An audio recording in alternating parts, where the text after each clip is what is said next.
Dantian has always been the most protected spot for an ancient warrior. It would rarely be left exposed in a battle between two aptitude users. That was why Qin Feng usually could not apply asteroid assimilation at the beginning of a battle. However, as the fight drags on, there would be more openings, and the supremacy of asteroid assimilation would be in full display in late stage. Shui Yuhing risked exposing his weakness in hopes of giving Qin Feng a heavy blow to turn the fight around. Qin Feng grasped the opportunity and launched his attack as well. Though he would also sustain full damage that way, Qin Feng knew well that he was not going to be the one most wounded. The pulling force of asteroid assimilation rapidly sucked out Shui Yuhing's internal force from his Dantian. The internal force of a D-tier aptitude user was in liquid form. The fluidic internal power immediately transformed into a gas-form cloud after being absorbed by Qin Feng. Another layer of energy cloud was quickly added into Qin Feng's Dantian. The second and third layers soon followed. After the fourth layer was shaped, Shui Yuhing began to jerk violently, and his skin texture aged rapidly.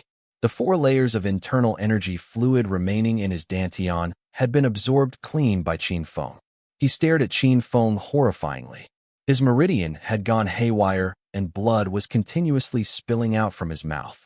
Shui Yuhing tried to free himself, but to no avail as he was captured firmly by the assimilation force.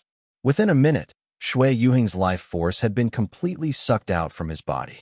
There was no vigor left in his eyes as his frail body shrunk like a withered plant. Qin Feng retracted his hand as he could no longer sense any internal force left in the victim's body. He turned his palm into a fist and landed a heavy punch right on Shui Yuhing's chest. Crack! The sound of bones shattering was promptly heard. Shui Yuhing's muscles were all wasted, and his skeleton was the only thing supporting him now. The merciless punch easily smashed the bare bones into pieces. Shui Yuhing was dead. Those who were watching the battle from about 100 meters away were round-eyed with terror. Qin Feng did not stop at one life and turned toward the rest. The deacon from Shui family, who had lost any will to fight, climbed into his luxurious hover car when he saw that Qin Feng had his gaze switched to them. His 2 legs were dangling outside of the car as he tried strenuously to reach the driver's seat. Qin Feng clenched one of his feet and dragged him out from the vehicle. Arg, don't kill me. Spare my life. So what if he was an E-tier aptitude user? Everyone was equally terrified in the face of death. Asteroid assimilation. Qin Feng pushed his hand onto his victim's abdomen and absorbed his internal force. The deacon's energy was nothing like Shui Yuhing's. He only had 1 layer of loosely formed sea of clouds. Thus Qin Feng's internal force did not strengthen by much after absorbing his. The poor soul stopped moving after a while. He had suffered serious internal damage before and was using his remaining internal force to prolong his waning life. Now that he had lost the protection from his internal force, death was inevitable. Qin Feng's eyes glowed with malice after he had killed 2 persons in quick succession. He continued to pace toward the remaining members of the Shui family. Fear had completely taken over them. They fell back subconsciously as Qin Feng approached them. They were terrified. Run! I don't want to die here. Quick! Run for your life. They followed their elders here to flaunt their family's superiority. Now, they were fleeing with tails between their legs. What an irony! But they could not care less about their pride now. All they wanted was to stay alive. The one that fled the quickest was not the youngsters, but Shui Linhan. Where are you running off to? Qin Feng directed his internal force into his legs and immediately blew the tar roads apart. He sprang forward quickly. Die! Qin Feng put down 5 targets in one fell swoop, using only his internal force. Poof! Poof! Poof! Their bodies were instantly mashed by Qin Feng's powerful punches. To Qin Feng, these F and G-tier ancient warriors from the Shui family were nothing more than fleas. Nonetheless, Qin Feng did not plan to let any one of them escape from his grasp. He exterminated most of them in less than 3 assaults. Shui Linhan was the only one still moving now. However, he too was heavily injured with one of his arms cut off by Qin Feng earlier. He did not manage to run far. Qin Feng caught up to him quickly. Asteroid assimilation. Pulling force. Shui Linhan felt a large whirlpool approaching him fast from behind. The powerful suction greatly diminished his speed. No! His shriek was unable to deter Qin Feng. Qin Feng promptly clenched Shui Linhan's neck. Snap! Shui Linhan's neck was twisted at an inconceivable angle following the crisp popping sound. Die! Qin Feng triggered asteroid assimilation and emptied Shui Linhan's internal force. He let his body go after that and beheaded him with a dagger. This head was worth a fortune if handed to the bounty hunter network. Qin Feng began to sweep the battlefield afterward. The members from the Shui family had brought along a lot of spatial equipment with them, not to mention the possessions of the three top dogs, especially Shui Yuan. As a D-tier aptitude user, his wealth was comparable to that of a city mayor's. The materials, potions, and power credits in his spatial equipment were worth close to 10 billion. The amount of money in Shui Yuheng's account was probably even greater.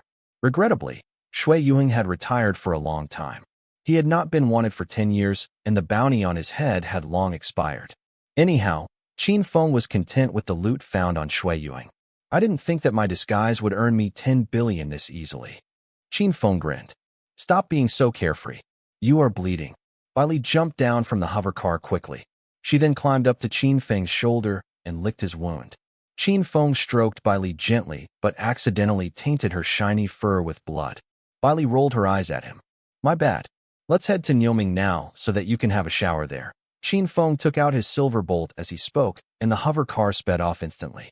Half an hour after Qin Feng disappeared from the battlefield, a fleet of cars arrived. They were the ones that dared not move close earlier on. Soon, they had their eyes on the tragic scene, the devastated highway, multiple rolled-over cars, and a pile of human corpses. They gasped in horror. Let's get the hell out of here. I am not going through here even if the detour is 3 times the distance. They wanted no part of such a disastrous battle. Leaving their trails here might drag them into unthinkable problems. Even though the communicators on the dead bodies and the deserted hover car were extremely valuable, they did not have enough courage to pillage the war zone. At the same time, the communicators began to ring nonstop in the Shui family's base. The deacon was dead. The 5th elder, Shui Yuheng, was dead. The deacon was dead. The 7th. The 6th generation descendant, Shui Linhan, was dead. Tragic news kept arriving through the communicators. Those who departed to hunt down Bloodhunter had been completely wiped out. The entire Shui family was rocked by the news. How is this possible? The 7th elder exclaimed distressingly. However, no matter how outrageous it seemed, nobody could deny the fact that they had all died in the hands of a single bounty hunter.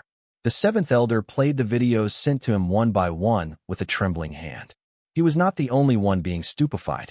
Every member of the Shui family found it difficult to swallow the hard truth.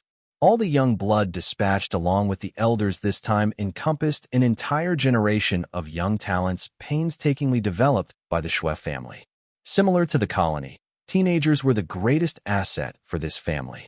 Youngsters would be awakened at the age of 16 and cultivate for another 16 years before they could serve the family. Other than talent, the development of an aptitude user also lay heavily on the opportunities present. To any young user, the chance to observe the fight of a D-tier aptitude user firsthand was hard to come by. Those who were given such an opportunity were no doubt the top of their class. Who would have thought that they would all be annihilated? If Shui Yuan was considered the best talent in the 7th generation, then those who went with Shui Yuheng would be ranked in at least the top 20. The Shui family would probably run out of descendants in a few years after this disaster. How could this happen? Could there be a trap? Is someone trying to hunt us down? Who would that be? Who has such bravery to challenge us? While they were speculating, the subsequent videos silenced everyone. Apparently, there was neither an ambush nor another D-tier aptitude user on the scene. Bloodhunter was the indisputable culprit that had killed every last one of them. I thought he was only an E-tier. How did he manage to kill the 5th elder? Look, we can view the fight between 5th elder and Bloodhunter clearly from this angle. Could it be that the 5th elder was suffering the repercussions from Inferno blood in the middle of the battle? Sigh. The 5th elder was severely injured in the past. He should not have been given the job after all. The effect of Qin Feng's asteroid assimilation at the end of their battle indeed resembled the side effects of the Inferno blood secret art. Thus, it led to the speculation that the 5th elder was killed by accident. Regardless of the truth, the current pressing issue was whether they should continue seeking revenge. This was when another message was delivered. How dare you? The 7th elder bellowed infuriatingly. Everyone else clenched their fists and stared at their communicators furiously. It was an update on the Bounty Hunter network. Qin Feng had just uploaded another 3 photos there. The 3 photos did not show a bloody head like before, but the content of the photos was still a giant slap in the face for the Shui family. Those were evidence proving Bloodhunter had claimed the bounty for Shui Linhan and the 2 deacons from the Shui family. A huge stamp that read "completed" was clearly seen imprinted on the posters. Below the wanted poster was a string of numbers representing the reward on their heads. Killing 3 of them had earned Bloodhunter at least 1 billion. Bloodhunter had even left a comment below. It's too bad that Shui Yuhing's bounty had expired. As if that was not enough to humiliate the Shui family, other bounty hunters chipped in and commended Qin Feng's achievements. I noticed that Bloodhunter is just an E-tier user. Is that true? If my memory serves me right, Shui Yuhing was a D-tier elder from the Shui family. How did this guy defeat him? 1 billion. That's a lot of money. What kind of grudge does this Bloodhunter hold against the Dark Coalition? Clearly, the elder from the Shui family was trying to avenge his family member killed earlier, but he paid with his own life instead. Wonderful. Everyone in the network cheered for Qin Feng after someone brought up the dark history of the Shui family. Those from the Shui family were exasperated. Before Bloodhunter emerged, anyone who dared to badmouth about the Shui family was no different from having invited destruction to his or her entire family. Now, nobody seemed to be afraid anymore. Many joined in on the denouncement openly. Years of the reputation built up by the Shui family was smashed overnight. Qin Feng had successfully lifted the people's fear toward the Shui family with his heroic act. 7th Elder, we can't let this go just like this. I suggest we inform the head of the family. The family members had clearly become irrational out of anger. Shut your mouth, moron. Do we need to startle him for a mere E-tier bounty hunter? The 7th Elder rebuked the suggestion. His name was Shui Yukuei, who acted as the current patriarch of the Shui family. The actual chief of the family was naturally the strongest user of the family, a C-tier elder at 120 years old. He was currently roaming about the world looking for materials to prolong his life. He had gone beyond the North Sea searching for a way to break through and become stronger. Even in his absence, other factions and colonies still respected and feared the Shui family's power. Unexpectedly, the balance was now destroyed by an E-tier user who had single-handedly killed Shui Yuhing. This sent out a message whereby those from the Shui family were not actually as scary as the rumor sounded. To the Shui family, such a blow was catastrophic. Yet, the first idea that came to Shui Yukuei's mind after watching the videos was to avoid clashing with this Bloodhunter directly at all cost. It was because he could not deny Bloodhunter's supreme skills. He is probably stronger than we know. There's no way he is just an ordinary aptitude user. Otherwise, he would not have destroyed an E-tier ancient warrior's organs in an instance. Facing such a fighter is like battling an E-tier beast king. We would merely be sending more people to be sacrificed if we act recklessly now. Moreover, he is now residing in Yoming City. It would be tricky to ambush him there. Shui Yukuei's mind spun feverishly. His family members were furious as they felt humiliated by the open provocation. They looked at Shui Yukuei expectantly, hoping that he could provide them with a satisfactory solution.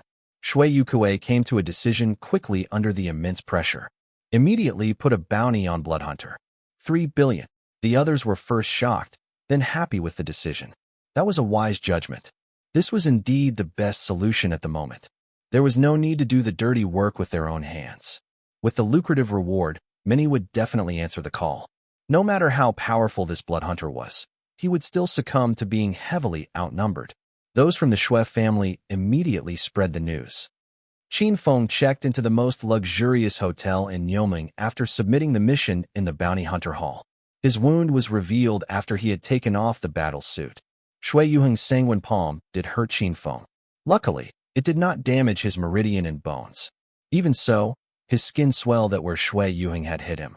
It popped and bled after Qin Feng poked it. Bailey circled Qin Feng worryingly. Don't worry, this is nothing serious. Qin Feng took out some high-tier beast meat as he spoke. Absorb. He absorbed the energy stored within the meat, and soon, the swelling was reduced as the wound healed rapidly. The 4 holes left behind by the sanguine palm were also healing at an observable speed. Bailey stopped hopping around nervously after seeing that, and curled within Qin Feng's crossed legs to accompany him quietly. Qin Feng adopted the meditation posture and checked his dantian. The seas of clouds in it had increased by 20 layers after today's fight. Absorb. The internal force rapidly surged to his head, then descended to his limbs and strengthened all his meridians.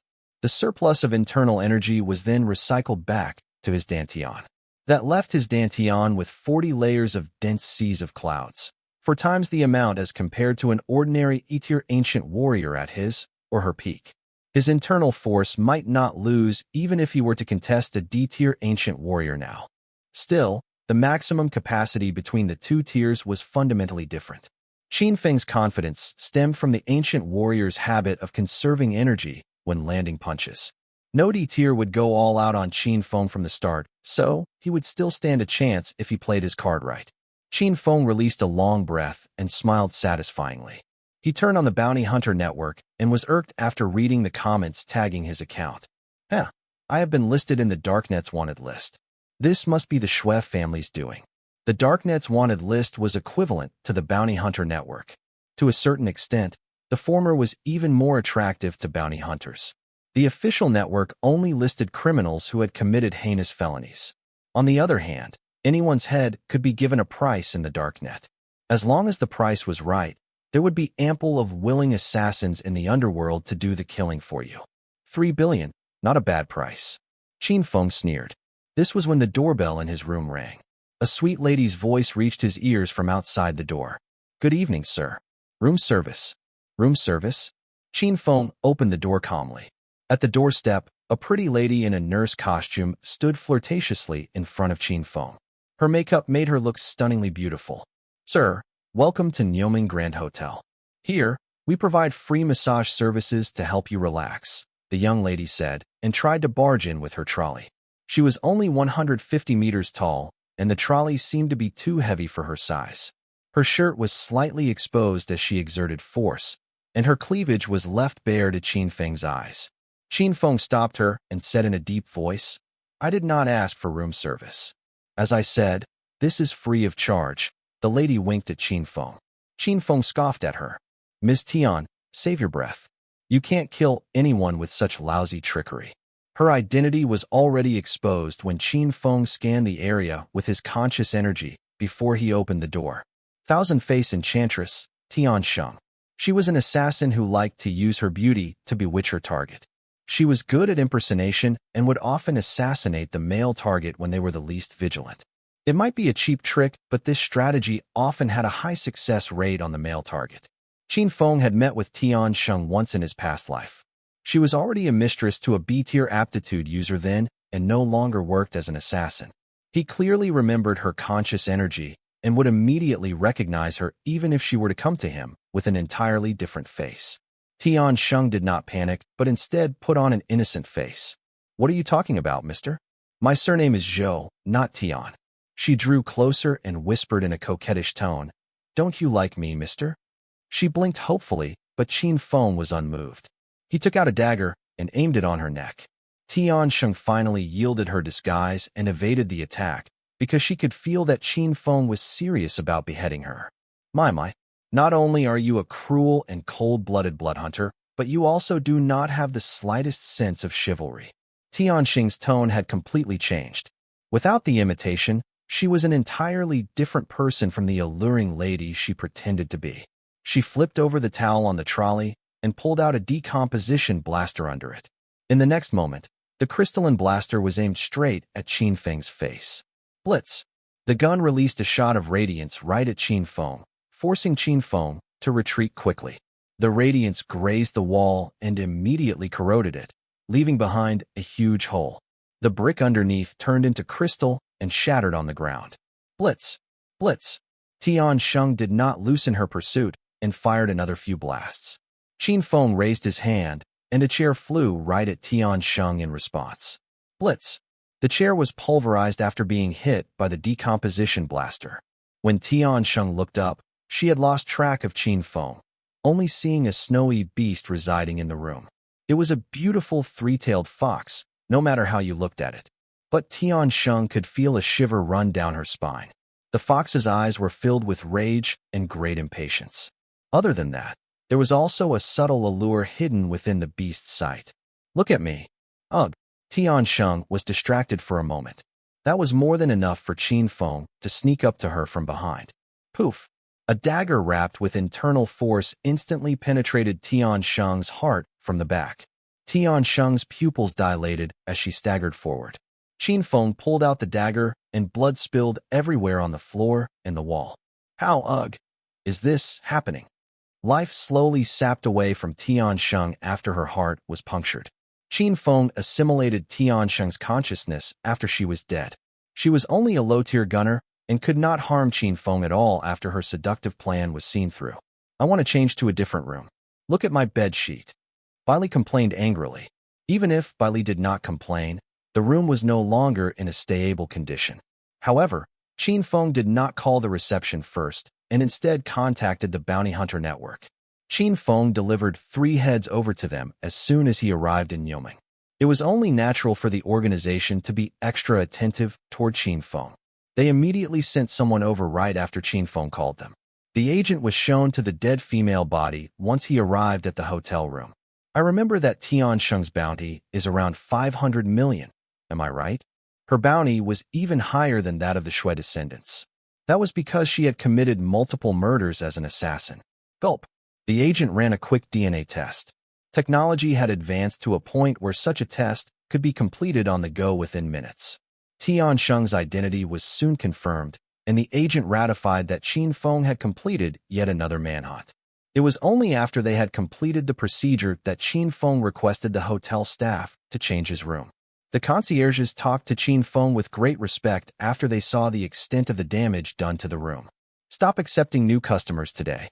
We already have our hands full with one troublesome guest. We can't afford to let another fight erupt here.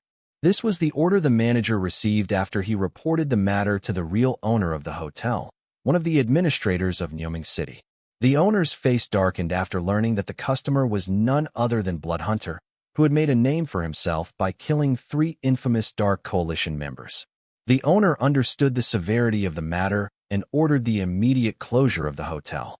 Meanwhile, Qin Feng was automatically upgraded to a presidential suite and was provided the highest class of service.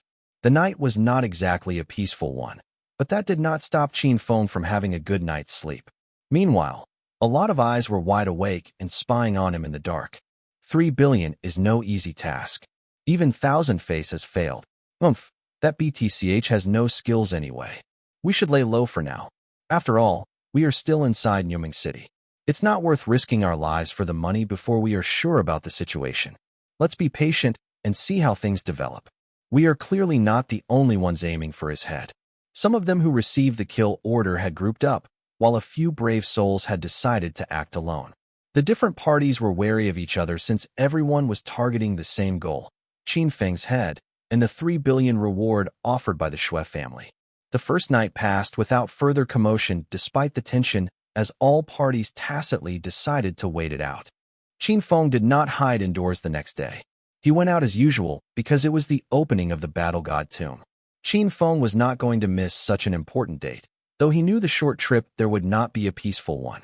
Qin Feng would show no mercy to anyone who dares to block his path, and did not mind killing dozens of assassins as warm-up.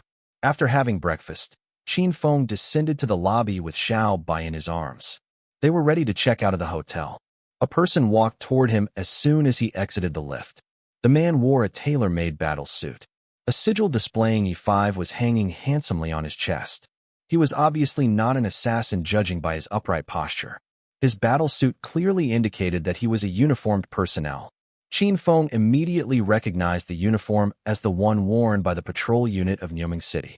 Nice to meet you, Bloodhunter. The man offered a handshake and introduced himself. My name is Liu Lei, the commander of the Nyoming Patrol Troops 5th Battalion. Qin Feng raised his eyebrow.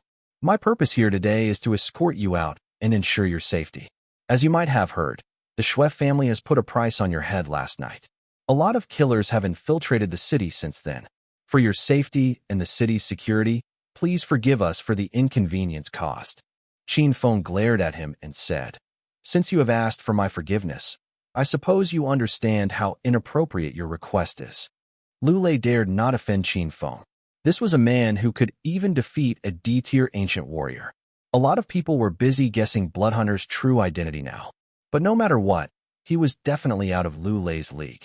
Mr. Bloodhunter, I know this would restrict your personal freedom, but we are doing it to protect you. Do I look like I need your protection? Qin Feng snorted. Lulei expected the response and answered hurriedly. At least we can stop people from harassing you. Please be cooperative with us until you leave Nyoming City. Qin Feng fetched his silver bolt with a gesture and said, I don't need your protection. I am leaving Nyoming now. Lulei was surprised that Qin Feng had chosen to leave so soon. Regardless, it was the best-case scenario for them that Qin Feng would willingly bring his trouble out of Nyoming City. Please allow us to send you off. Whatever. Qin Feng started his car and drove out of the hotel. More than 10 patrol cars convoyed around his silver bolt to keep Qin Feng safe. Those who watched in silence were irked by what they saw. What's going on? Why is the patrol troop escorting him? What is Lulei plotting? Is he here to interfere? Ask for intel, quick. These assassins had their eyes and ears everywhere. It was no surprise that one or two of their informants were among the 40 personnel escorting Qin Feng. They soon learned that Qin Feng was exiting the city and Lulei was just seeing him off. Let's do this outside of Nyoming. What a daring guy. I would not have opted to leave town at such a timing. What an arrogant piece of SHD. I am going to claim the reward this time. The assassins moved out as quickly as they could after confirming Qin Feng's intentions. They could plan an ambush ahead since Qin Feng was moving relatively slow on wheels at the moment. Qin Feng could not care less. He would not back down from anyone trying to take his life. It was their choice to become his enemies, not his. Hence, he would not go easy on them. The convoy cruised steadily out of Nyoming City. The car in the front flashed a double signal and stopped at the side. Lulei alighted and walked toward Qin Feng. Mr. Qin, we will part ways here. Qin Feng scoffed and did not even bother to roll down the window. He changed his car into hover mode and drove off at full speed. Sigh. Lulei realized they were at fault this time. But the higher-ups from Nyoming were left with no choice since Bloodhunter had aggravated none other than a renowned ancient warrior family. Qin Feng's car quickly went out of sight and out of the protection of Nyoming City. His silver bolt had traveled a considerable distance after 5 minutes. It was indeed a speedy hovercraft. Suddenly, Qin Feng realized that he was being targeted by 2 conscious energies. Pew! Pew! 2 yellowish missiles were chasing after the craft. Humph! Qin Feng sneered and stored the silver bolt back into his spatial equipment.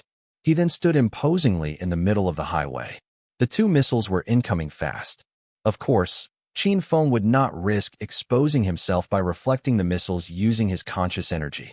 The reflexes and defensive prowess of an ancient warrior were more than enough for him to deal with the 2 missiles. Qin Feng expanded his internal force to form a protective field that covered his entire body. This was a defensive skill usually mastered only by D-tier aptitude users. Qin Feng could execute it easily owing to his enormous internal strength. Not only that, but Qin Feng dexterously dodged the missiles the moment they almost hit him. The assaulters did not have enough time to change the course of the missiles as Qin Feng was too fast. Boom! Boom! The 2 missiles hit the ground. The explosion splashed the rocks and sand off the road, which hit Qin Feng's internal force shield. The shield was slightly rippled, but its energy was hardly exhausted. The attack did not even smudge Qin Feng's suit. Stop making fun of yourself using such a laughable trick. Qin Feng infused his tone with internal force and delivered his mockery far and wide. That failed to draw out the ambushers. They were still observing closely while contemplating their next step. Everyone wanted to be the third dog dash. Qin Feng, on the other hand, would not wait passively and charged right at them. It was just like having a stroll in the park for him, but his pace was rather fast. The ambushers panicked when they saw Qin Feng making the first move. Apparently, they did not expect the missiles to do Qin Feng any harm. It was simply to stop Qin Feng from getting away with his hovercraft. That had been achieved, but it seemed that they had little idea on what to do next. A dogfight was imminent. Finally, the first person got sick of hiding and stepped out. Many would soon follow. To be honest, it was not difficult to guess their thoughts. If those who came out first were to successfully assassinate Qin Feng and run away with his body, then those who emerged later would have gained nothing. They must get a piece of Qin Feng no matter what. The allure of the 3 billion reward was hard to resist. That was almost the worth of an E-tier beast king like Dracocrox. Its skin could be used to forge many equipment and wear. In other words, 3 billion was equivalent to a full set of king-tier items. Nonetheless, not everyone could earn money as easily and as fast as Qin Feng. On average, an E-tier aptitude user could only pocket 100 to 200 million each time they carried out a deadly mission. Hence, to them, Qin Feng was no longer a person but a walking bag of gold. Kill. Die. Everyone attack. These people came out from their hiding and jumped at Qin Feng. Qin Feng smirked. Can't wait for your turn to die? There was a total of 30 of them. Qin Feng showed no fear despite being heavily outnumbered. Translator's note. The third dog reference originated from the phrase, while two dogs fight for a bone, a third runs away with it. Those who kill will eventually be killed by others. Qin Feng spoke without any emotions as he identified the first ancient warrior who was the first to rush toward him. Dark Shroud. Phantom motion steps. Qin Feng remained extremely stealthy without reducing any of his lightning speed. Massive internal force instantly shattered his opponent's protective internal energy. It was merely an unworthy opponent that had no protection left and did not deserve any attention from Qin Feng. His internal strength was truly overpowered. Poof! A decapitated skull was tossed up to the sky while blood squirted all around. One down. Qin Feng turned around with his enormous internal strength that had emerged and began his slaughtering feast. Amidst chaotic screaming that was heard in the surroundings, the throat of a gunner was being slit through while fresh blood dripped from his mouth. He had lost all of his energy and his body fell onto the ground. How could this be? An ability user could not believe it when he witnessed Qin Feng, who was able to withstand his fiery attack that landed back onto himself, and his ribs cracked into pieces. The massive energy had rolled over the ability user and flattened his body. Qin Feng's slaughter. Nobody could get a hold of Qin Feng, who had mastered his phantom motion steps, and some had even injured themselves by their blind attacks. The battle had only taken place for 10 minutes, and there were already more than 20 who had died. There were more than 10 of them that were left behind and were haunted by fear. What sort of enemy were they battling against? Retreat. We can't fight him. It is not worth it to risk our lives without any reward. Everyone began to back off. Qin Feng stood still and did not have the intention to hunt everyone down. He raised both of his hands and looted every valuable item from all of the people that were dead, and regardless of who they were to Qin Feng, all dead bodies were decapitated. Some of them might even be worth some extra bounty if they were on the list of wanted people. Those who were hidden in the dark were frightened by Qin Feng's actions. Now, everyone felt that this blood hunter was as equally dangerous as the Shui family. Qin Feng continued to maintain his high profile and walked on the main road without using his hovercraft. As soon as the first round of assassination had ended, unsurprisingly, the Shui family had sent someone to find out what the outcome was. They came for a sole purpose, which was to retrieve Shui Yuhing's spatial rune equipment worth about 10 billion. It was surprising for them that the E-tier aptitude users were being killed in such a terrible way. The news had alerted the Shui family and had everyone shocked. B-Star, Shui Yukue became furiously agitated by the recordings from the communicator. Meanwhile, the fear in Shui Yukue had also grown stronger as well. Everyone remained silent as they noticed that Shui Yukue was in a rage.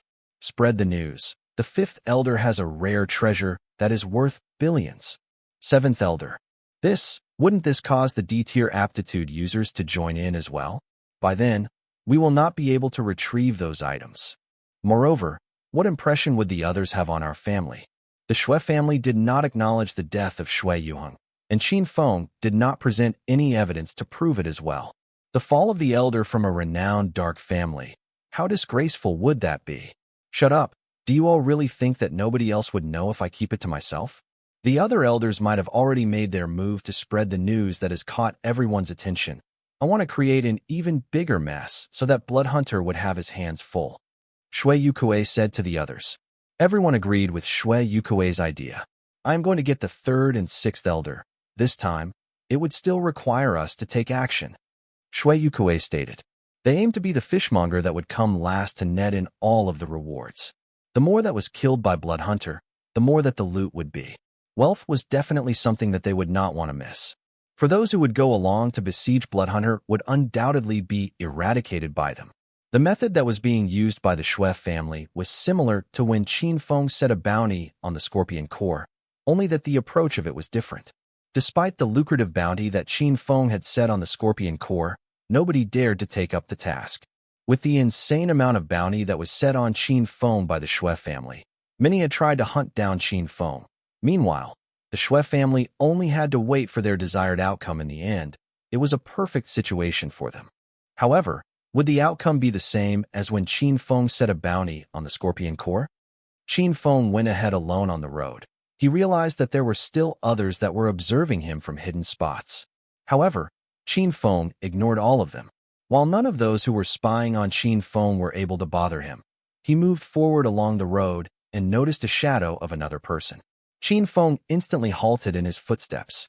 He gazed upon the opponent that was equipped with an entire set of advanced combat fatigue. Surprisingly, it was D-tier purple rune equipment with a D2 tier badge on his chest.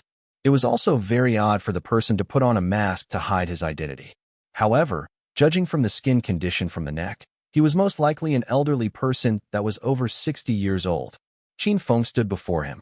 "Bloodhunter," the person shouted and sounded slightly puzzled. "I have heard about you and your case against the Shui family. As an elder, I would commend on your courage. However, you have gotten yourself into deep trouble, and you might not escape being hunted down by the Shui family." Qin Feng remained silent and waited for him to complete his sentence. Then, he replied with a question. "As an elder, what suggestion would you have for me then? I am aware that you are having Shui Yuheng's spatial rune equipment. If you were to give me that, I will distract the others from hunting you down." The person replied. Qin Feng let out a sneer. "You wish." The elder took a deep breath and sounded more harsh in his tone. "You are not appreciating my kind help. If you take up my offer, you might still be able to survive. If you back off now, you might not die here." Qin Feng replied with a deep voice.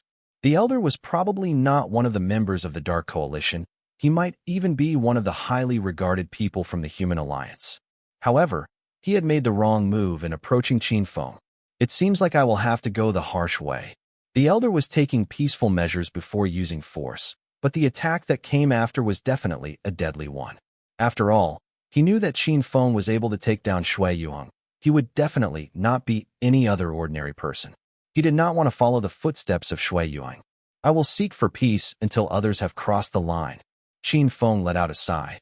"If you really wish to take me down, then I will have to go all out with you." If the elder was only being greedy for wealth, utilizing his D2 tier capabilities that was only aimed at defeating his opponent, Qin Feng would have easily spared his life.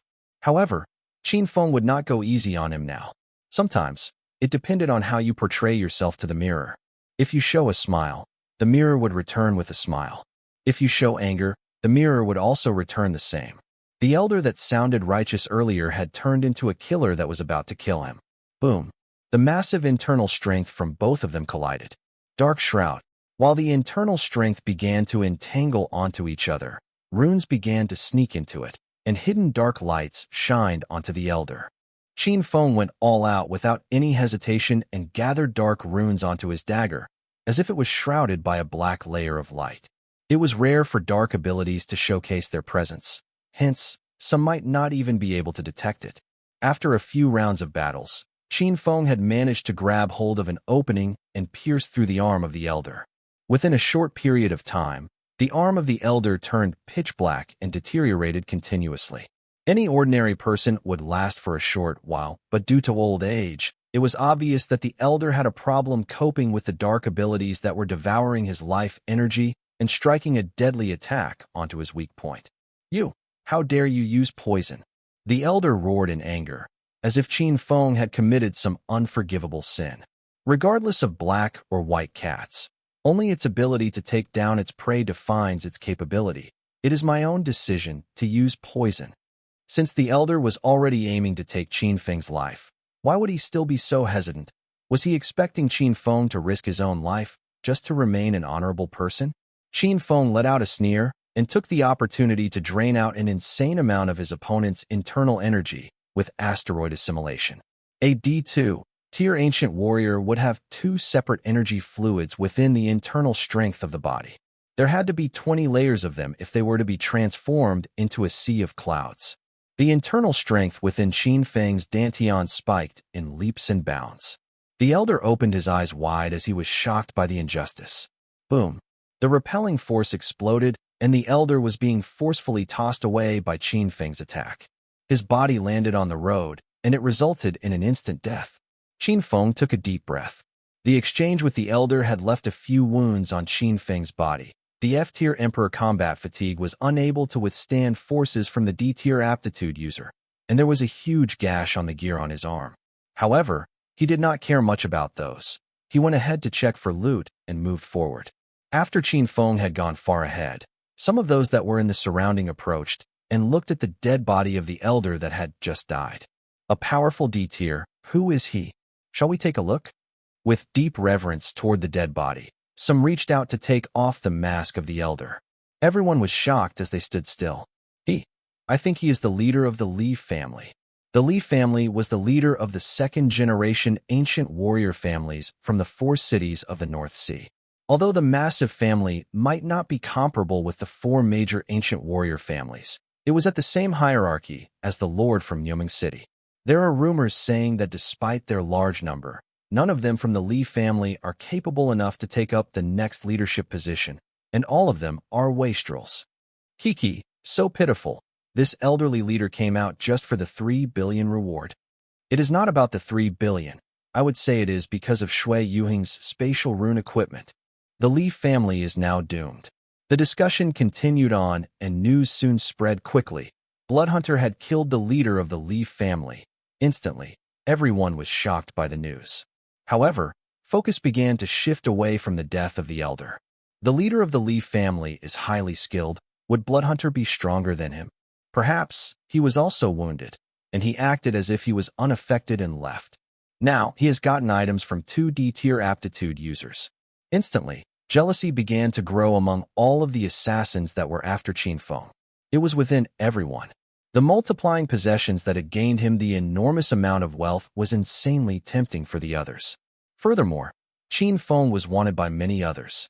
They had even come up with a better idea. It was the same as what the Shui family had thought.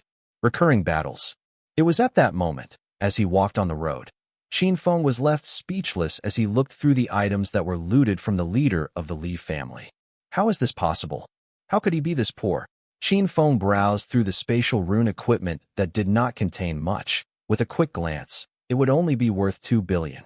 The level of poverty was shocking. How could a D-tier aptitude user be in such a dire state? Qin Feng even doubted himself for not looting thoroughly. However, it was because he did not know who he was. If he had known, he would most probably have figured out the reason behind it.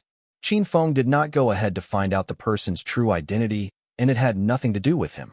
He continued to move forward at a constant speed, and he was only able to go for another 500 meters before he encountered another person. Incoming bombs forced Qin Feng to withstand the attack with his internal strength, but the attackers remained stationed from afar, without any further action, and Qin Feng was irritated by it. Do you really think you can drain out my internal strength with such a method? Qin Feng was aware of the plans of his opponents. His shadow then instantly disappeared from the road. The ability users that were after Qin Feng were all shocked at the sight. They began to activate their conscious energy to search for Qin Feng. What happened? Where is he? He disappeared just like that. Nothing returned from the search using conscious energy. Did he equip something that could hide his conscious energy? The mask is capable of avoiding conscious energy search, but would that also be able to block his breathing? What kind of precious item is that?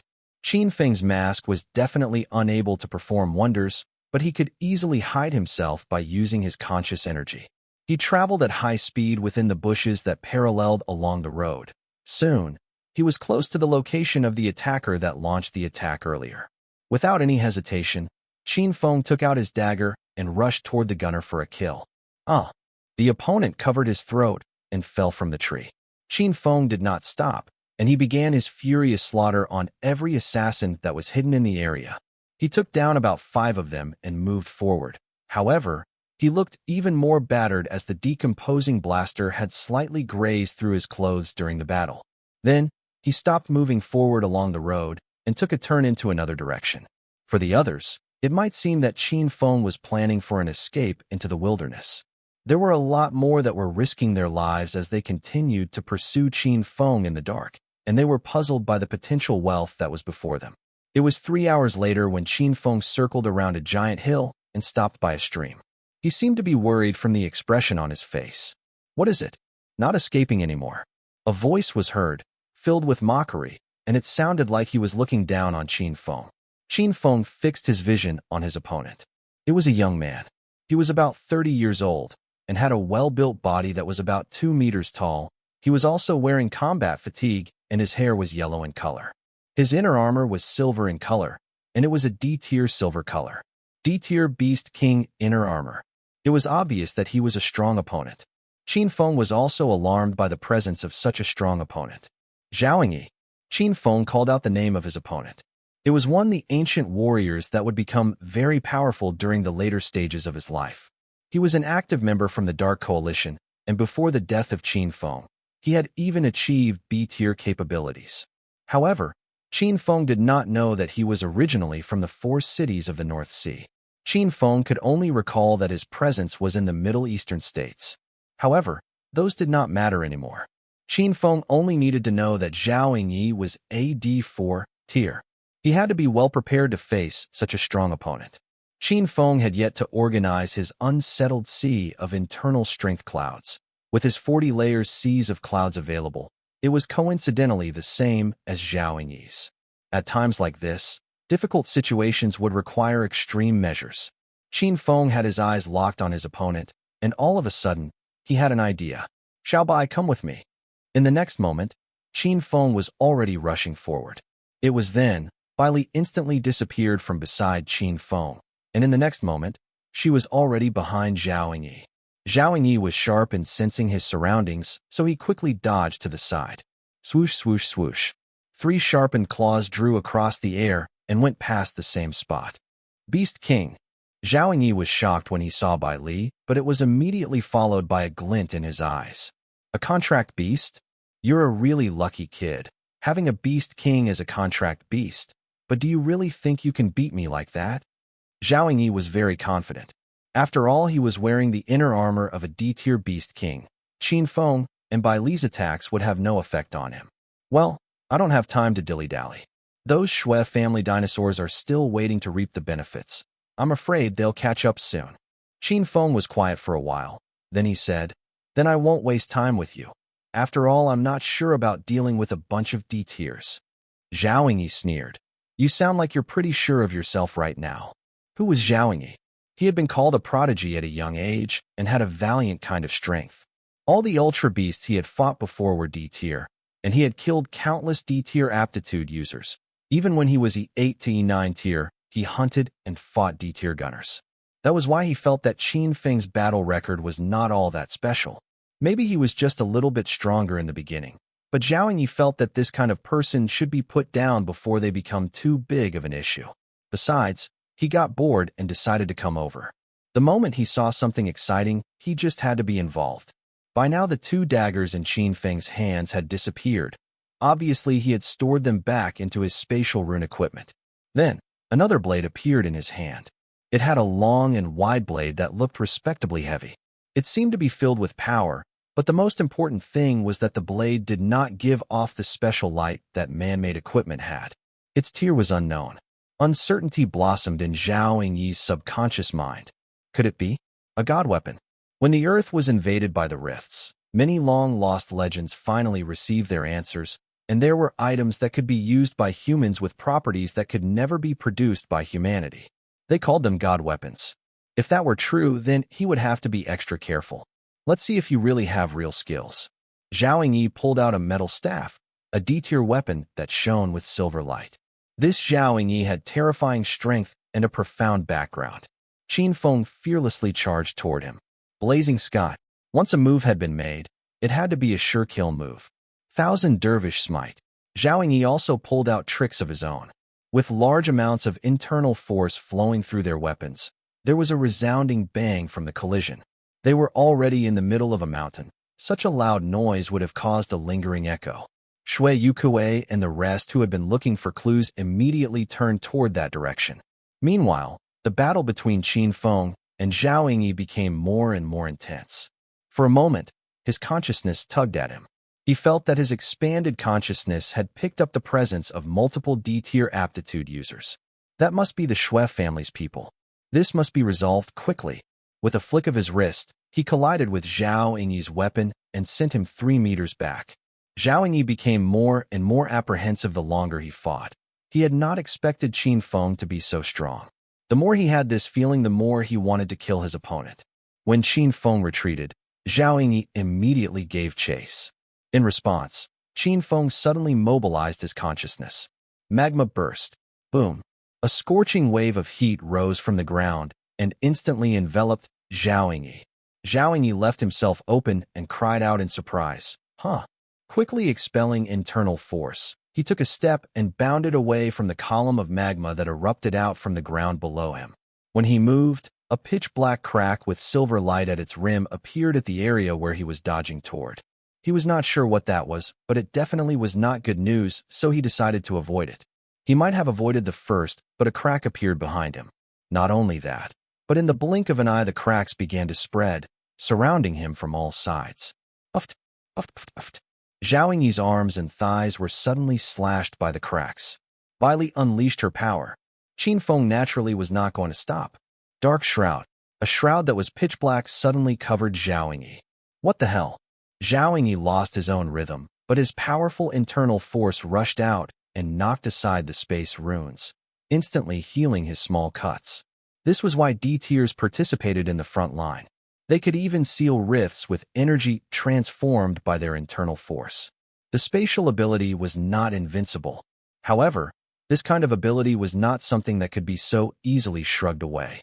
Countering it took a lot of internal force, and the gain was not worth the loss. Qin Feng would not give up this opportunity. Dark Ray. A beam of darkness slammed into Zhao Yingyi's body, causing him to suddenly feel very weak, and his strength had been greatly reduced. At this time, he realized what he had encountered. Fire ability and dark ability. These were definitely abilities. Just what was Bloodhunter? An ability user and an ancient warrior? Zhao Yingyi did not have too much time to think, because Qin Feng had already gone in for an attack. Asteroid assimilation. Qin Feng absorbed a large amount of Zhao Yingyi's internal force. Get off me. With a swing of his staff, he managed to pull himself away from Qin Feng's absorption. Strength indeed. All of a sudden, Bai Li appeared once again. Zhao Yingyi's internal force had already swept away the dark shroud. Then he saw Bai Li. Look at me. Bai Li's eyes emitted a piercingly bright silver light, momentarily dazzling Zhao Yingyi. He was an ancient warrior, but he did not have the consciousness to match the strength of a king-class spatial ability user. Bai Li added, "Stop moving." Zhao Yingyi's body suddenly seized up, and Qin Feng brought his blade toward his neck. After struggling for a while, Zhao Yingyi managed to stagger backward. But it was too late. Qin Feng's saber had already cut into his neck, slashing out a chunk of it. Herc? Huh. For whatever Zhao Yingyi wanted to say, he had no energy to continue. Qin Feng approached him, knowing that his opponent had not died yet. Before the internal force in his dantian dissipates, he quickly struck his opponent's dantian with his palm. Asteroid assimilation. His internal force surged. Qin Feng's dantian's internal force felt like it was about to explode. After one day of battling, combined with Zhao Yingyi being a D4 tier ancient warrior, it resulted in the internal strength in his dantian reaching the limit of 99 layers. He did not dare absorb it all and loosened his grip. 3D tier aptitude users were about a few hundred meters away from him, fast approaching on his left. Qin Feng flicked his hand, melting Zhao Yingyi's body in hellfire after he had taken away the D-tier inner armor and other useful equipment. After picking up the silver light equipment, he kicked at the ashes to scatter them. Darkness. Fire. Return. All the runes were absorbed back into Qin Feng. If it were not for special equipment, it would have been impossible to detect fluctuations of power here. The only sign would be the ground that the magma pillars had suddenly erupted from earlier, having turned into volcanic ash from the eruption. These clues could not be left behind, or else they could expose Qin Feng's identity, and Fengli colony would be met with catastrophe. Xiao Bai, quickly get rid of the dirt over here. Bai Li willed her power to create a massive ditch in the ground. Qin Feng followed up by hopping in and unleashing a few blows with his fists to further destroy the ditch. The enemy was already looming in the woods nearby. Qin Feng pumped internal force into his legs and frantically dashed forward. The fiend went that way. Having perceived Qin Feng's movements, the three figures quickly gave chase. It was the Shui family's Shui Yukue, along with the third elder and sixth elder. The three were extremely fast. Qin Feng was not slow either. At this time, the internal force within his dantian was in turmoil, as if it was about to explode at any moment. The speed he put out was even more terrifying. He stepped over 20 meters in a single bound, moving up to 100 meters in the blink of an eye. The three elders of the Shui family were hot on his tail, and the distance between them was beginning to shrink. After 5 minutes of this wild chase, the distance between them was only 50 meters apart. Qin Feng consciousness quickly picked up the presence of a group of people. Out of all of them, the weakest was E tier and the strongest was D tier. There were up to 5 of them. He soon picked up his pace, increasing his speed again. Whoosh! Bai Li appeared in Qin Feng's arms. She had been at the sidelines, planning to unleash a killer move should Qin Feng's pursuers catch up to him. There was no need for that now. As they continued to run, a large mountain began to loom into view. It was surrounded by mist, giving the mountain an otherworldly and timeless feel. At the foot of the mountain was a stone tablet that was carved with 3 traditional Chinese characters. It was the battle god tomb. On the stone tablet, there were countless smaller characters detailing the requirements needed to enter the tomb, and next to the tomb was a flight of stone stairs emerging from an open gate that resembled that of the main gate of a monastery, the only place that was not shrouded by fog. Moreover, the gate was glowing with a silver light, which meant that it was obviously a spatial rift. Such a scene stunned the Shui family, for they recognized all the people that were standing in front of the battle god tomb. People from the 4 cities Yang family, T family, and Ho family were all present here. They were all D-tier aptitude users, sat cross-legged as they absorbed the otherworldly energy that lingered here to speed up their training and cultivation. Shui Yukue suddenly thought of something, and his expression darkened. Shui Yuan was originally going to come here to participate in the battle god tomb and was killed by Blood Hunter before he got here. He did not expect the killer to actually arrive here at this very place. Beastard, you think they can protect you? I'm going to kill you today. The 4 of them, 3 chasing after 1, soon arrived at the base of the battle god tomb's mountain. The D-tier and E-tier aptitude users all opened their eyes and looked to where the commotion was coming from, toward Qin Feng. His consciousness swept across the crowd and detected someone familiar. It just so happened to be Chu Yingshan, who had told Qin Feng to come here to seek for opportunities. Although Chu Yingshan could not enter the battle god tomb, when it was opened up, the spirit mountain would also open up. This resulted in the heaven and earth spirit aura of the area to be 5 to 6 times richer, making it suitable for cultivation. The battle god tomb had not been opened for a very long time. Cultivating here for a month and at most half a year sounded like a good idea. Now was not the time to reminisce. Qin Feng could not even say hello to the man. He was rushing forward in a mad sprint, not even slowing down as a jade token appeared in his hand. It was a battle god token. He directly crashed into the mountain gate next to the battle god tomb's stone tablet. The space rune on the gate rippled, and then Qin Feng disappeared into it. Shui Yukue, who was still giving chase, did not stop. After seeing that Qin Feng had gone in, he thought that they would be able to enter too and charged toward the monastery gate. Suddenly, the gate flashed with silver light, and when Shui Yukue opened his eyes again, he realized that he had reappeared 20 meters away from the gate. A spatial ray had shifted him. Swish, swish. 2 more beams of light appeared. They were 3rd elder and 6th elder. On the gate, words written in characters from the ancient times appeared. For the ancient warrior families, it was not too hard to decipher what the words meant. No battle god token. No ages beyond 20. No entry. How's that possible? How did Bloodhunter manage to get in? Shui Yukue was about to go ballistic. The monastery gate naturally had no way of responding to that question. The people on the sidelines, upon seeing this farce, could not help but speak up. One man that was sitting cross-legged, who had a chong dash, a spear with a red horsetail-like tassel lashed where the shaft and blade met. grinned as he rejoiced in the misfortune he was witnessing. Isn't it obvious? The person had a battle god token and wasn't over 20 years old. That's why he could go in. You peace. Shui Yukue was about to start swearing, but after seeing the person who spoke, he swallowed the rest of the sentence. It was Yang Mao, the Yang family's second elder. He was an ancient warrior of D5, tier strength. On the other side, a short middle-aged man who was sitting cross-legged, with an épée resting against his shoulder, also added in on the mockery. So that was the infamous blood hunter I've been hearing about. I've also heard that they killed Shui Yuan. Who would have thought that one of Shui family's elders would lose to some beardless child? What an embarrassment. Shui Yukue's face flushed red. Tile, does this mean you want a duel? The Shui family's third elder bellowed. Sure. My arms are itching. The atmosphere between the two people was suddenly filled with domineering arrogance. Shui family, don't forget whose territory this is. You're challenging 3 families. Are you sure this is a fight you want to engage in? Don't stain the ground with your blood. There'd be no body or bones left to bury. A woman in her 30s with a whip wrapped around her waist said sharply. Ho family's Ho Yangjiao. Not only that, there were 2 other D tiers, and among them were the co-owners of 2 cities out of the 4 cities of the North Sea. These people naturally did things their own way, but they were entirely different when compared to the Shui family.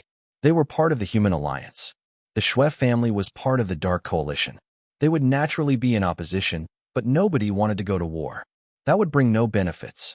The 3 people from the Shui family had pale faces and could only swallow hard and speak no more. In their hearts, they were wondering, why would these people be here? In fact, the battle god tomb did not give them much benefit, but Shui Yuan had been murdered 3 days ago, and that had put everyone on high alert. Shui Yuan was the Shui family's current prodigy, their family treasure, who ended up having the misfortune of getting killed off. The Shui family was also a group of cruel individuals. What if they suspected that it was the other family's fault and killed off the other family's disciples? Needless to say, Shui Linhan had really thought about it. As a result, the 3 families sent their D-tier elites over, but did not expect this series of events to occur afterward.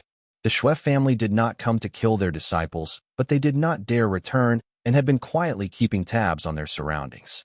Who would have thought that this would be the final result? This bloodhunter's not even 20 years old. There's no one who's under 20 years old in the battle god tomb right now. Doesn't it feel like we're just accompanying our kids to the study hall? There would surely be fierce competition in the battle god tomb. I hope that this bloodhunter doesn't kill innocent people. At least he went after people from the Shui family and has the status of a bounty hunter. He should not be someone from the Dark Coalition. Everyone had different thoughts, but they were all thinking about Qin Feng. Meanwhile, the moment Qin Feng stepped through the gate, his sight shifted. As soon as Qin Feng entered the area, he heard a scream. This was not a scream of fear, but instead of pain. When his vision regained focus, he realized that he was surrounded by a blood-red mist. However, although the mist was covering the whole place, it was not dense enough to obscure his surroundings. He was in a huge square hall. The ground was laid with blue stone slabs with wide edges between them that glowed with silver light. The sky above was blue, denoting that it was daytime. It was dusk when he entered the tomb. Time must be self-contained here. He looked forward, through the blood mist, brushing past the figures ahead, and spotted a huge stone dragon at the furthest point away from where he stood. This stone dragon was way too big. It stood at 40 meters tall and was 20 meters wide. It spewed blood from its maw that cascaded down into the pool below it like a waterfall fountain. The droplets that splashed upward became the blood mist, which was much thicker at the source compared to areas further away. At the moment, the person who screamed was up ahead, rolling around on the floor and crawling away. There were also some people beside Qin Feng, each of them sitting down cross-legged, faces stained red and dripping with the blood. An astonishing opportunity. Qin Feng took in a deep breath. This blood mist was definitely not harmful to the body. Quite the contrary, it was a good thing. Qin Feng even had 3 vials of the stuff before, which strengthened his body. It was dragon blood mist. However, with Qin Feng's current strength, these mists would not even improve a half of his strength.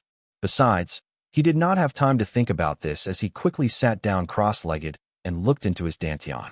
The seas of clouds within his dantian continued to shift, having exceeded the limit that it could hold, and feeling as if it was going to explode at any moment. Ability Absorb. The internal force was quickly consumed. Except for the 40 layers that originally belonged to him, the other 60 layers were quickly absorbed by his meridians and exported throughout the body, with the excess returning back to him. He noted that Zhang Yingyi's internal force was quite solid.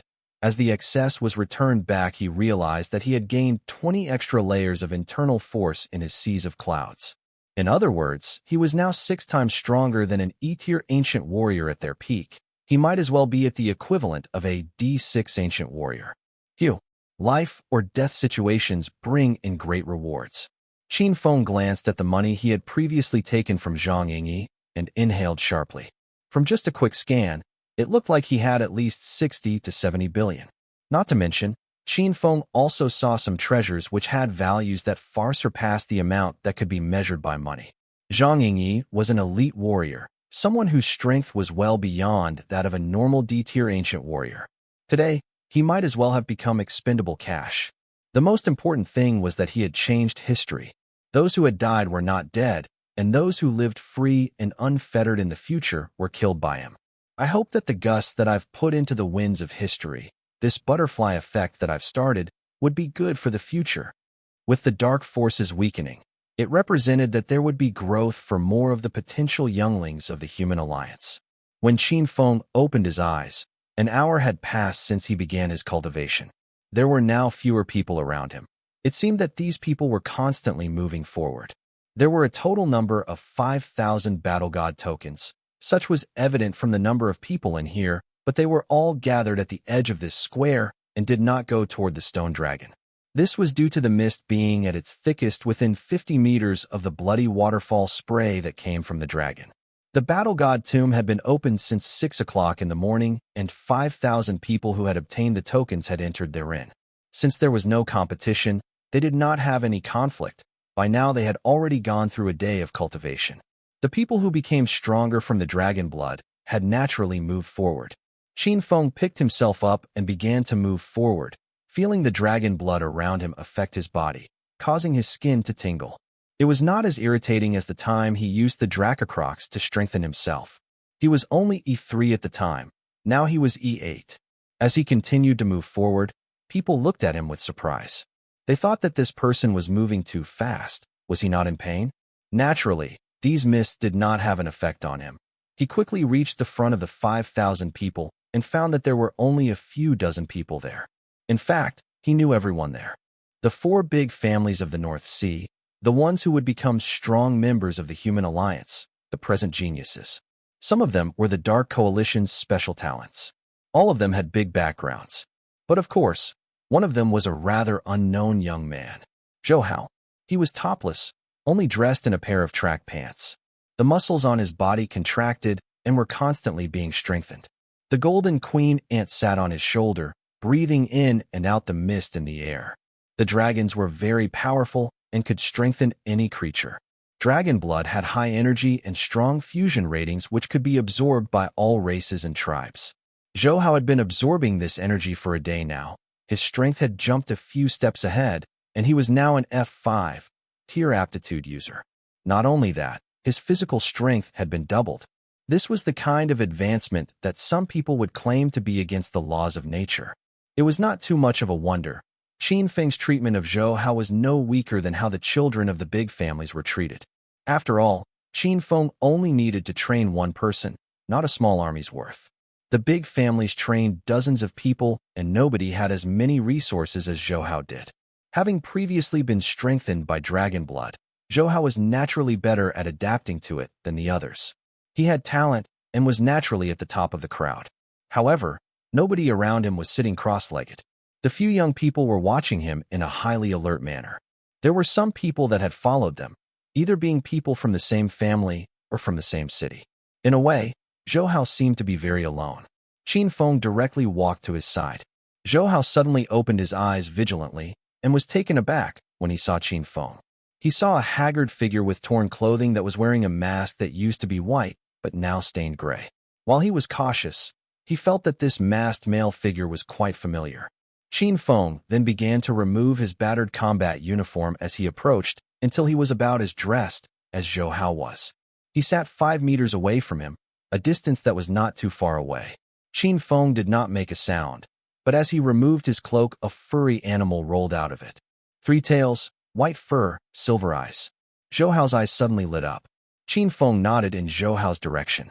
In the eyes of the others, it was just a greeting, but Zhou Hao knew the identity of this other person. Don't talk. Pretend like you don't know me. If there is any conflict, move closer to me, Qin Feng said through an internal force transmission. He had high internal strength and was the strongest among everyone present, so he was naturally not afraid of anyone eavesdropping. Zhou Hao pretended to be expressionless. He turned his head away and did not even dare respond to Qin Feng. When Qin Feng saw that Zhou Hao returned to his meditation, he didn't call out to him either. There was currently no danger within the battle god tomb, and he took advantage of this moment to activate asteroid assimilation. The move began to absorb spirit aura around him, and the surrounding blood mist rushed towards him. Qin Feng's body became covered in that blood mist, and it was absorbed by his skin in the blink of an eye. His absorption ability was also working, but people wouldn't have known that. Otherwise, he wouldn't be absorbing so quickly. He had suffered a lot of injuries along the way. This time, under the large quantities of energy provided by the dragon blood, he repaired them one after the other, allowing his body to recover to its strongest state. Ability Absorb. Qin Feng's ability began to frantically and greedily consume the surrounding dragon blood. This resulted in a whirlpool appearing around him, which reached out to suck away mist that was further away. The ability continued to strengthen his body, and soon the thick fog was swept away. He furrowed his brow and opened his eyes. It wasn't just him. Everyone else that had been meditating also began to open their eyes and scan their surroundings. Some of them noticed that there was something different about Qin Feng. They were stunned for a moment before that turned into an alertness and hostility towards him. They came here for challenges. Of course, they would naturally go for someone who had been performing outstandingly. Qin Feng didn't have time to deal with them. He got up from the ground and started to walk forward. This place could no longer satisfy him. Originally, this would have been the limit for many top prodigies, but for Qin Feng this was far from enough. As he continued to move, the absorption ability continued to absorb the blood mist, as if he had been turned into a figure made out of the substance. His body was being constantly strengthened, becoming even more perfect. His insane behavior directly caused the concentration of the blood mist to decrease to a point where it could no longer satisfy other people's cultivation. Follow him. What happened? Someone ungodly came over? Just who is this guy? The style of Qin Feng's mask made many feel that their questions had been answered, but they were too afraid to confirm it. After all, this was too much of a coincidence. How could Blood Hunter, who killed Shui Yuan 3 days ago and provoked the Shui family, be here? Wasn't the guy supposed to be E-tier or something? It didn't matter what they thought in their hearts. They didn't stop their feet and walked after Qin Feng. He quickly arrived about 50 meters away from the stone dragon. The massive dragon head was spewing blood that rained down like a waterfall. When blood hit the ground, it rolled into the strange grooves carved into the floor and slipped back into the pool below.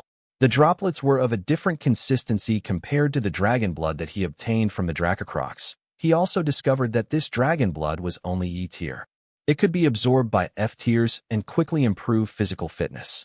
It was impossible for it to be F-tier as there were no draconic ultra beasts, and if it was D-tier, then all of these youths would have exploded and died. The battle god's tomb was a place where the battle god selected successors, not a death trap set by a malign devil. He quickly walked to the edge of the pool and noticed a white jade staircase. As he stepped even closer, he noticed that there was writing on the edge of the pool. 10 unshaking breaths in dragon blood, and you may enter. Qin Feng's consciousness spread out, and through the bloody waterfall, he found that behind the stone head was a huge body that had a cave in its center. This must be the battle god tomb's first trial. The battle god's tomb took in many disciples, all hoping to bear its mantle. Qin Feng knew that after the tomb's door had opened, it would still open again the next year for people to try again at passing this trial. Still, those stumped by the first trial would still go home with massive reward. Dragon blood was extremely previous.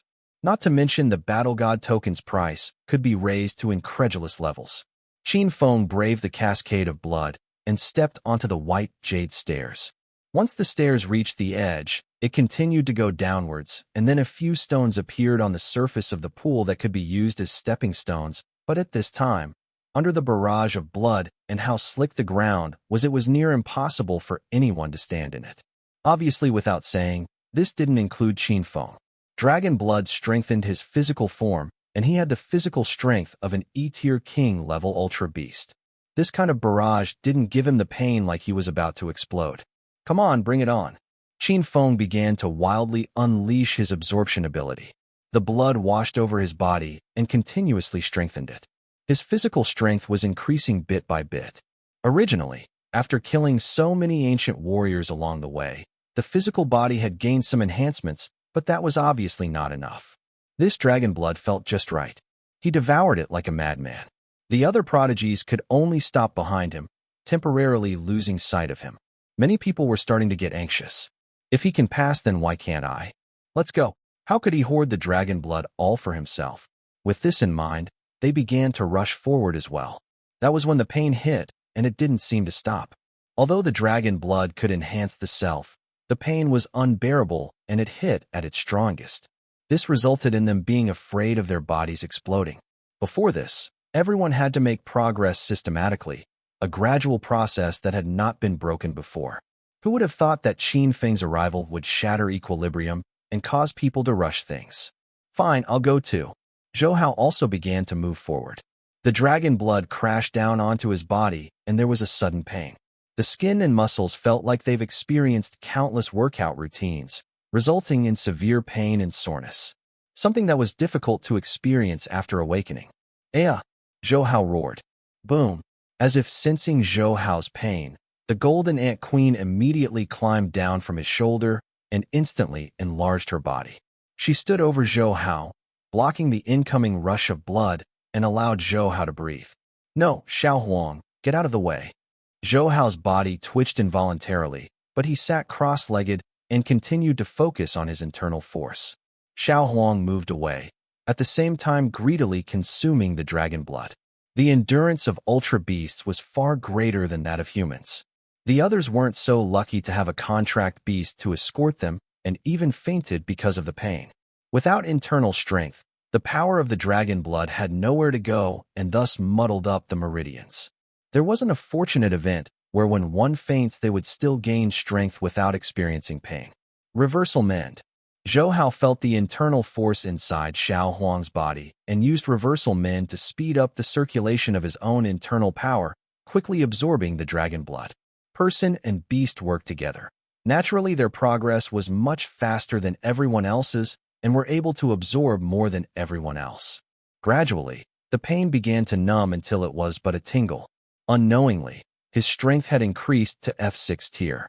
In one day, Zhou Hao had climbed up 2 tiers. Such a feat really was enviable. "Let's go." Zhou Hao continued to walk forward, not realizing that the surrounding waterfall seemed to have gotten smaller. Below the dragon-headed waterfall, Qin Feng had managed to take in 10 breaths by now, and in fact only about a minute had passed. Yet he did not intend to leave. His entire body was enveloped in a dark glow that was visible to the naked eye. The absorption ability had burst out completely. Just as he could consume the flesh and blood of ultra beasts to strengthen his body, the blood that he was absorbing would keep on adding to his physical strength. As the blood was absorbed into his skin, it briefly left behind dried-up stains that were quickly washed away by the dragon-headed waterfall. At the same time, Bailey hopped off Qin Feng with a strange light shining all around her body, seeming to have superseded the space there. Then, her head reached toward the pool of dragon blood, and she began to lap up large quantities of it. Qin Feng and Bailey both drank ravenously, and no matter how much blood there was, it could not handle this manner of consumption. Crack crock. Qin Feng's body burst out in a noise that sounded like an explosion, and his aura became an unconcealable eruption. E9 tier.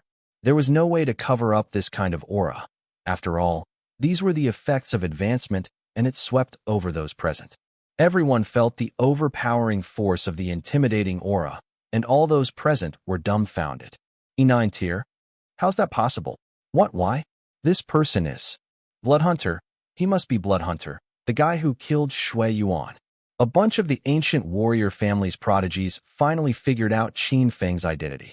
For a moment, everyone felt that they had just had a brief encounter with something that came out of legends. There was only one person left who was surprised, but not in despair. It was Zhou Hao. Could it be? Qin Feng's already E9 tier. Zhou Hao was shocked. After all, Qin Feng was strong, but he had never been properly verified. That E-tier aptitude user badge was issued by Fu City. Now, in just a few months, Qin Feng was actually E-tier. He could not believe it. At this time, as Qin Feng had advanced, the blood flowing from the dragon's mouth was gradually decreasing in volume. It was a flow that was originally more than 10 meters wide, but now it seemed to be only around 3 meters, and its momentum was starting to get sluggish. Naturally, there was less blood splashing out the more Qin Feng absorbed. This caused the other teenagers who had originally been deterred to approach. Only being a few meters away, they quickly reached the edge of the dragon pool and saw the almost dry fountain, as well as the person standing on the rocks. It was Qin Feng, and not only that, they saw the writing on the edge of the pool too. If they could withstand the dragon blood long enough to take 10 breaths, then they could enter. There's not much dragon blood anymore. I'm not sure if that counts. But Bloodhunter's seizing it all for himself. Sheesh, why is there such a strong person competing with us for resources? These youths were resentful, but they would rather be frustrated than actually do something about it. However, Qin Feng was still in the pool of blood. That column of liquid had been absorbed to the point where it was only 2 meters wide.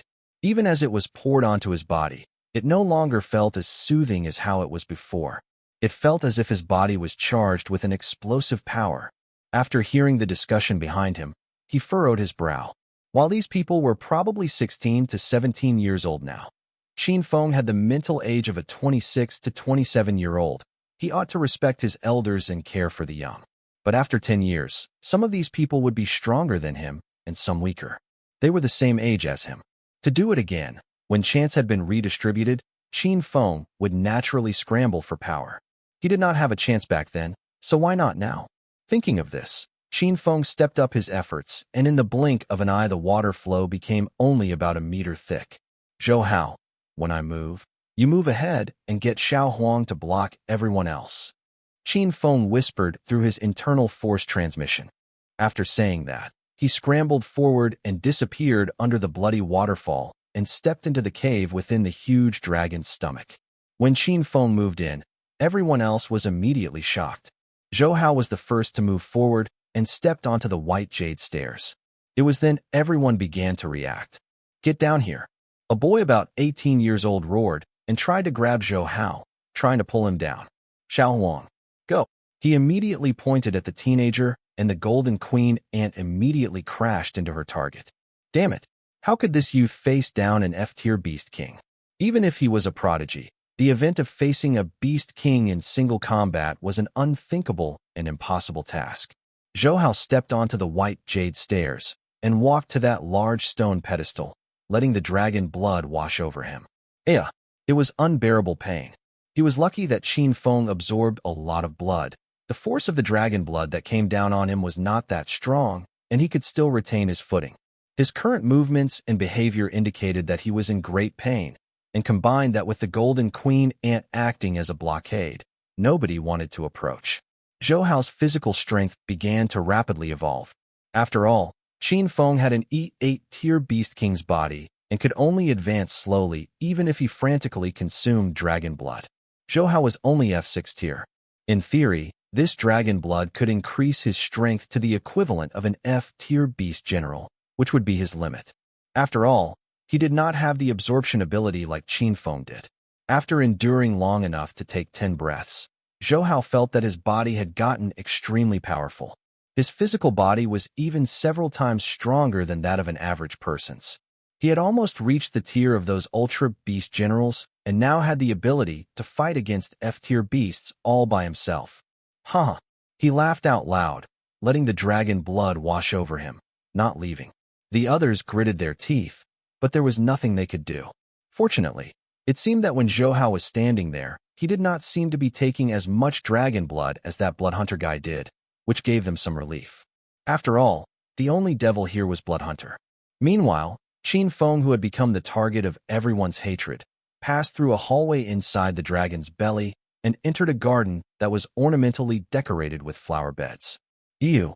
Bailey could not help herself from covering her nose in her paws as she whiffed a stinking odor. It smelled absolutely terrible. Qin Feng's eyes lit up, and he let out an impressed whistle. This garden contained only one kind of plant. They were all spirit flowers. Pristine lotus. Pristine lotuses were special things, growing unmarred from the mud like normal lotuses did, but had an effect that was out of this world. For ancient warriors, such a treasure was hard to find.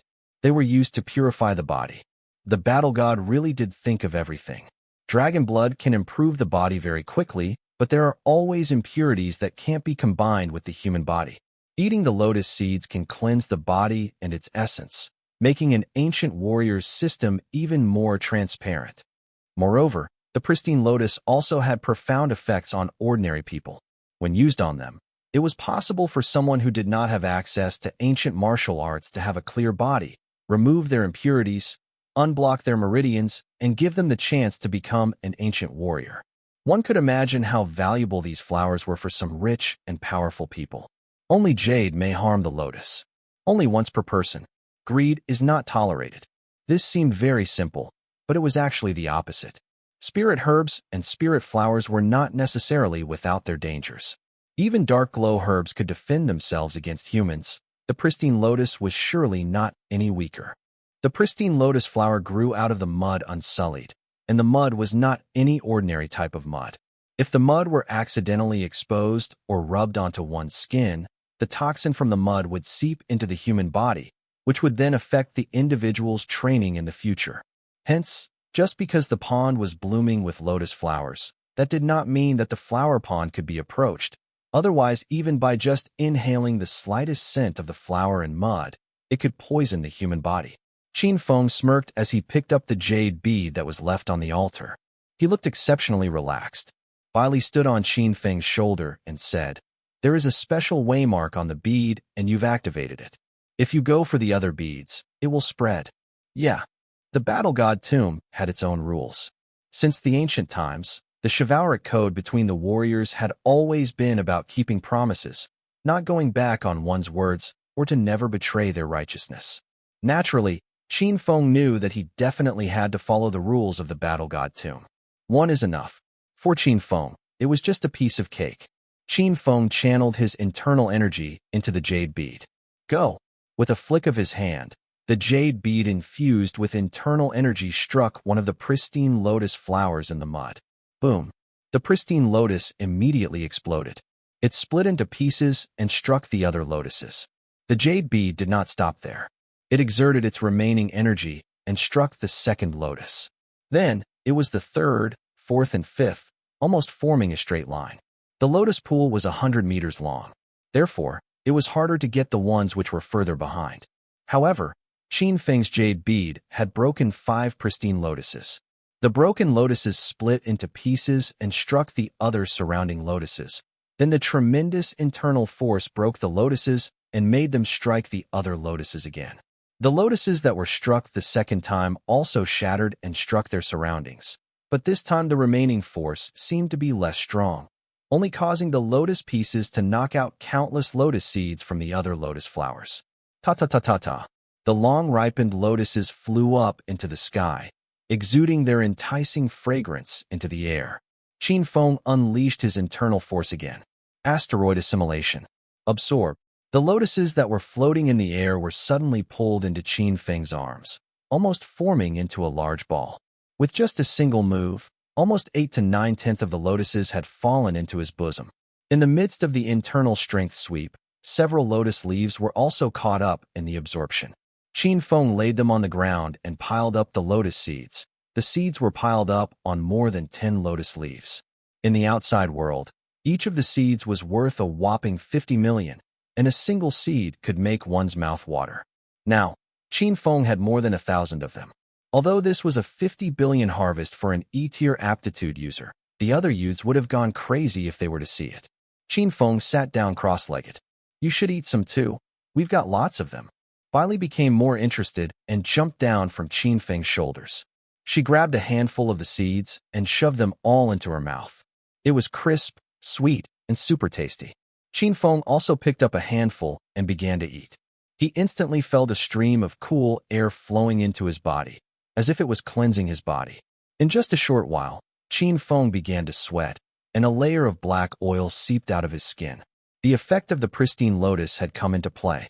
The pristine lotus was probably considered to have E-tier benefits similar to spirit herbs. Qin Feng now had the flesh of a beast king, so one seed would not do much for him. With each seed, Qin Feng felt a surge of energy continuously cleansing his insides. The oil stains were slowly accumulating. Fortunately, not only was there a lotus altar in this garden, a small stream was also flowing by the garden.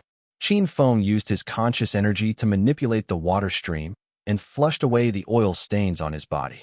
After half an hour of constant eating and flushing, Qin Feng had consumed more than 100 lotus seeds. Qin Feng felt that his body and mind were now pure and immaculately clear.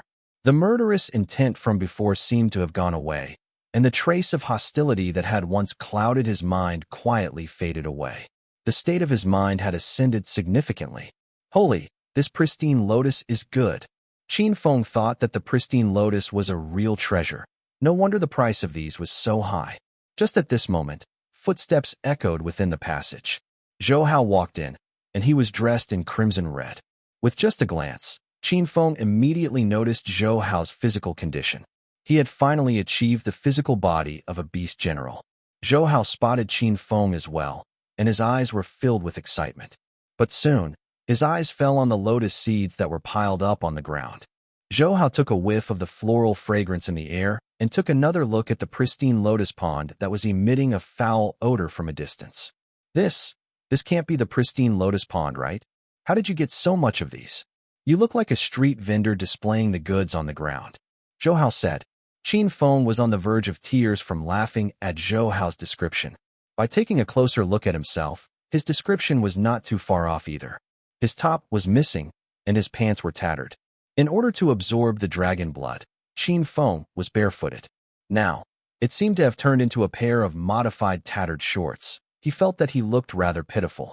The battle god tomb forbade visitors from opening spatial rune equipment. Otherwise, the dragon blood would be quickly emptied out by 5,000 people in just the blink of an eye. Of course, Li was still able to open up her spatial space, but it would look suspicious for her to take out his clothes. Good thing that I brought something along. Zhou Hao unloaded the combat backpack strapped on his back. Qin Feng was startled to see Zhou Hao's backpack. Why did you bring so much stuff with you? Haha, I kind of foresaw that something like this would happen. Zhou Hao opened up his combat backpack. Inside, there were lots of folded-up big pockets with all kinds of compressed dried ultra-beast meat, crystal boxes, as well as large and small jars. The jars were originally empty, with the small jars stacked inside of the big jars. They were used to carry liquids during field combats, and Zhou Hao brought 10 of them. They were now filled with blood. The number of packages had also increased from 1 to 3, which were all now strapped on the back of the golden queen ant. Without a doubt, these were all dragon blood. Wow, you're going to make big bucks from these. Qin Feng had not even thought of this method. He was a little surprised and laughed. Of course, I came here well prepared. Otherwise, who knows what I would encounter. Zhou Hao laughed. That's right. This harvest is good and enough for you to advance to E-tier. Before I came in, I was pursued by some people, and I didn't have the time to sort my stuff out. Qin Feng nodded. The main thing was that there was no need for him to tidy his things up since Li was still able to open her spatial space. As soon as Zhou Hao heard Qin Feng's words, his expression became heavy. All right, what's the matter with you, Qin Feng? Did you get into trouble with the Shui family? You said you were being pursued. Was it by the Shui family? This was a hard topic for Qin Feng to clearly explain. Not only that, Qin Feng's consciousness had sensed that someone was coming from the outside. Qin Feng even gestured to Zhou Hao as he began speaking with a husky voice. Friend, would you like to buy a bag of pristine lotus seeds? The young man coming from behind was Ho Feng, the genius of the Ho family. After occupying the altar for half an hour, Zhou Hao finally left. The water from the stream did not seem to have reduced much. After all, the apparatus Zhou Hao had brought along was not able to fill up much of the water. After Zhou Hao left, little did he know that the others had started to become more modest. After all, Not everyone could bear the pain of injecting dragon blood into the body. The first person to test the waters was Ho Fong, who was the strongest, but he only lasted a minute before he rushed straight into the passage. At this moment, he simply wanted to laugh when he heard Qin Feng's words. A pristine lotus seed in exchange for my entire wallet? That's ridiculous. You must be scamming people with fake goods. While he was having that thought, his vision cleared up and he realized it was Qin Feng who was sitting on the ground acting like a beggar. Only his mask was still intact, as well as the large pile of pristine lotus seeds in front of him. Gulp! Ho Fong swallowed a mouthful of saliva with difficulty. Zhou Hao also sensed Ho Fong's surprise and tried his best to contain his laughter. Zhou Hao had seen a pristine lotus seed before, and it was just a single piece placed in a beautiful crystal box. It was auctioned for 30 million, and the final bid was 63 million. There were so many of them here. Even as the direct descendant of one of the 4 strongest families in the North Sea, Ho Fong felt that even he could not get enough of that particular site. Ho Fong really wanted to go up and ask if Qin Feng would still sell him the lotus seeds. Now, he really regretted not doing anything to Zhou Hao before this. Otherwise, he would have been the first one to arrive. From Zhou Hao's side, he saw the major change in Ho Fong's expressions. He found the breakdown of his reaction amusing and funny. Mister, no, it would be impolite of me to just take it. Just take as much as you want, said Zhou Hao in a flattering tone. This was what an F-tier aptitude user should think of when it came to an E-tier user. Qin Feng also felt that Zhou Hao was quite a quick thinker. He had really thought of giving Zhou Hao some of the lotus seeds, but now it was impossible. Qin Feng continued in a hoarse voice. Yeah, follow me later, and I'll bring you along the way. Thank you. Zhou Hao took out some pouches and handed them to Qin Feng. He gave him 3 plastic zipper pouches, and Qin Feng filled up the pouches with the lotus seeds. 900 lotus seeds might seem a lot when spread out on the ground, but once they were in the bags, 3 pouches were just right. Zhou Hao also gave Qin Feng a small pouch which acted as a simple combat backpack, which fitted right in his hands. The two of them had put on a show for half a day, which could be regarded as ganging up with a different identity. You go and have a look at that stone tablet, and take the jade beads to purify the lotus. Qin Feng said. All right. Zhou Hao eagerly got up and went over to the side of the pristine lotus altar. Initially, Ho Fong was eyeing for Qin Feng's pristine lotus seeds, but now he realized that this seemed like a chance that everyone could have. He was instantly filled with joy. So, this is how he got the pristine lotus seeds. Ho Fong's eyes lit up. Zhou Hao and Ho Fong walked to the edge of the flower bed at the same time and scanned through the words written on the stone tablet. With just a quick glance, Ho Fong grabbed a jade bead and examined it. Then he observed the pristine lotus flower bed again. This time, his brows were furrowed and he was frantic. He discovered that the lotuses nearest to him were now all seedless, and there were parts of the plants where the petals were either removed or damaged. When he thought about it, he knew that only one person would dare to do all this. Ho Fong was let down. The Ho family sent me out here this time. It would be embarrassing if I go back empty-handed. This blood hunter is too vicious. Ho Fong was about to explode with anger. At this moment, Qin Feng was guiding Zhou Hao. Channel your inner strength into the jade bead. Then strike on the lotus to shake out the lotus seeds. Although your inner strength is a little bit weak, it is still enough to strike one lotus and let it bounce on other lotuses. Then you will get your lotus seeds. The problem now is how are you going to collect the lotus seeds? Not everyone owned the asteroid assimilation skill. It was possible to use inner force to grab items in the air telekinetically, but if the user was not prepared in advance and rushed through the process, he would lose the timing and the lotus seeds would fall into the mud, making it useless. Zhou Hao observed the entire process. When compared to Ho Fong, Zhou Hao clearly had the upper hand. Conscious energy. After consuming the consciousness fruit and having a bond with the golden queen ant, Zhou Hao's conscious energy had continued to increase, and now his conscious power had reached F tier. With a sweep of his conscious energy, Zhou Hao was the first to know the positions of the lotus seeds before Ho Fong. He shot out the jade bead that was in his hand. Whoosh! The jade bead struck a pristine lotus that was still intact 30 meters away. Then it bounced 20 meters backward and struck one of the lotuses within 25 meters of the pond. Ta-ta-ta-ta-ta. 5 lotus flowers were hit with just a single strike. However, There were very few lotus seeds in these pristine lotuses. There were only 5 lotus seeds in one pristine lotus flower. At the very beginning, Zhou Hao's internal strength was able to shake 5 seeds out of the first lotus, but up till the last one, only 1 seed popped out. The lotus seeds did not pop out upward in a straight line. Instead, some were shot out for more than 40 meters away, and even the strongest of internal forces were not able to do that. Collect the seeds. Zhou Hao used his internal strength to suck in the lotus seeds. Some of the lotus seeds were heading toward him, but there were around 5 or 6 seeds that were shot out too far away and were impossible to reach with his internal strength. What a pity, Ho Fong said with a pained expression. Although it was not him that was doing it, the lost seeds were still very valuable, and altogether that was more than 300 million lost. Just at this moment, the edge of Zhou Hao's lips lifted into a smile. He then unleashed his internal strength. Those lotus seeds that were far away were drawn back toward him. Ho Fong was flabbergasted.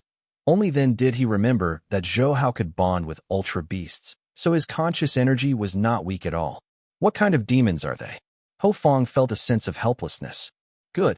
Qin Feng nodded and praised Zhou Hao. Zhou Hao let out a hearty, proud laugh. Thank you, kind sir, for your guidance. Zhou Hao was still infatuated with acting on his part. Zhou Hao walked back to Qin Feng's side and sat down cross-legged. He grabbed a small handful of pristine lotus seeds and began eating.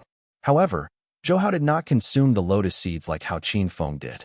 He carefully swallowed one seed and let the energy sweep through his body. Then he continued with another.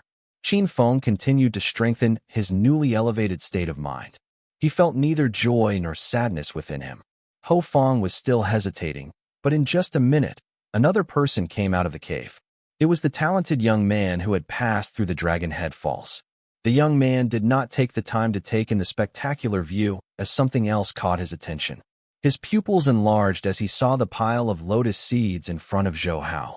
If it were not for the golden queen ant that was guarding Zhou Hao from the back, he would have rushed forward and stolen them. Soon, the man noticed Ho Fong and the pristine lotus altar. When Ho Fong saw that someone was coming, he knew that the longer he idled, the worse it would be for him. Finally, he set aside his worries and threw out the jade bead with a swish. Crack! The jade bead struck one lotus and bounced into another direction. It hit the second lotus, followed by a third, and then it fell into the mud.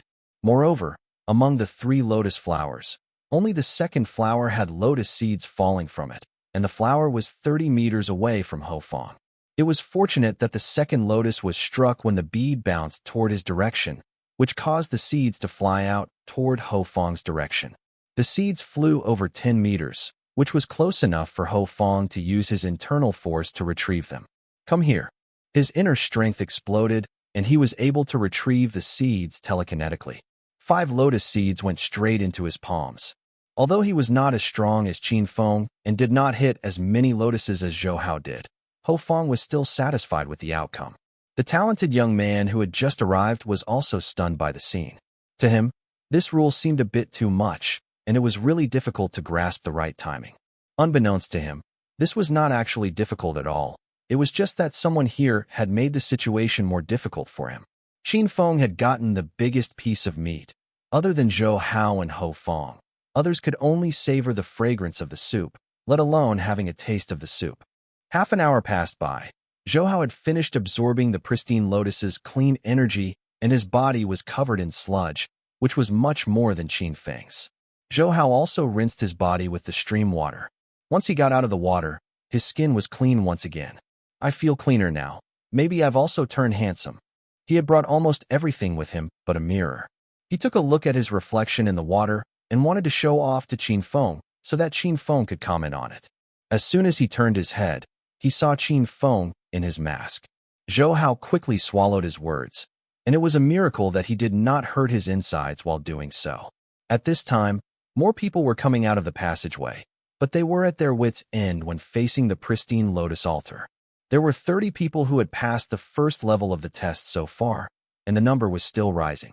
Chaos had even erupted on the outside as people were fighting over the dragon blood. These 30 people were the best amongst the best. They were all under the age of 20 and were F-tier aptitude users.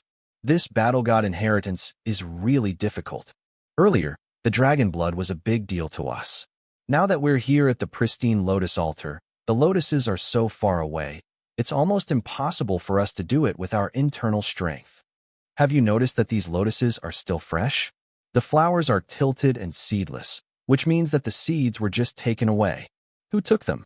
The person who was speaking immediately shut his mouth tight as his gaze fell upon Qin Feng's body. The strongest person here with the strongest internal strength. Who else could that be? Not only that, Qin Feng had an extra pouch in front of him, and one could only imagine what was in it. Never mind. This is a large area, so there might be other wonders here. Let's go explore the other parts of this place. These geniuses were obviously very disappointed, and the crowd soon dissipated. It seemed like they were trying to avoid Qin Feng. You follow me, Qin Feng ordered in a hoarse voice, deliberately pretending to be cool. Zhou Hao hurriedly kept up with Qin Feng. There were quite a few white jadestone paths in the garden, each leading to a different direction. Qin Feng chose the path which led them forward. The aura here feels very thick. There were pristine lotus seeds earlier. Could there be something else here as well? Zhou Hao asked. This time, there was no one else around, and the two were already considered companions. Yet, they could not act like they were too familiar with each other. Could be a carrot and stick, Qin Feng said. Zhou Hao had yet understood what Qin Feng meant when their surroundings gradually changed. A dangerously fragrant smell stung their noses. Poison. Qin Feng frowned at once. Zhou Hao was busy covering his nose, but it was of no use. Go, Qin Feng said in a deep tone. The two of them quickened their pace, but the further they got, the stronger the poison seemed to get, and Zhou Hao was starting to get a little lightheaded. In the mist, Zhou Hao's mind had turned into a blur. Everything around him seemed so real. Zhou Hao actually saw himself walking out of the battle god tomb with the inheritance. He had advanced to E-tier and was holding a large sum of money. How? Qin Feng could see that Zhou Hao was poisoned.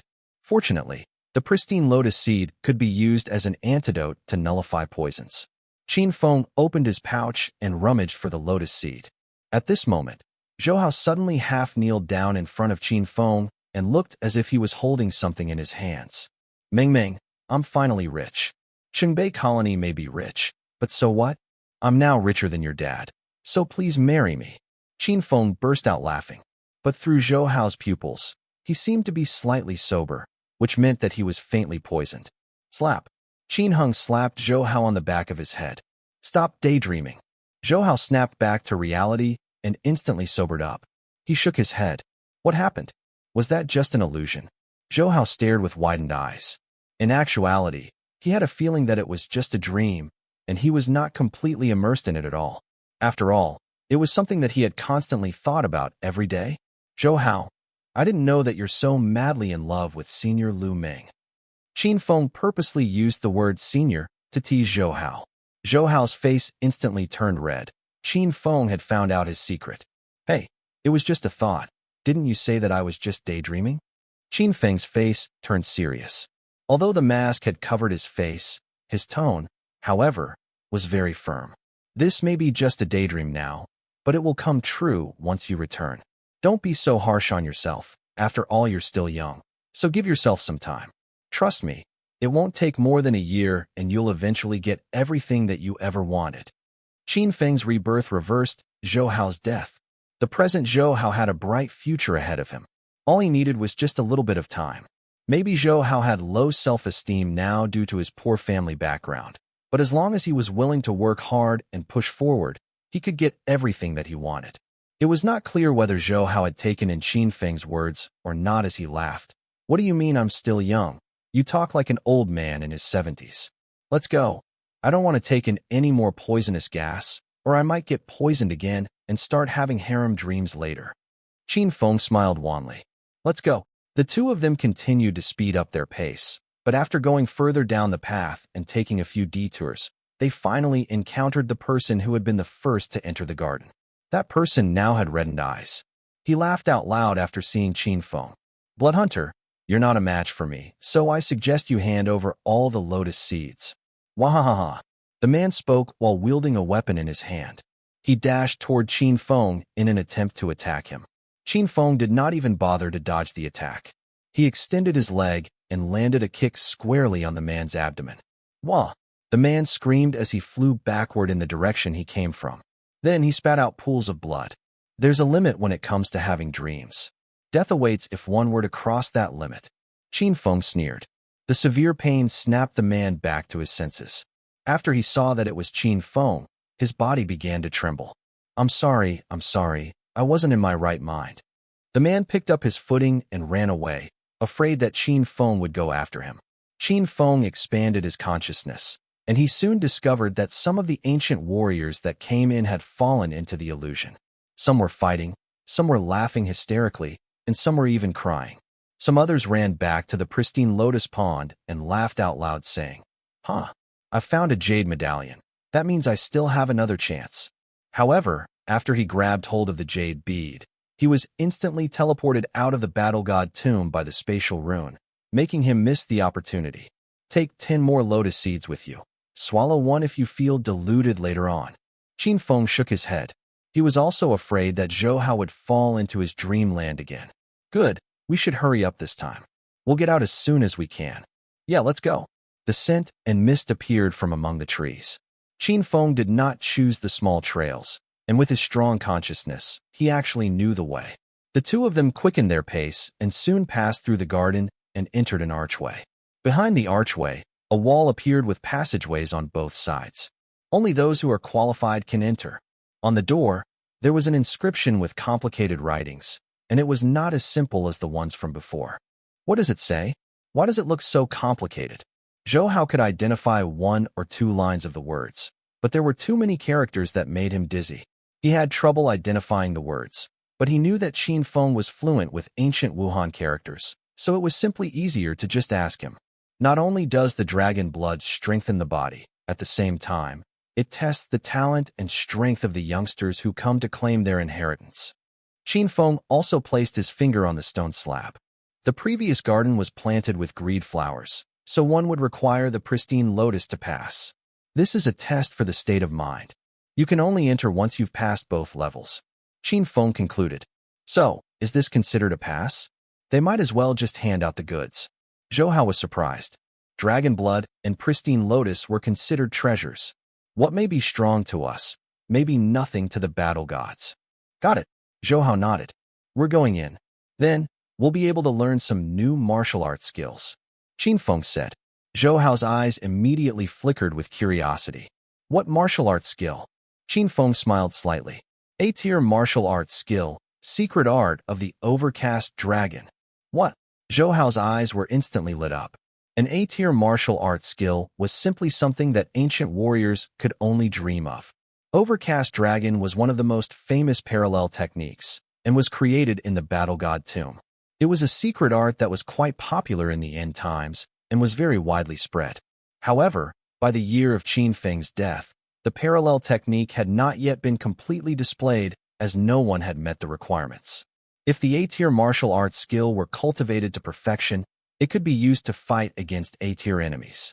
For example, Qin Feng had given Zhou Hao an internal technique that could be cultivated up to B-tier. The fact that the asteroid assimilation skill could reach S-tier was just a speculation. After all, Lu Ming, who possessed the asteroid assimilation skill in the first place, was pushing himself forward and was even about to advance to the S-tier. Come on, let's go and take a look. Zhou Hao could not wait any longer. Qin Feng nodded and followed Zhou Hao as they walked around the wall and reached its back. The place was a huge stone chamber. In front of the stone chamber, there were 6 doors. On the first door to the left, there were engraved patterns, which were obviously martial arts diagrams. The stances on the patterns as well as the flow direction of the internal force were very odd. This requires us to form our internal force into a mist ball. We can practice this. It seems like we have to pass a test on the second stage. Zhou Hao said. Yeah, it looks like we'll learn the parallel technique once we push open the second door, which of course requires strength. Zhou Hao could not wait to practice. Qin Feng also followed the practice. In fact, he had come across the secret art of the overcast dragon in his previous life. However, it was only available as F, E, and D tier secret art. The B tier was a rare market piece, not to mention A tier, which was out of the question. Later on, There were even people who invested on the young talents to come to the Battle God tomb to seize the book containing the secret art of the overcast dragon. At this time, having been reborn, Qin Feng had prior knowledge and was able to quickly learn the technique. In just 10 minutes, Qin Feng had practiced the parallel technique in one go. Since his system was strong, he could still learn F-tier secret arts in just minutes. This stance is so odd, and the way the meridians flow in my body is as painful as the time my body was reinforced by the dragon blood. This parallel training is not good. Zhou Hao grimaced, but after he took another break, he began practicing again. In just a short while, someone else had appeared in the secret chamber. Surprisingly, it was Ho Fong. As the third person to reach the pristine lotus altar, he had gotten 5 lotus seeds. He fell into a deeper hallucination than Zhou Hao did, but after consuming the seeds he quickly sobered up and arrived here after a short walk. He was also excited when he laid eyes on the secret art of the overcast dragon. After all, this was an art that could make him an A-tier ancient warrior. Qin Feng used his internal energy to transmit his message to Zhou Hao. You train here. I'll try the second level. Zhou Hao nodded at Qin Feng. Only then did Qin Feng get up and rush toward the second door. Without needing to use any strength, Qin Feng pushed open the door with one hand. Ho Fong, who had just arrived, had his jaw dropped as he watched Qin Feng leave. He has finished practicing? Ho Fong asked Zhou Hao. Since they had gone through 2 hurdles together, and Zhou Hao and Qin Feng were good friends, they were proud of each other. Of course, Zhou Hao replied proudly. What kind of demon is he? Ho Fong could not help himself from saying those words. I'm not sure either, Zhou Hao replied. He was clear about what Qin Feng was, but that was something he could not tell Ho Fong. Some people are just gifted by the gods, and they aren't comparable with ordinary people. Ho Fong was left speechless. Ho Fong had been praised as a talented genius since he was a child. He had reached F4 tier at the age of 19, just like the hunk of Chungbei High School, Gao Linghan, who was also highly regarded. And now, an overpowered demon came out of nowhere and knocked him off his feet in almost every way. He felt like a frog under the well. Forget about it. Carry on with your practice. Ho Fong also sat down and practiced on the first stone slab. 20 minutes later, 2 more people appeared in the chamber. Qin Feng came out of the second door and walked towards the third stone door. He also pushed it open easily with just one hand. Astonishment filled the eyes of the 4 people that were still sitting. Qin Feng disappeared behind the third door. I've almost finished the practice for the first level of the overcast dragon. Maybe I can try the second level now. Then, I might be the first to get my hands on the secret art book, thought one of the teenage ancient warriors that came later. He stood up and walked toward the second door. He placed both of his hands on the door and gave it a mighty push. The stone door did not budge at all. No matter how much strength he exerted on the door, he was still unable to move the door. Not only that, the stone door began to flash with silver light, and the teenager reappeared 10 meters away from the stone door. Since he was still in a pushing motion, he fell forward face down. The entire scene was hilarious to say the least. Zhou Hao and the other person could not help but laugh. This time, only Ho Fong did not laugh. He could not force himself to laugh at all because he had just seen Qin Feng pushing the door open with just one hand. I'll do it. Another teenager stood up and ran toward the door. He used his entire strength to push the door, but his face changed once his hands touched the door. He stopped laughing. Instead of proceeding, he backed away. Ho, why don't you try? The guy asked Ho Fong. Ho Fong did not dare to try. Forget it. I'd better practice instead. Another half an hour passed, and more people filled up the chamber. There were now 10 people inside. Creak. Qin Feng walked out of the third stone door. Despite the fact that he looked incredibly beaten, he still calmly walked to the fourth door and pushed it open with both hands. Creak. The stone door opened again. 3 hours later, Qin Feng walked out and pushed open the fifth door. Inside the stone chamber, more than 20 people had their eyes fixed on him. 5 hours later, the number of people inside the stone chamber had reached over 30. Some of these people were the ones who came up later from the Dragon Head Falls. Now that over 20 hours had passed since the opening of the Battle God tomb, everyone was starting to get drowsy. The fifth stone door opened up. Qin Feng walked out of it and toward the sixth door. Qin Feng was surprised, and he opened his eyes wide. Overcast dragon, explode. Qin Feng immediately activated the hidden skill, and the energy within his body spiked once again. Boom! A loud explosion echoed within the stone chamber and awakened everyone who was about to fall asleep. Then, everyone witnessed Qin Feng's shadow that had disappeared from the sixth stone entrance. Everyone was shocked as they stared at the enclosed stone entrance. I wonder how powerful the sixth level would be. However, it feels as if something is missing. Qin Feng wondered out loud. Although the completion of practicing Overcast Dragon could result in the capabilities to go against an A-tier Ultra Beast, the entry requirement to begin on the practice was rather low. The first level only had an F-tier requirement to begin practicing. The second layer required one's physical capabilities to be one of an F3 tier beast soldier, and the third layer required that of an F6 tier beast general. Zhou Hao could instantly begin his attempt, and it was the greatest reward for a top-tier genius to be within the Battle God tomb. The requirement paralleled the levels and increased gradually, with the level requirements being at E5 tier beast soldier, E8 tier beast general, and the sixth layer, which was D5 tier beast general. However, Qin Feng felt that something seemed off. If these were the only requirements, the Overcast Dragon would appear to be a little bit too weak. Qin Feng continued to move forward and went through a passage that stretched for about 10 meters. He was instantly surprised by the scene ahead. It was no longer the stone chamber that was dimly lit earlier. This stone chamber was much bigger. It was surrounded by night, glowing pearls that lit up the chamber with their glow. A rectangular offering table was placed before Qin Feng, while a jade sculpture stood behind the table, and it was vividly depicting a middle-aged man that stood upright and tall. Battle God. Instantly, voices accompanied with internal strength were heard around the area. 3 bows to honor me as the master, and to take up my mantle. Receive every knowledge that I have gathered during my entire lifetime, and raise my name, or follow your own wish and seek for freedom. There is no insistence. Voices from the Battle God were constantly heard, while Qin Feng fixed his gaze onto the stone container that was offered on the table. The container would most probably contain the spatial rune equipment of the Battle God. The hidden skill on the stone container will be released with a single touch. Suddenly, Bailey warned. Qin Feng raised his eyebrow. The second half of the hidden skill is on the cushion. If the first contact is on the cushion, then taking the container will not activate the spatial rune. If you prefer, I can wipe away the runes that are on the container for you. Bailey suggested. It is all right. It will not be too much of a hassle to honor the elder with bows. After all, the reward is given by the elder. Qin Feng did not mind paying his respects to the deceased in order to obtain reward from the Battle God. He immediately kneeled down and paid his respects. Only then, he reached out to the stone container that contained a necklace within. A pale gray stone with the size of a quail egg was connected to the necklace, and it was emitting a radiant glow.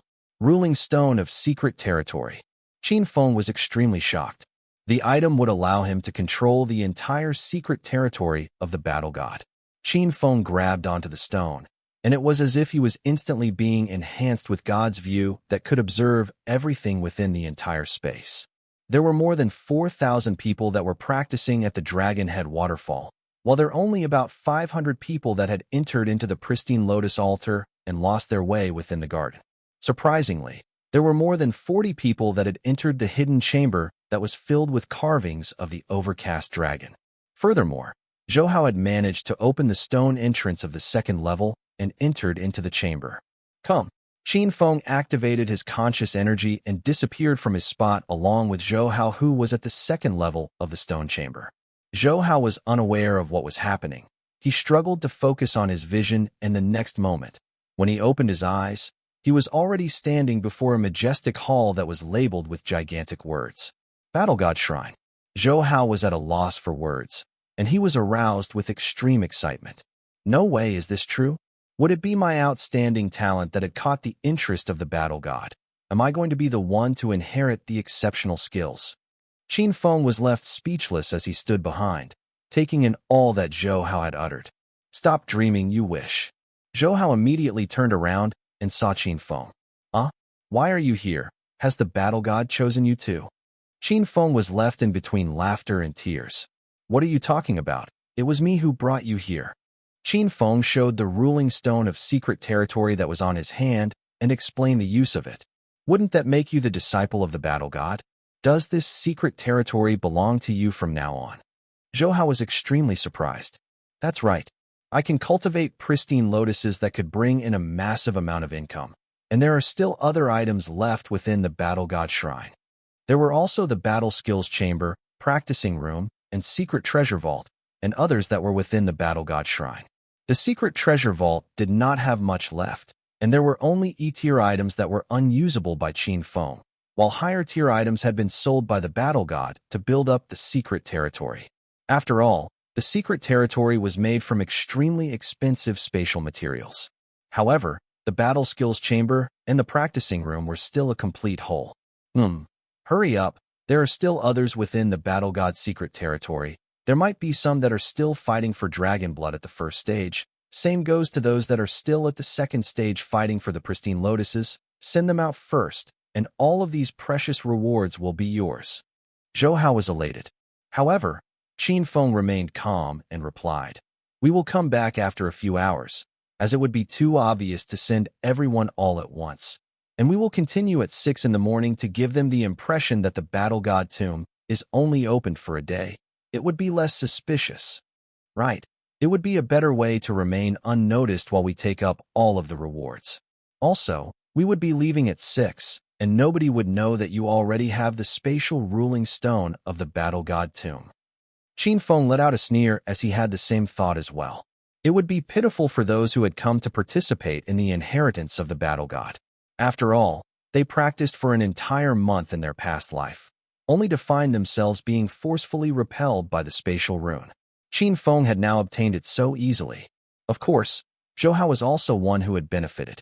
Both of them walked toward the battle god shrine and continued toward the battle skills chamber. Certainly, Qin Feng would also want to find out how the 6th scroll of the overcast dragon looked like. There was an unobstructed spot within the scroll's chamber that had 3 books placed on it. Overcast Dragon Kill, and Dragon Steps. They were parallel training fundamentals, battle skill kills, and Qin Gong respectively. It was a complete set of core books. Qin Feng no longer had to worry about the availability of battle skills to train trusted aides and spread his influence.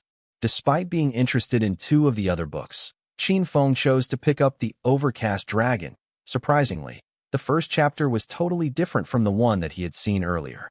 The battle god was indeed a wily old fox. The overcast dragon is supposed to be practiced by submerging in the dragon bloodbath, or else the outcome would be ineffective.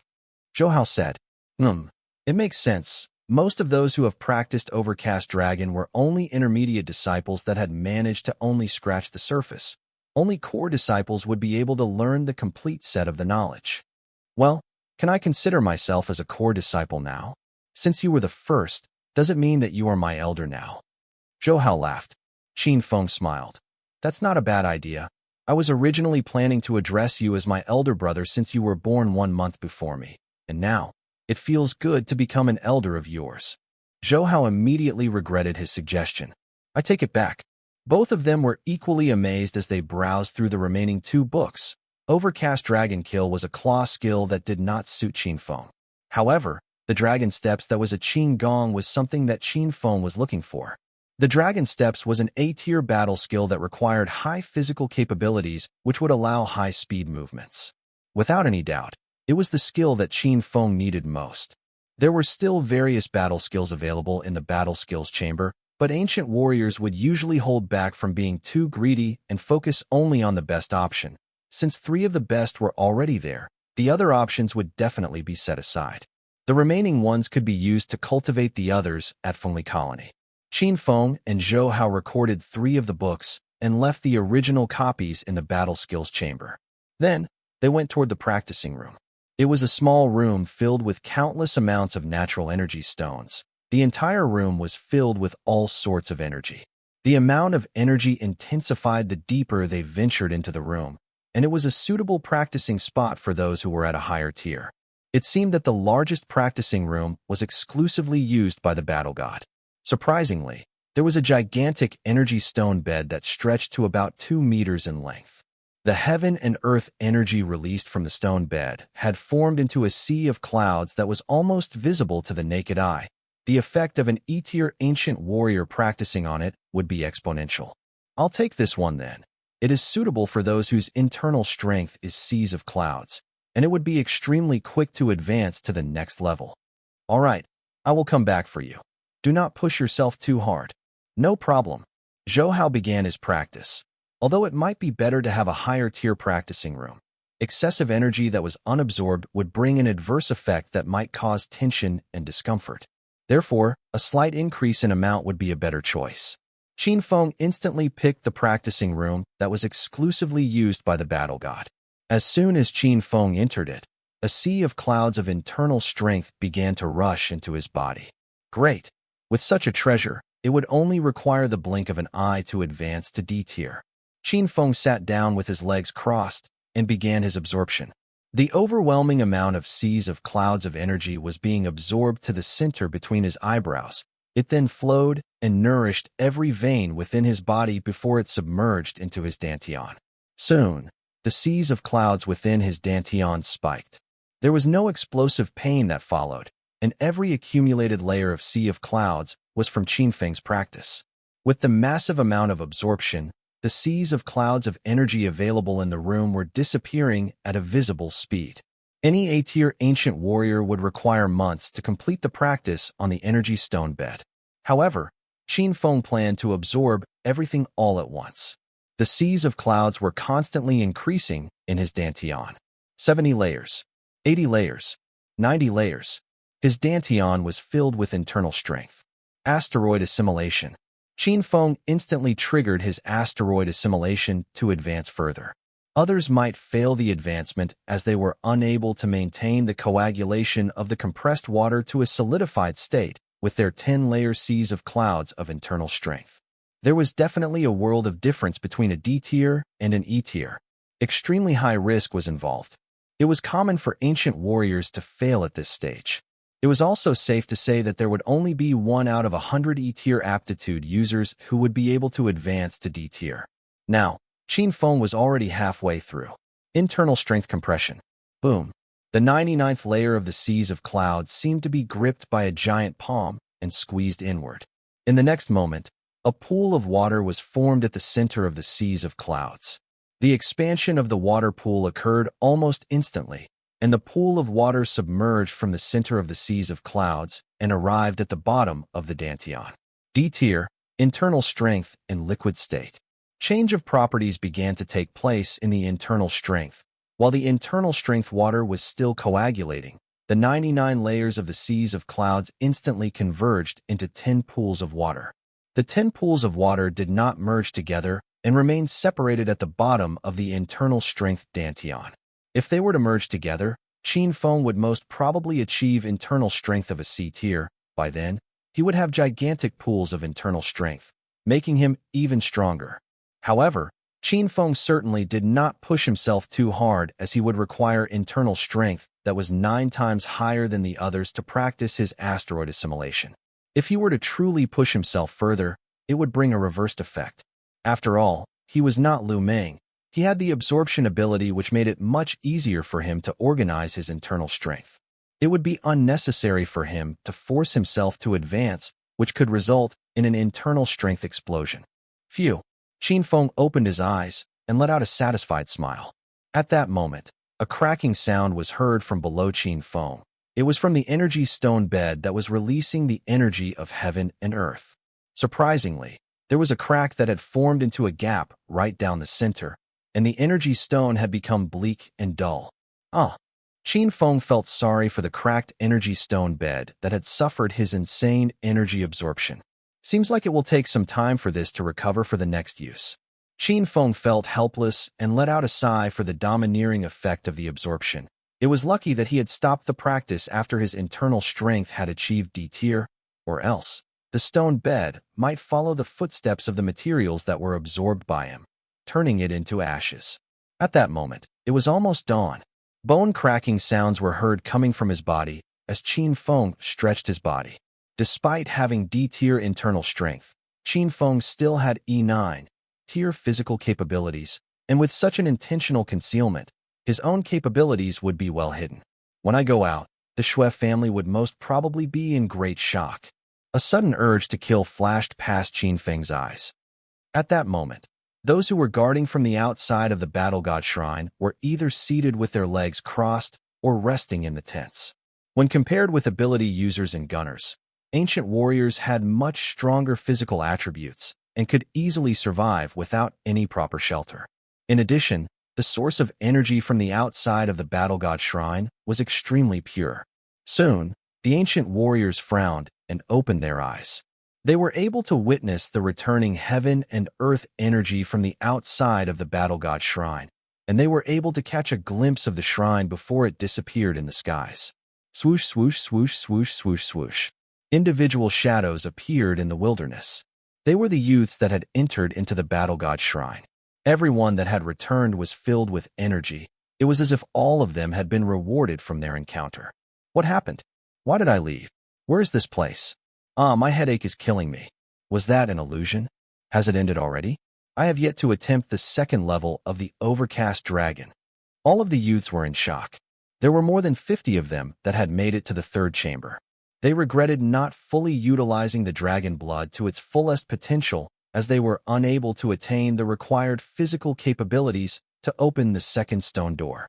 From this one entrance to the battle god's secret territory, they had only managed to obtain the learnings from one of the overcast dragon scrolls. However, some had managed to figure it out, and there were some who were able to grasp the skill. Bloodhunter. Where is he? He is out too. He has obtained the sixth scroll of the overcast dragon. Everyone had their eyes fixed on Qin Feng, who was the center of attraction. At the end of January, the weather was still chilly, and he looked battered and exhausted with his topless body, worn-out shorts, and no shoes on. He raised a finger, and a cape appeared in his hand. He used it to cover his body. Then, Qin Feng was about to leave. Ho Feng, who stood amongst the crowd, shouted, "Third uncle, Bloodhunter has about 1,000 pristine lotus seeds with him." Of course, Ho Feng did not know the exact amount.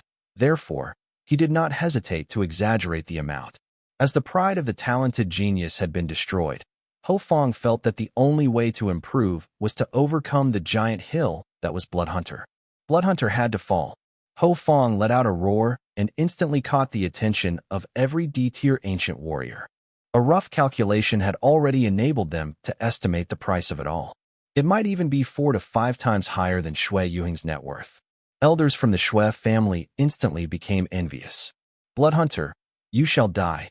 Elder Lu from the Shui family could not resist the urge anymore and took the lead to rush toward Qin Feng, landing a palm on him. Blood mist, enraged internal strength, combined with blood breath spread across to a radius of more than 30 meters. Qin Feng raised his hand to block the attack. Overcast Dragon, Dragon Slam. Despite only having quickly glanced through the Overcast Dragon kill, Qin Feng had already managed to master the Dragon Slam. Although it might be an easy skill, when released with Qin Feng's E9, Tier Beast King physical body and massive internal strength, the output from it was indeed overpowering. Blood Mist was the first to land onto Qin Feng, and also the area within his surroundings. Every youth that stood around him let out their screams and turned into blood mist. Ho Feng, who had drawn attention toward Qin Feng and exposed him, was also one of them. It was fortunate that Qin Feng had chosen to eliminate suspicion of his connection with Zhou Hao by placing him far away by using the ruling stone of secret territory, or else their connection might even be exposed. Qin Feng did not have the intention to save the others. Everyone was staring at Qin Feng with greed in their eyes and the intention to kill. During the end times, only the powerful ones would thrive, and those who were able to adapt would survive, and only those who were able to survive until the end of the slaughter would become the most powerful ones. There was no such thing as mercy. Boom. The Dragon Slam withstood the attack from the bloody hand. A ray of golden light was released, instantly piercing through the bloody palm. Then, accompanied by solidified internal strength, the palm went through the bloody hand and landed on the body of the elder from the Shui family. The massive impact tossed the elder high up into the air. A gush of blood splattered out, forming an arc across the sky. Thud! The elder from the Shui family landed on the ground. It was instant death. Qin Feng's shadow flickered, and he instantly stomped onto the body of the elder. He stared coldly at Shui Yukuei and the third elder of the Shui family. Were you all enjoying hunting me down before this? Now it is my turn. As Qin Feng was saying that, he was also quickly absorbing the internal strength of the sixth elder using asteroid assimilation. He swept his conscious energy across the body and took the silver accessory from the sixth elder's waist. It was at that moment, Shui Yukuei and the third elder snapped back to their senses and finally figured out what had happened. Sixth elder, sixth brother, both of them grieved with sorrow. Although all of them were elders, they were from the same generation and were also brothers. They did not think that things would escalate so quickly from the death of the seventh elder earlier, and now the sixth elder. Blood Hunter, you shall pay for this with your own blood. The third elder was enraged and exuded his D7 tier capabilities entirely. It was obvious that he was a much stronger opponent. It would have been impossible for Qin Feng to face the third elder before this. However, Qin Feng's capabilities had spiked from the inheritance of the battle god.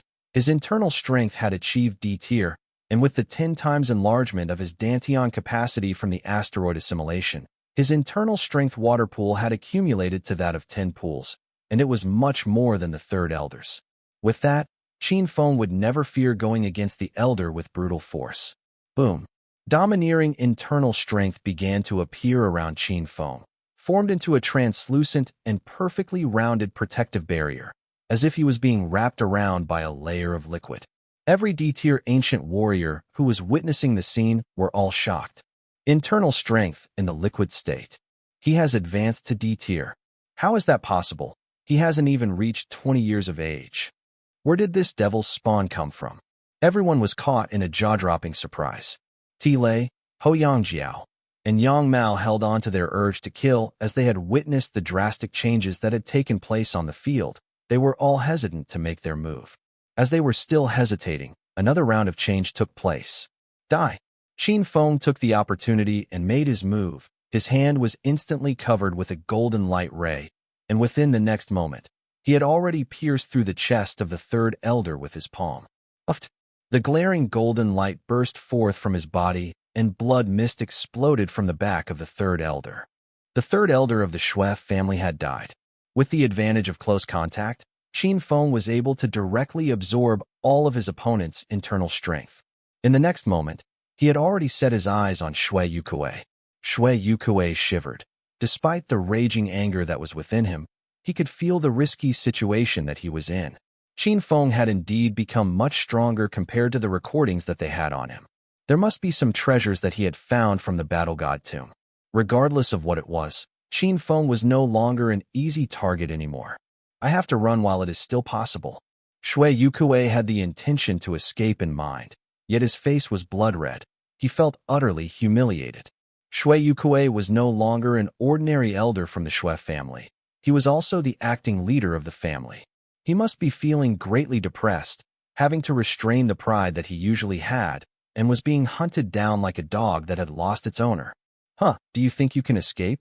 Qin Feng did not have the intention to let his opponent sneak away. Shui Yukuei kept running forward while Qin Feng immediately began his pursuit from behind.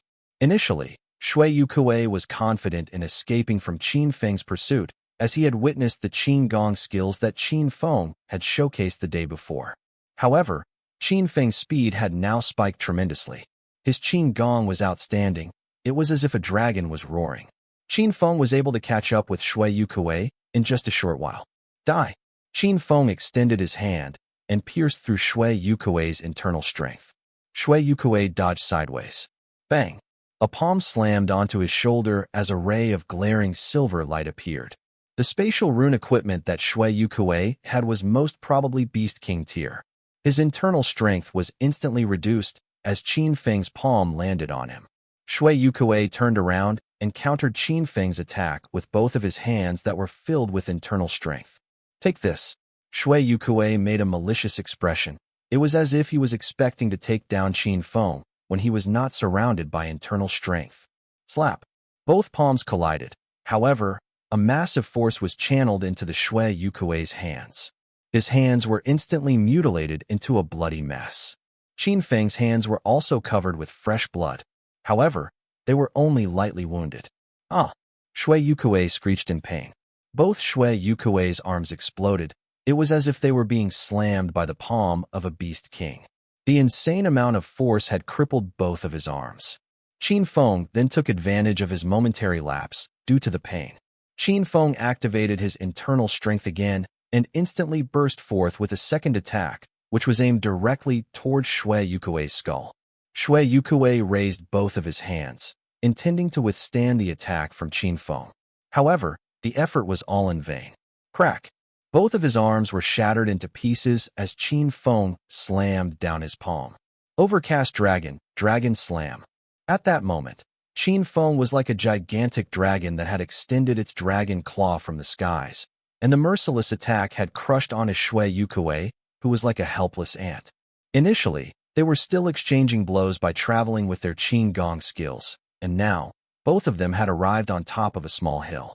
A vague, gigantic golden dragon claw landed on top of the hill and struck Shui Yukuei's body. Boom! The earth quaked and the mountains shook, and the ground on top of the hill began to crack open. Shui Yukuei penetrated into the ground after being hit by Qin Feng's palm that was filled with internal strength. Qin Feng stood within the giant pit formed by his own massive destructive attack and looked at Shui Yukuei, who was a bloody mess and barely breathing. We, the Shui family, would never forgive you. Shui Yukuei could barely complete his last sentence.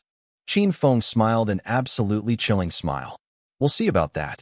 Believe it or not, I can rush into the Shui household and destroy your whole family right now. He let out a ghastly chuckle. Shui Yukuei glared at Qin Feng. One of his eyes was covered with blood, and he could not open it.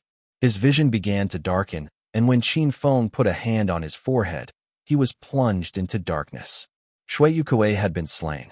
The three elders from the Shui family that gave chase not only failed to complete their mission, they had also died. This was news that nobody would believe. What was more was that the person who died this time was the acting patriarch of the whole family. In the distance, in the direction of where the battle god tomb was, the people from the three families shuddered. Miss Ho, are you still going to make a move? Tilei asked in a low voice. Ho Yangjiao faltered slightly. She was actually shaking. Forget it.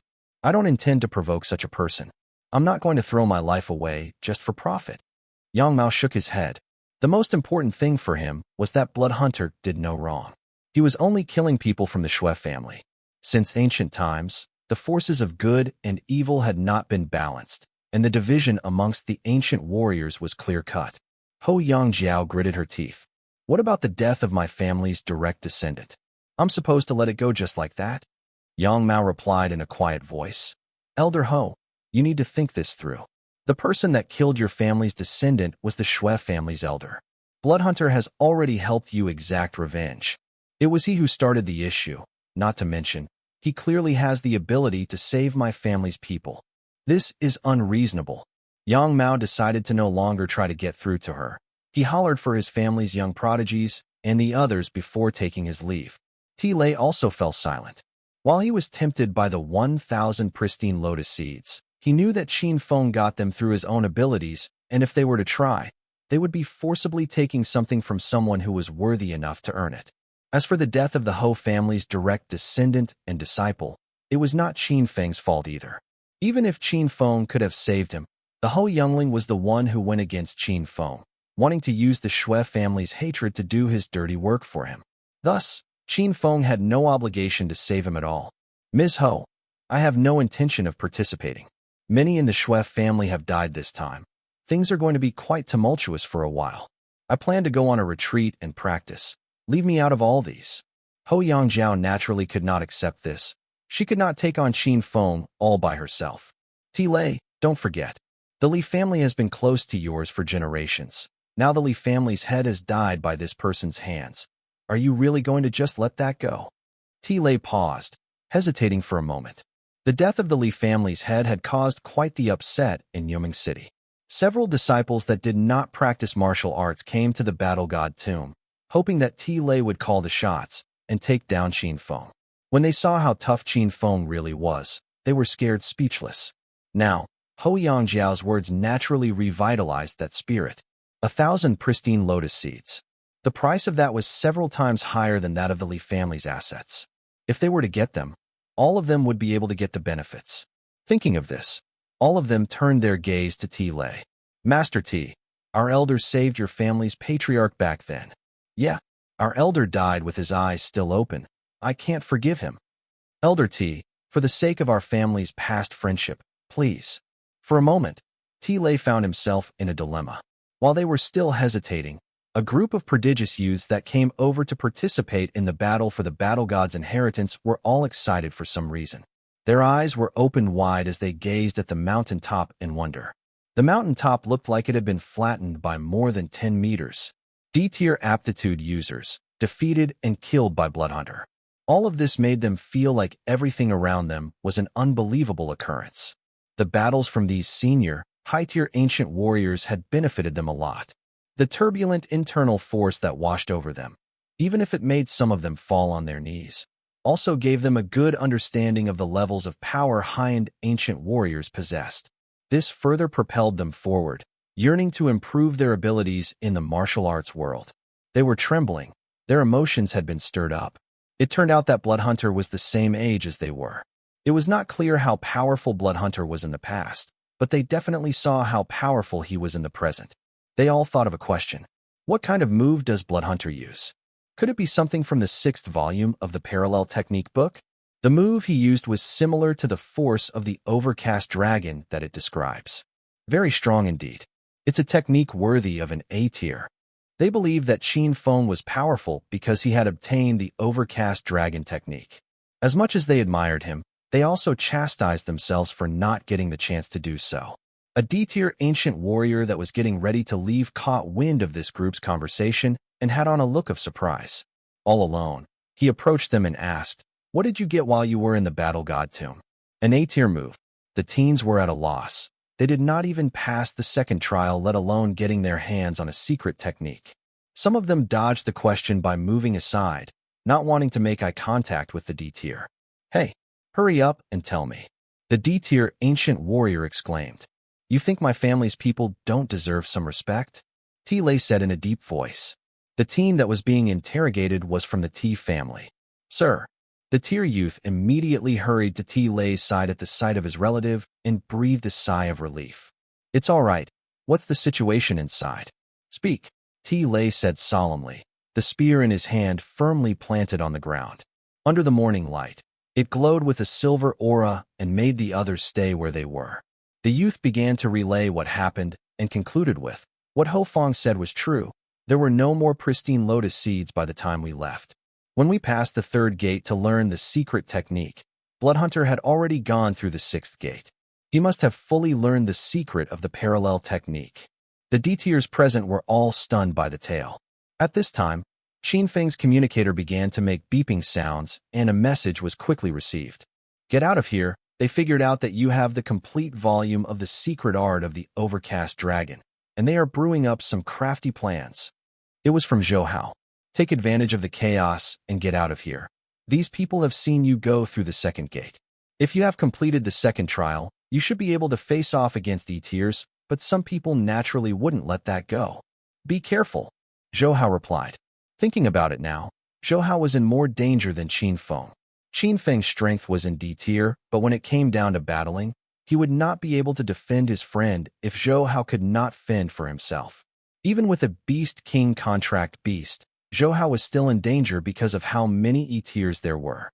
Fortunately, everyone's eyes were on Qin Feng. Nobody in the crowd noticed that there was an additional young man. Qin Feng cast his chilling gaze downward and pressed his hand down. Asteroid assimilation. His internal force was mobilized as he began to drain Shui Yukuei's internal force via his head. The violent surge of internal force that rushed through Shui Yukuei's brain would have been more than enough to kill the man. Absorption. With internal force in his hand, he lifted Shui Yukuei off the ground and took away his opponent's rune equipment. At this time, a group of figures used Qin Gong to quickly arrive and surround Qin Feng. The ones leading them were Ho Yangjiao and T. Lei. Ho family, T family. Qin Feng regarded them with a frosty gaze. Translator's notes. There isn't an exact English translation for this. It's essentially the action of walking/running jumping through the air that is commonplace within high fantasy Chinese martial arts media. The two D-tier powerhouses flanked him, and not only that, other strong D-tier aptitude users also came along to join in. In reality, they were hoping to see Qin Feng use his A-tier martial arts. Several middle-aged men from the Li family approached with their heads held high, backed by D-tier ancient warriors who bore an imposing aura which moved in a momentum, causing people to get out of the way as if the Lord of Heaven himself had just arrived. "Bloodhunter, you killed my family's head. We demand you give us an explanation today," the Li family member said angrily. Qin Feng did not move and spoke in a hoarse voice. "Your family head? Who?" When he spread out his aura, the Li family member could not even lift his head. It was only just an F7 tier ancient warrior. Did he not want to live anymore? Lei naturally could not let Qin Feng suppress the other as he quickly released his internal force to form a barrier around the Li family member. "Bloodhunter, although you're strong, you can't just kill innocent people because of your personal enmity with the Shui family. You killed the head of the Li family of Nyoming City. He was a D-tier ancient warrior. Whether we're speaking in the terms of Nyoming City or in the terms of the front line, he was a very important person in both situations as a man who had multiple military exploits and had made great contributions to the human alliance. Don't you think that deserves some explanation?" So that was him. Qin Feng recalled the old aptitude user he killed on the road. "Bloodhunter, what else do you have to say?" "Plead guilty now," Hou Yangjiao said coldly. However, Hou Yangjiao knew that the affairs of her own family could not be brought up as the logic for that accusation was ill-founded. On the other hand, it was all right to be making a fuss about the Li family's matters. After they had succeeded, they could count on the Li family to be the ones to divvy up the spoils of war. Qin Feng did not know Hou Yangjiao's plan, but he suspected that all of this was just a farce. He merely chuckled coldly. "Everyone that I've killed before all wanted to kill me. Just because he is the Li family head, I'm supposed to let him kill me? He aids the Shui family in their oppression. Why isn't anyone pointing fingers at the Li family? Having died in such a way, how dare you all come at me, waving that righteous flag of yours, looking for trouble? Do you think I'm an idiot?" Qin Feng's tone was firm and distinctly clear. The people around him had to admit that his words seemed to make some sense. Hou Yangjiao's face suddenly sank. She only thought that Qin Feng was strong, but being so young, in a situation where he should be overcome with weakness, he was able to speak so casually and calmly without crumbling under the anxiety. Who would have thought that Qin Feng's words would put her ill intentions to waste? Instead, she reacted quickly and said, "Bloodhunter, whatever the case, a person's death is a great deal. The Li family's head is the family's only pillar of support. Without him, the Li family would naturally fall apart. Since you killed someone, don't be so stubborn and just apologize to the Li family and provide some compensation. Then you'll no longer be held accountable." "Compensation? What kind of compensation do you want?" The Li family's people's expressions suddenly lifted. They originally came to demand for compensation. The D-tier ancient warriors who came over were naturally there to assist in that matter as well. An old man from the Li family shuffled out. He was the younger brother of the Li family's head. He was over 60 years old but well-maintained. However, after one day, he had begun to look a little haggard. Adding on how Qin Feng had scared him earlier, he was drenched in cold sweat and did not look very good. The best description for his current appearance would be what Hou Yangjiao would describe as pathetic. "Bloodhunter, our patriarch's spatial rune equipment is in your hands. Is it too much if we want it back? Now that the head of the family is dead, no amount of money could be exchanged for the person.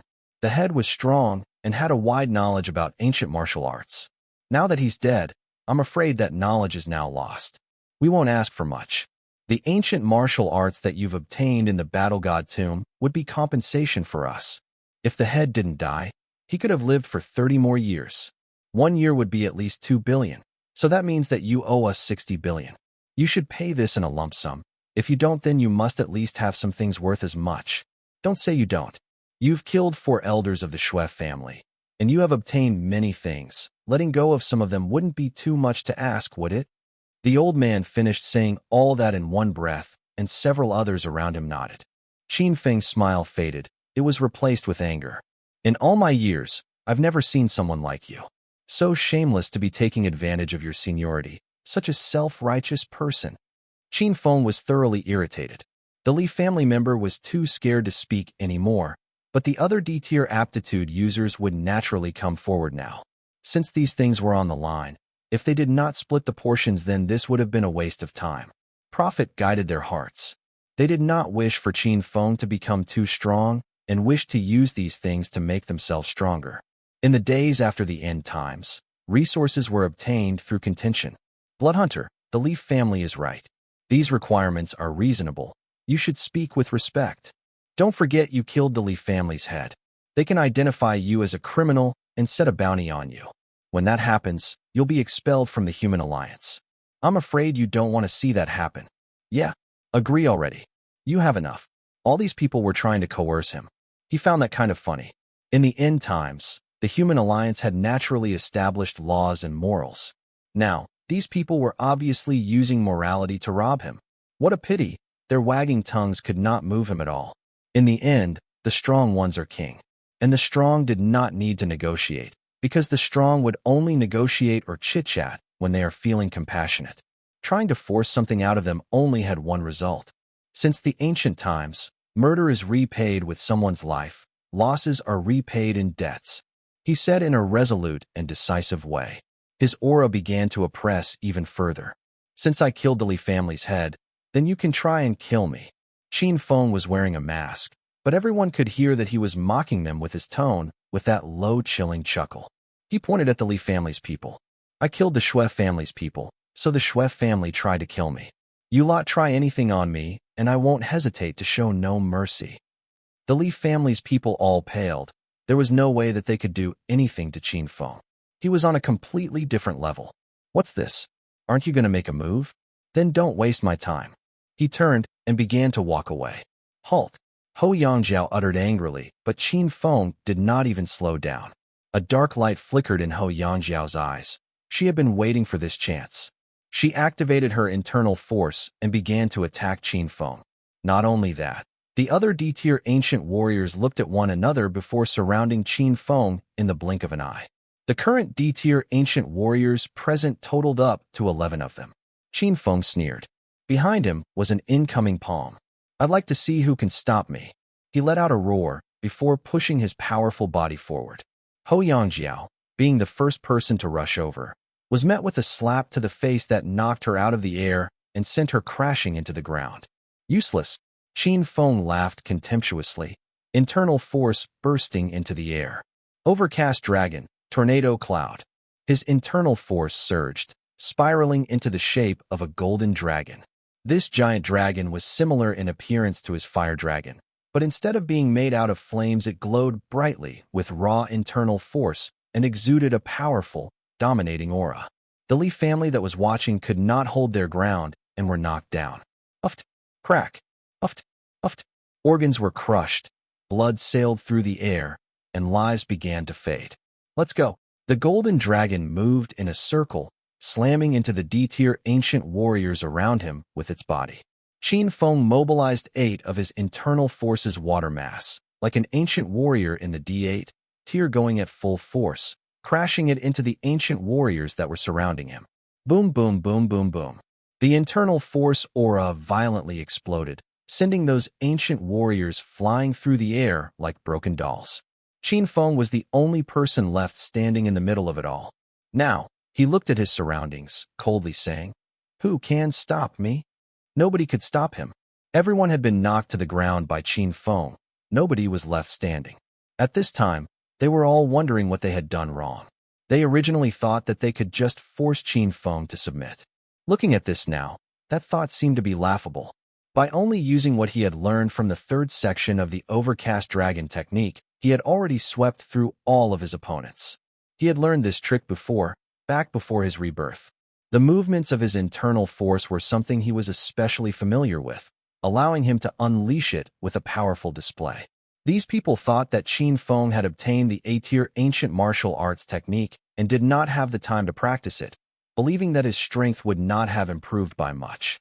Now, they felt like they had made a huge mistake. Qin Feng sneered contemptuously.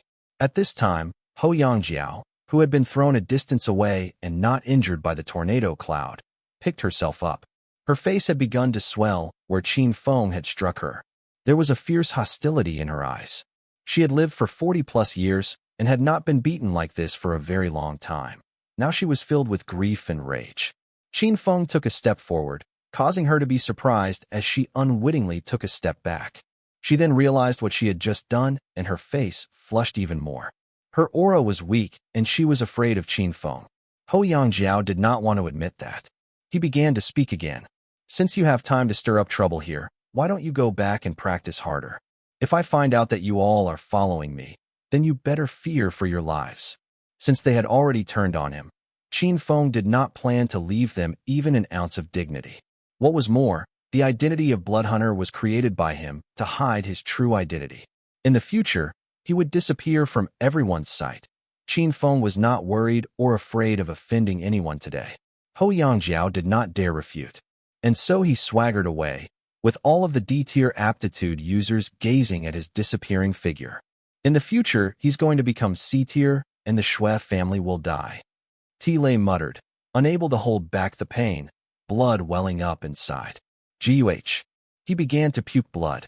Everyone that was hit suffered from some kind of internal damage. As for that Li family member, he had already passed out on the ground. Nobody was even sure if he survived or not. One day later, Qin Feng had already left from the direction of Nyoming City, driving like a bolt of silver lightning as he sped in the direction of Qingyang City. He had intentionally left behind some traces, but nobody had gone after him. After all, who would want to chase after Bloodhunter without at least being C-tier?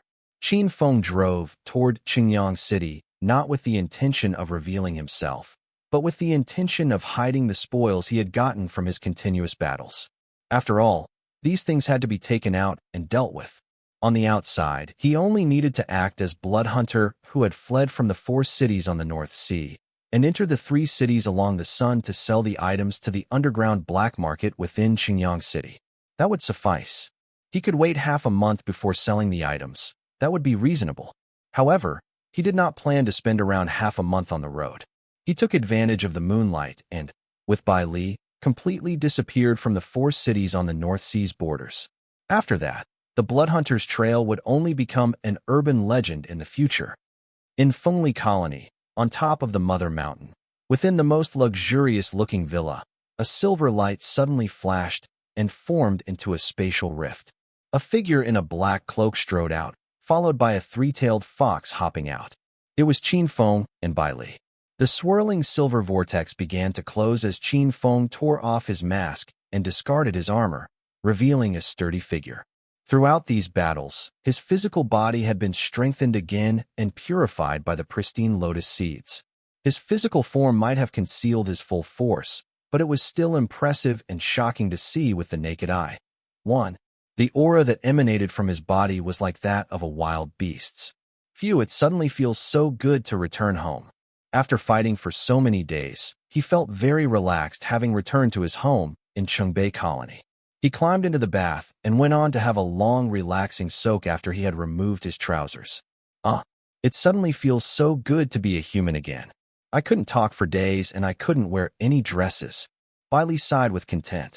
She could not use her communicator the past few days. After being infected with the explosion of human media, life without the internet was extremely boring for her. Finally, that terrible experience was over. Qin Feng picked up his communicator and called Zhou Hao's number. Zhou Hao was sitting in his hovercraft when he answered the call. He sighed when he saw Qin Feng's background on the feed. You've gone home already? You used a spatial waymark to return, didn't you? Dude, you're way too extravagant, I swear. That must be the only explanation for how Qin Feng got to the Fengli colony so quickly. Zhou Hao would naturally not suspect that it was actually Bai Li's spatial ability. Yeah, what about you? Are you in any danger? If you can't travel, then you can take the spatial waymark back too. Qin Feng stated. I'm fine. Nobody's after me at the moment. I'm currently in the wilderness trying to see if I can break through into E-tier.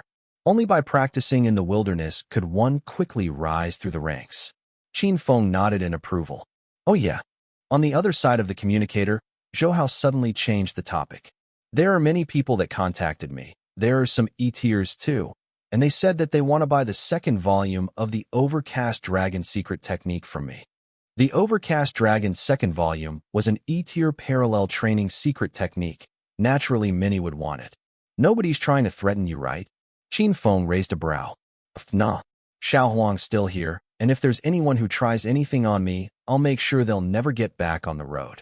Beast King tier Ultra Beasts were something people were still afraid of. Then sell it off. Something that valuable is going to catch some unnecessary attention. It'd be best if you find multiple people and sell it off in one go. Once they've passed it around in the future, it wouldn't be as valuable. After all, in the end, it's just a bit of money. You can't expect to sit on that forever. Yeah, I got it. Zhou Hao grinned before laughing. I feel like a rich man. I mean, this E-tier ancient martial arts is worth 100 million. Selling it to 7 or 8 people would definitely turn in a profit. For Zhou Hao, an F-tier ancient warrior, the speed in which he was making money was definitely something that was against the established order. Shenyang Colony's Gao Linghan was also F-tier and made several million at a time, and he was incredibly proud of it. They were still far behind Qin Feng. This time his profit had reached about hundreds of billions. 3. After catching up with Zhou Hao, Qin Feng excused himself and went on to contact Xue Xingfu. Xue Xingfu was a little surprised when he got a call from Qin Feng. Mayor, didn't you say you went on a retreat? Yes, Qin Feng nodded, then added, I'm already D-tier. Xue Xingfu was so taken aback that his eyes might as well have turned into gongs. His voice was so loud that it might as well have split the sky. You what now? He could not believe it. How old was Qin Feng? 17?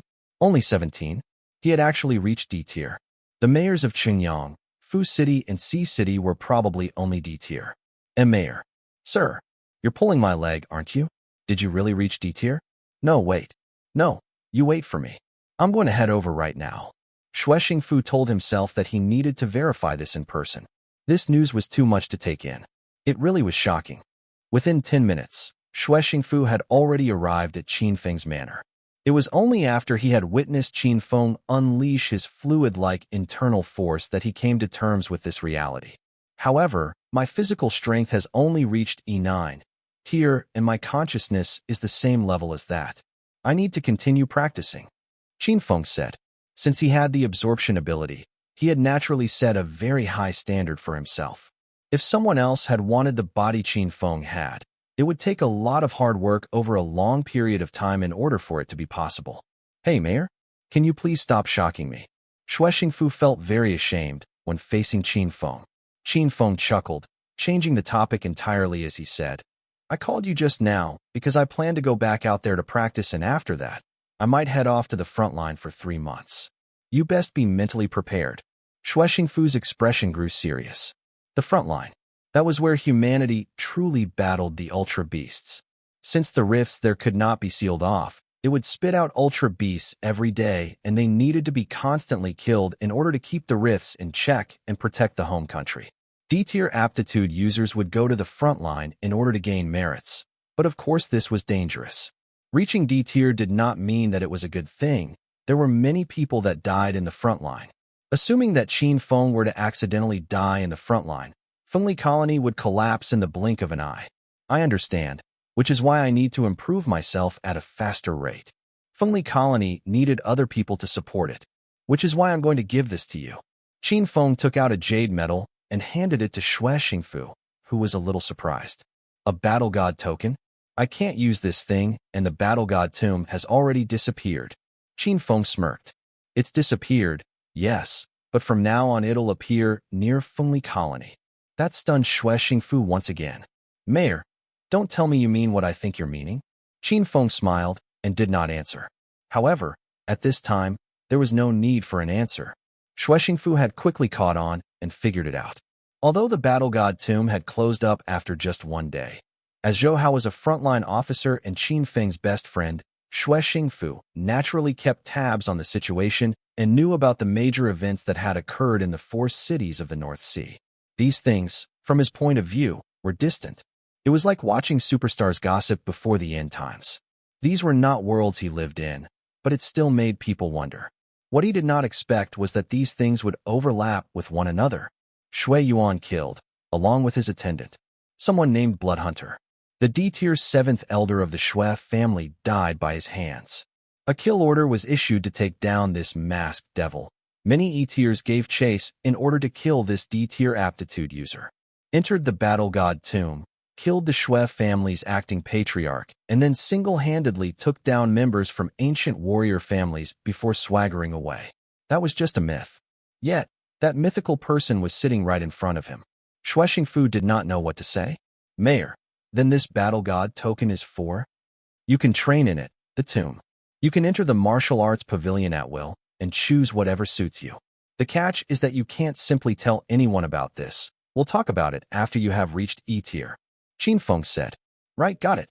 Fu nodded. Zhou Hao also had a battle god token on hand. Zhou Hao was the person that Qin Feng trusted the most.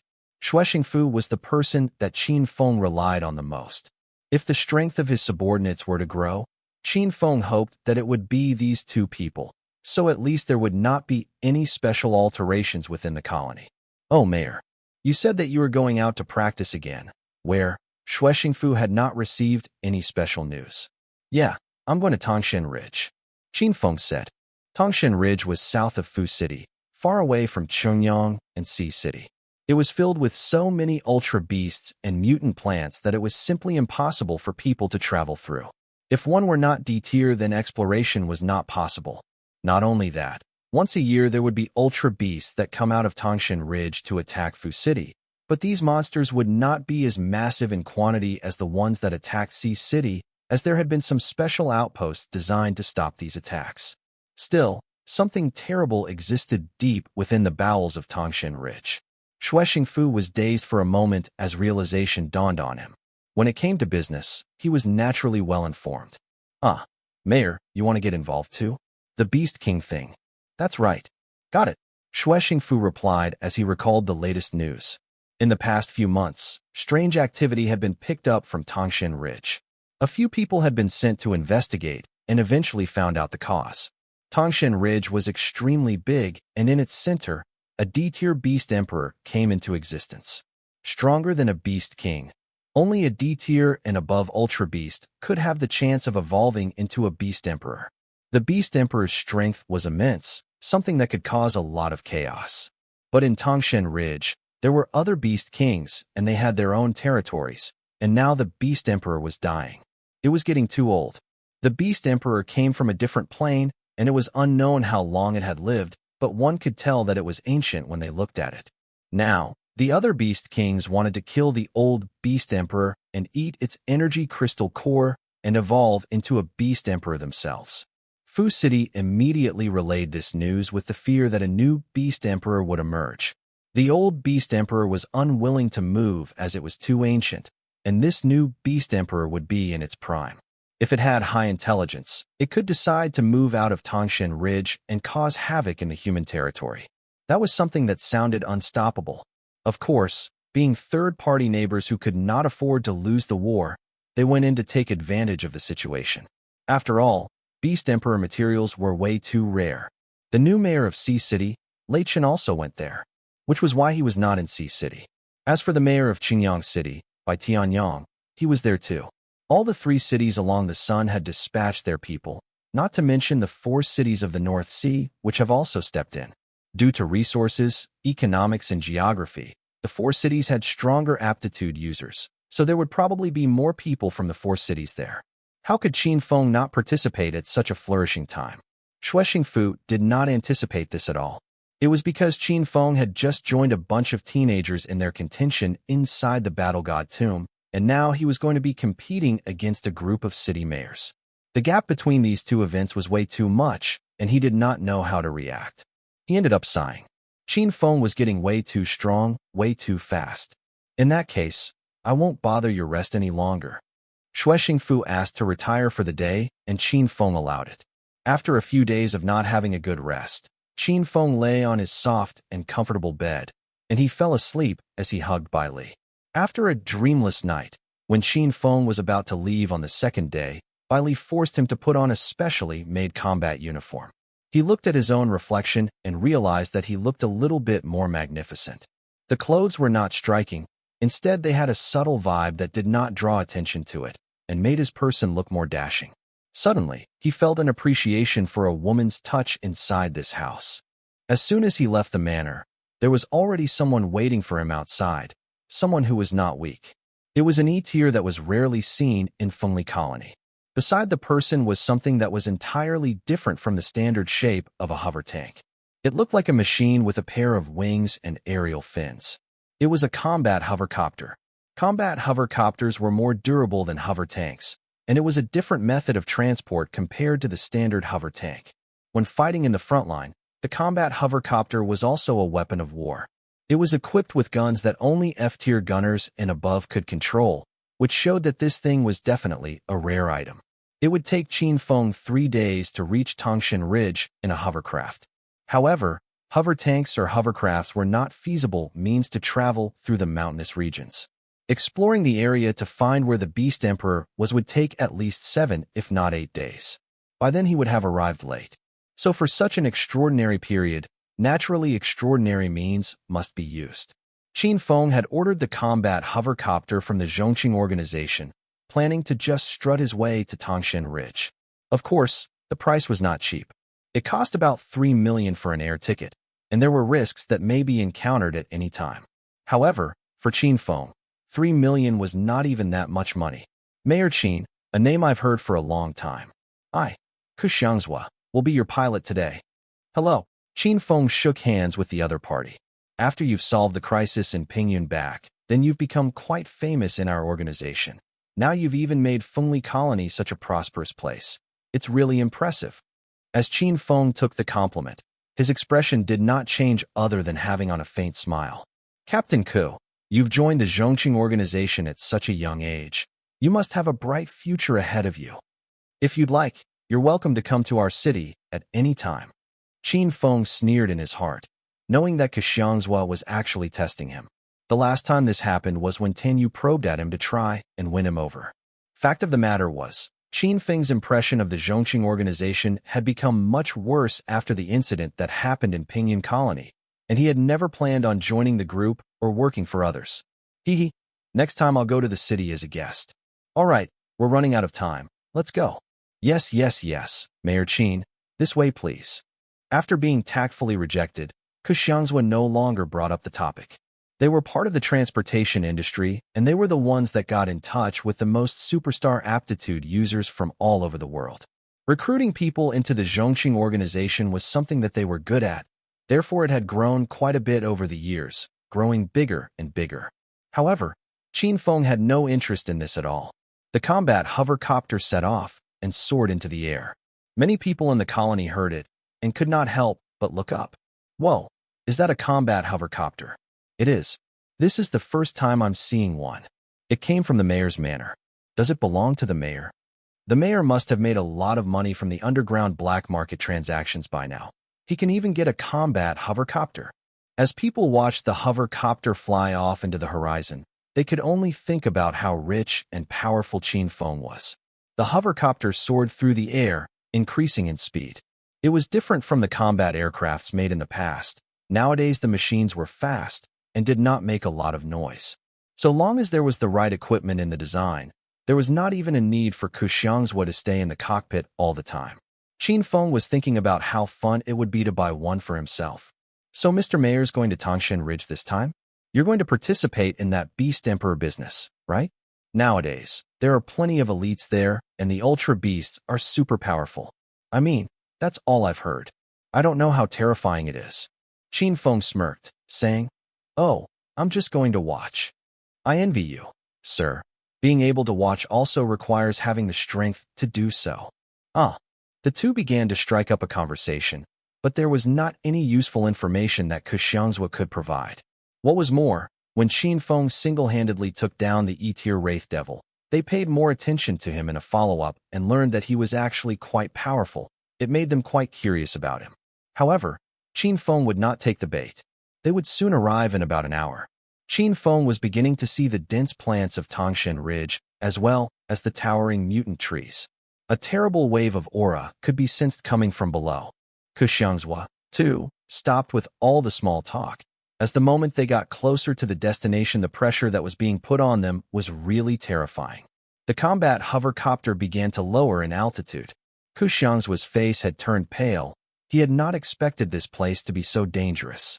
At such a close distance, some powerful ultra beasts had seen through the dark runes and discovered the combat hovercopter's existence. The feeling of being locked on by this behemoth made Qianzhua feel cold sweat drip down his back. Crack! A tall tree abruptly toppled over, and Qianzhua could not react to it. That was until that tree was flung off the ground and was suddenly seen flying toward the combat hovercopter. Qianzhua let out a gasp and immediately pressed a button on the cockpit's control panel. Whoosh! A missile dropped out from under the hovercopter, and Qianzhua used his consciousness to will the missile into crashing into the flying tree. Boom! The tree exploded midair, flames soaring into the sky before crashing down into the forest below and instantly stirring up the hornet's nest. A giant bat suddenly appeared nearby, soaring into the air. A darkwood bat. A D-tier ultra beast. Qianzhua's heart almost leaped out of his chest. He wanted to raise the altitude of the hovercopter when he heard Qin Feng's voice call out. Okay, you can drop me off here. Here? But it's too dangerous here. Qianzhua wanted to say something else. The problem was that there was nowhere for him to land the hovercopter in the area. Open the hatch. I can get out myself. Qin Feng exclaimed. Qianzhua gritted his teeth. He really did not want to stay for a minute longer, feeling that he could die at any moment. Qin Feng was the one who asked, so if he were to die, it was not going to be his fault. With that in mind, Qianzhua abruptly pressed the button that opened the hatch. Cold wind blasted into the cabin. Qin Feng held by Li in his arms and immediately jumped down. Within their line of sight, a dense swarm of darkwood bats appeared. This kind of creature lived on huge trees that provided plenty of shade and hung upside down on its branches. They traveled in groups and had wings that were 3 meters long. Just one of them would be a huge problem for most people. At this moment, a ray of light wrapped around Qin Feng's body. This light barrier was round and transparent, a sign of internal force in its liquid state. Qin Feng held by Li in one hand and the verdant emperor saber in the other. Burning sword glare. The internal force around them blended into the attack, and the glare around the sword intensified. His internal force was obviously different from the previous mist-like state of his internal force. The burning glare on the sword seemed to have substance, and after the flame rune was applied to it, it burst into a blazing fire. Boom! With a slash of his blade, a darkwood bat's wings were instantly split apart. Stepping onto the back of another darkwood bat, Qin Feng managed to use it to break his fall and jumped from one onto the other, left to right, as he slashed in all directions. In the air, Qin Feng was surrounded by the darkwood bats, but they did not cause a single damage to him at all. Instead, it became a stepping stone for Qin Feng to proceed downward. The flickering flames of the verdant emperor saber were like long dragons, tearing the darkwood bats apart. The severed and decapitated carcasses of the darkwood bats showered from the sky. Tap! Qin Feng landed on the ground by putting his foot down on an ancient tree. The combat hovercopter had not left yet, and Qianzhua saw each and every of Qin Feng's movements through the monitor. That was insane. Is he even human? Qianzhua wiped the cold sweat rolling from his forehead. Now, he finally understood that Qin Feng was even stronger than he had imagined, and his power had reached a stage that he could not comprehend. He must have reached D tier. Never mind, this has nothing to do with me. I'll send the footage to the headquarters. That's if I can make it out alive from this hellhole. Qianzhua maneuvered the hovercopter and disappeared over the Tangshan Ridge. While on the other side, Qin Feng landed on a huge tree and disappeared in a flash. Dark shadow. Qin Feng's aura disappeared. However, the darkwood bats were greatly irritated and started to violently attack on all sides. They were unable to sense Qin Feng and had nowhere to vent out their anger, causing havoc within the forest to continue for a while before it gradually subsided. At this moment, the people hidden behind the trees all frowned. Who are those people? It's just 2 people, yet they're such show-offs. But they're actually quite strong. Why do they look so familiar? Some of them were unfamiliar with them, and yet there were some who were able to instantly recognize Qin Feng and Bai Li. Qin Feng. Lei Chen thought he was seeing things. It had been more than 10 days since the sea beast tide had passed. News spread from Sea City that they suffered great losses, and one could only imagine how angry Lei Chen was. But there was nothing they could do about it. Although Lei Chun had the Leitang organization to back him up, he could not simply take money from the group to help subsidize the city. In just the blink of an eye, a city that was thought to be a flourishing one was suddenly running a deficit. All of this happened because of Qin Feng. He had destroyed the shelter island. Once Lei Chun heard the report brought back by Wang Jichao, he had the urge to rip Qin Feng into pieces. He did not expect Qin Feng to have the guts to come to Tangshan Ridge. The wilderness is dangerous. Qin Feng can't put the blame on me if he dies out there. There was a flash of killing intent flickering in Lei Chen's eyes. At this time, Qin Feng was hidden in a large tree's cavity. He used his consciousness to scan his surroundings. Qin Feng's face immediately turned pale. His consciousness had come into contact with two other people's consciousness, but it was just for a split second. There's a D-tier ability user and a D-tier gunner. Qin Feng thought. There are 11 people in total. Of course, including Qin Feng and Bai Li, there were 13 people in Tangshan Ridge. These 13 D-tier aptitude users were all among the best from the major cities. Qin Feng could already identify some of their identities. As he scanned using his consciousness, theirs matched up with the ones in Qin Feng's memories. Qingyang City, Bo Tianyang. Xi City, Lei Chun. Fu City, Fu Qi. Not only that, there were Meng Lin, the Lord of Niuming City, Yi Kun of Qing City, Zhai Ping of Bahai City, and Han Yuanzheng of Qihan City. Among them, Fu Qi, the Lord of Fu City, was a wood ability user, while Han Yuanzheng, the General of Qihan City, was a gunner. The rest were all ancient warriors. Ancient warriors were strong in solo combat. Ability users were rare, and gunners were suitable for large-scale combats. In such a situation, it was common that most of the people who came to Tangshan Ridge were ancient warriors. As for the remaining 4 people, Qin Feng suspected that they were from the ancient warrior families, and one of them had a cultivation method similar to the Shui family. It's a pity that I can't lay hands on the Shui family this time, but if he were killed by an ultra beast or by someone from another family, I hope the elders of the Shui family wouldn't put the blame on me. Qin Feng sneered. These people had yet made a single move, nor were they thinking about a joint effort. They were just waiting for the most appropriate timing to make a move. But Qin Feng could not wait any longer. There was no reason for him to hold back and wait, and he would not want to mess up his chance now. The old Beast King's death probably happened this month, and it hasn't been more than a week since then, but none of these people have acquired the old Beast King's crystal.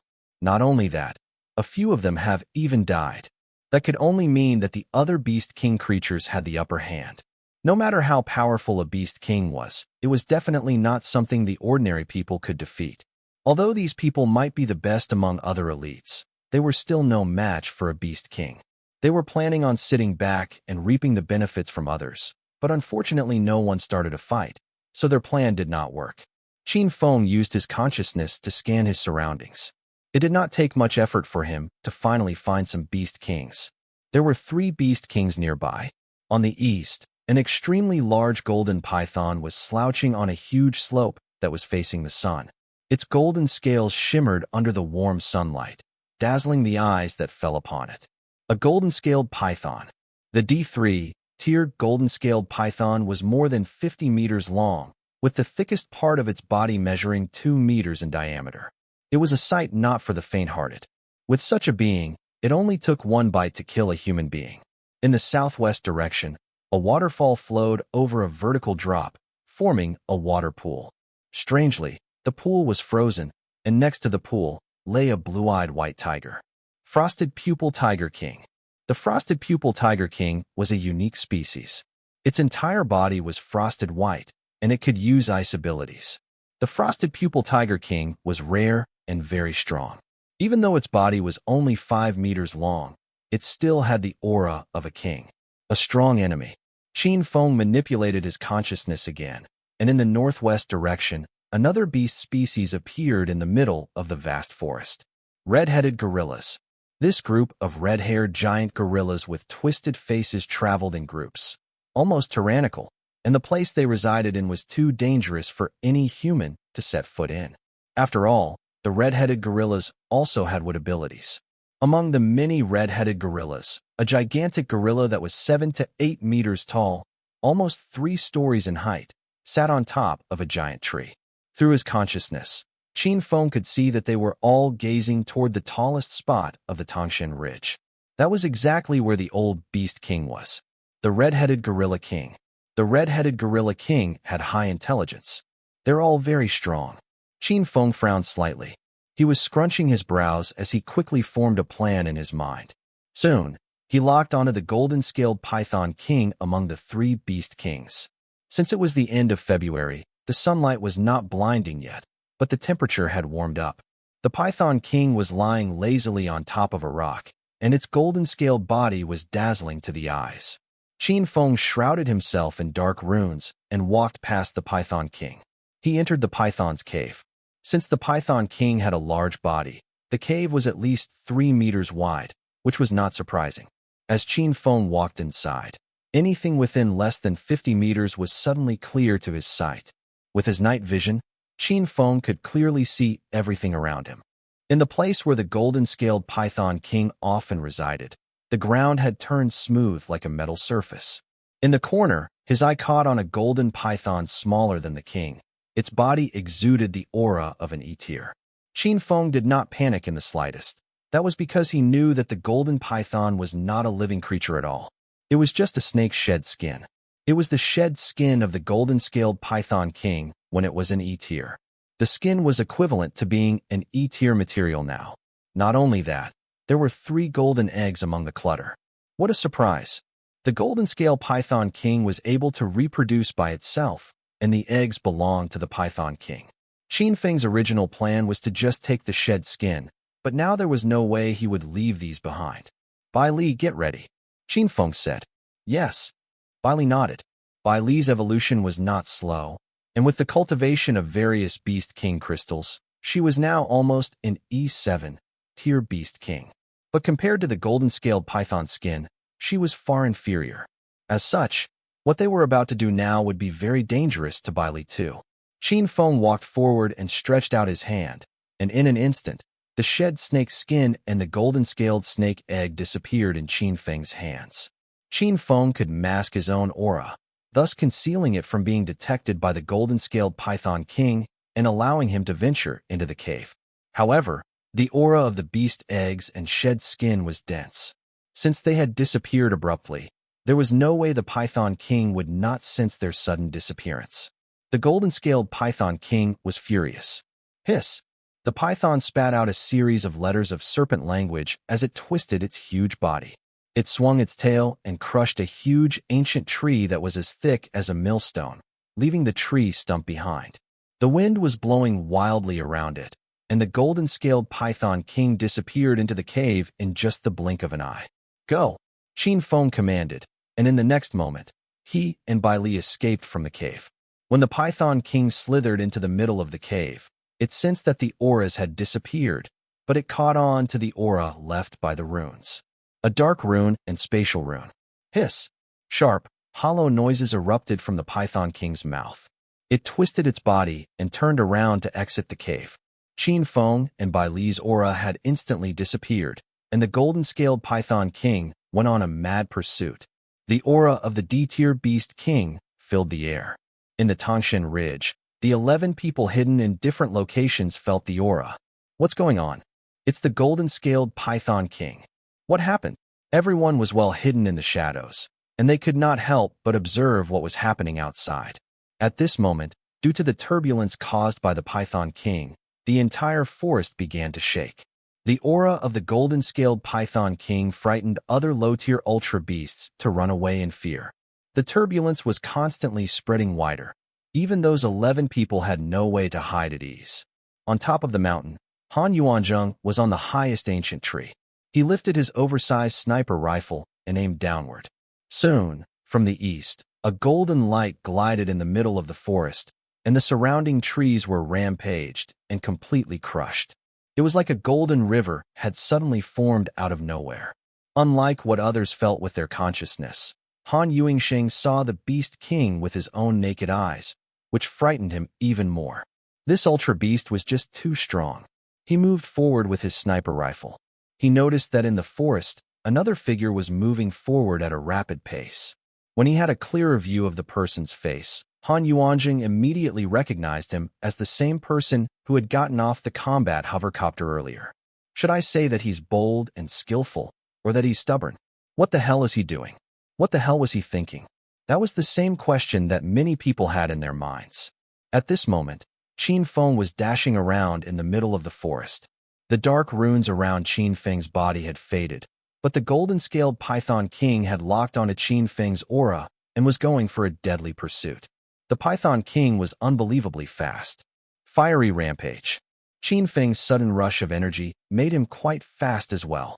Since his consciousness was vast, he constantly planned his route ahead and tried to use large trees and boulders to slow down the Python King's speed that was slowly catching up with him.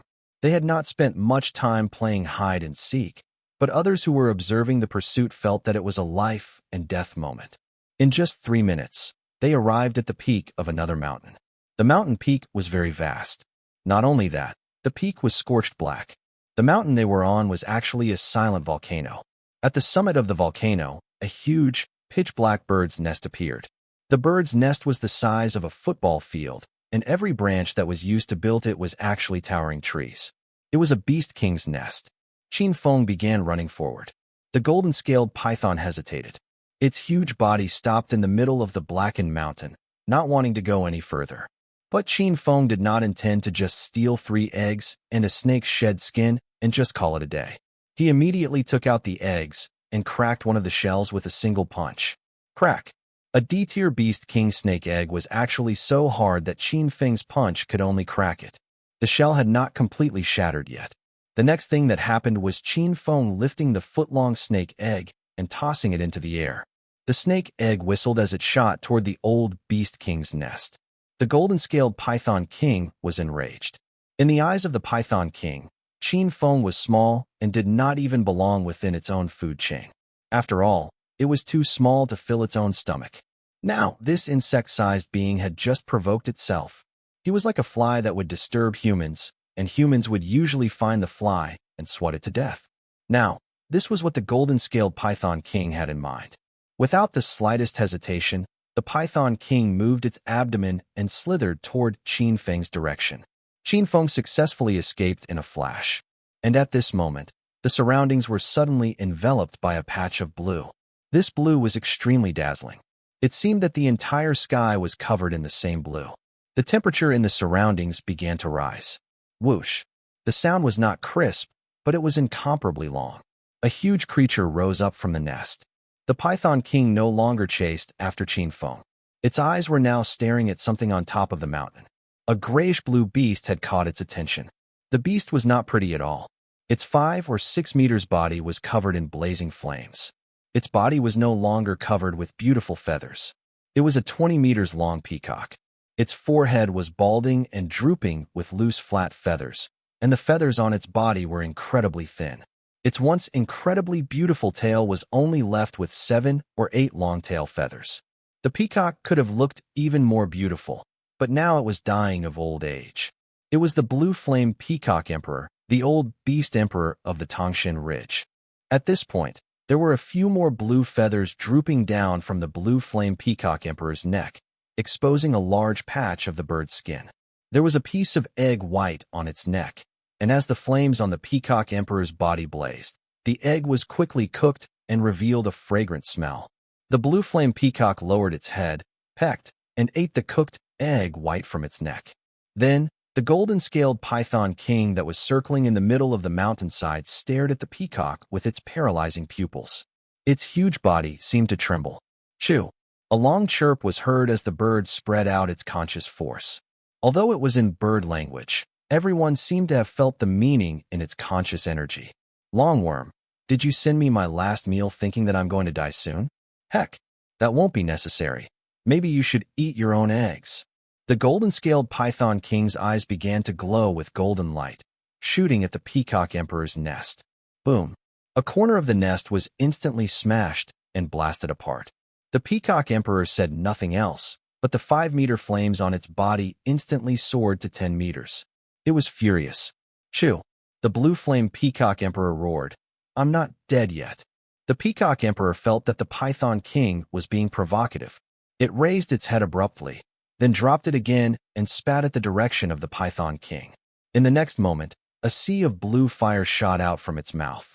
It was like a crater that was being washed down by water that was released from a flood. The Python King quickly leaped upward to dodge the attack, but it did not attempt to flee.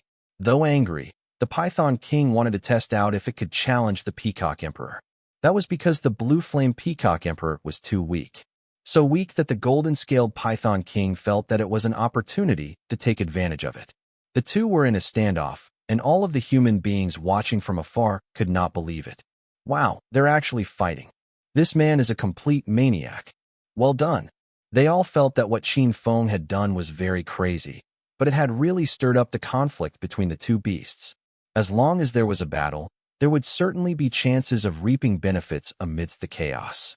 This was the case with Qin Feng right now. He was hiding in the dense forest below the volcano, watching the fight between the old Beast Emperor and the golden-scaled Python King. "It's too old," Bailey said. "I can feel that the life force in its body is very weak."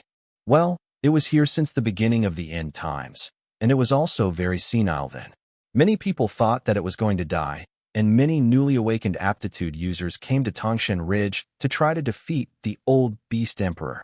Due to the fact that the Tangshan Ridge was still a scenic area, there were even villas on several of the peaks.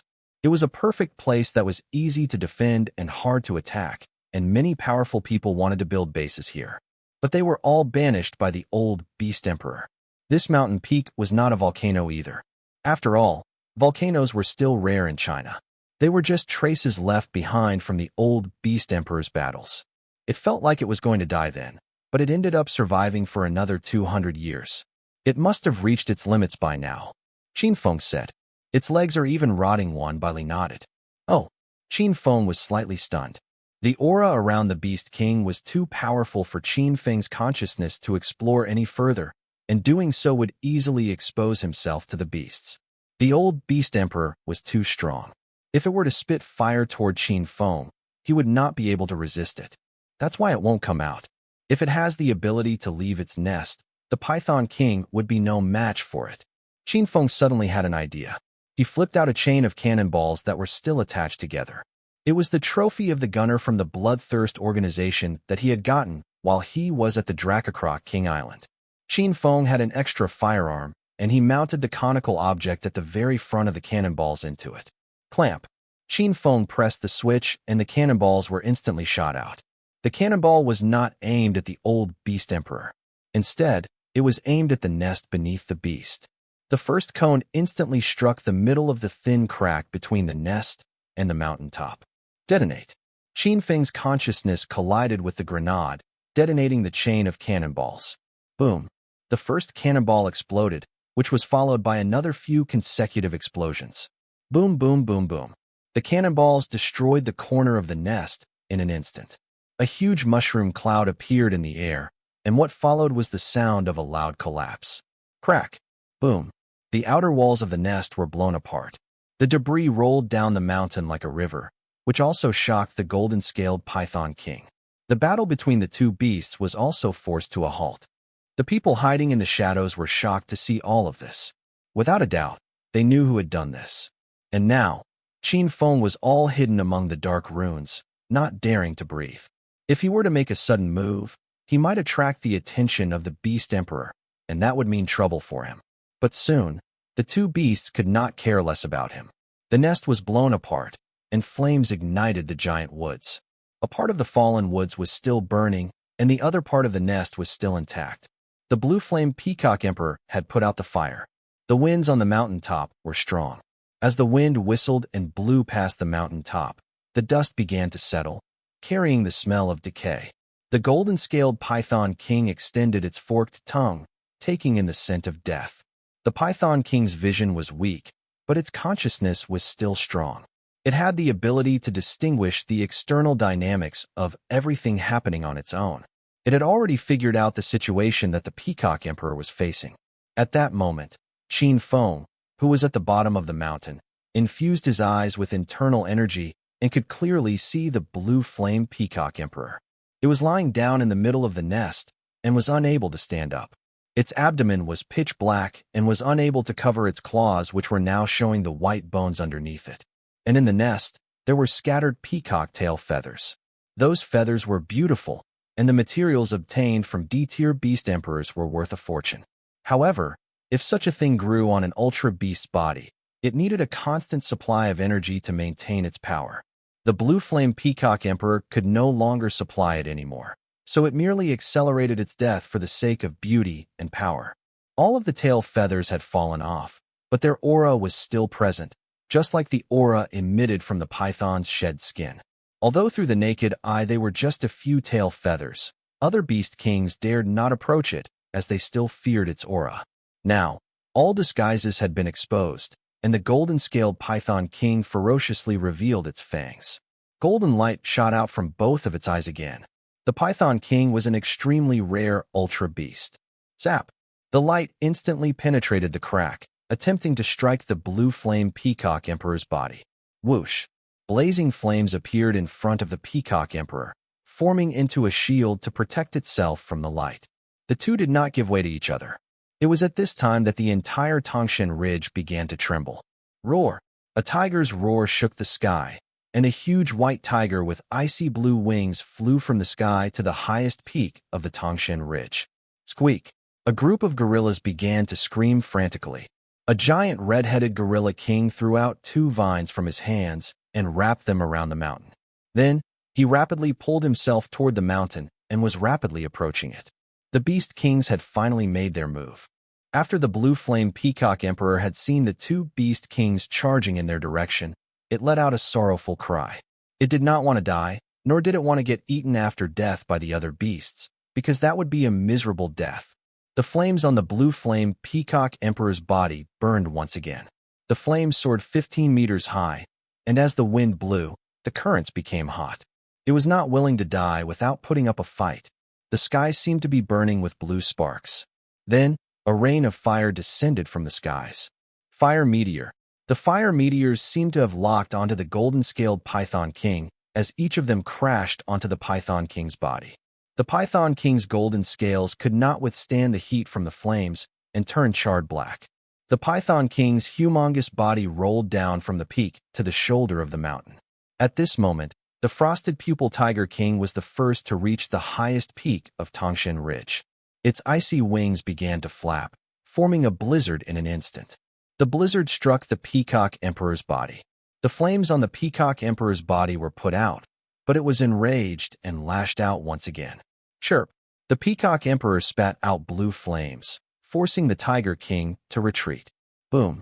The red-headed gorilla king climbed up to the mountain peak. Its humongous body shook the earth as it moved forward. It looked like it was trying to keep a safe distance. Whoosh! A vine was thrown up the slope and lassoed around the huge nest. Rumble! The nest collapsed. The tiger king was still attacking, and the wind and snow had blown all the peacock tail feathers out from the nest. This time, the people watching the battle from afar were all unable to sit still any longer. Those were the materials of a D-tier beast emperor. Even if they could not get the beast emperor's crystal core, they could at least try to get their hands on the beast emperor's blue feathers, as they were worth a lot of money. It was just that compared to them, no matter if it was the timing, location, or people. Qin Feng had too big of an advantage over all of them.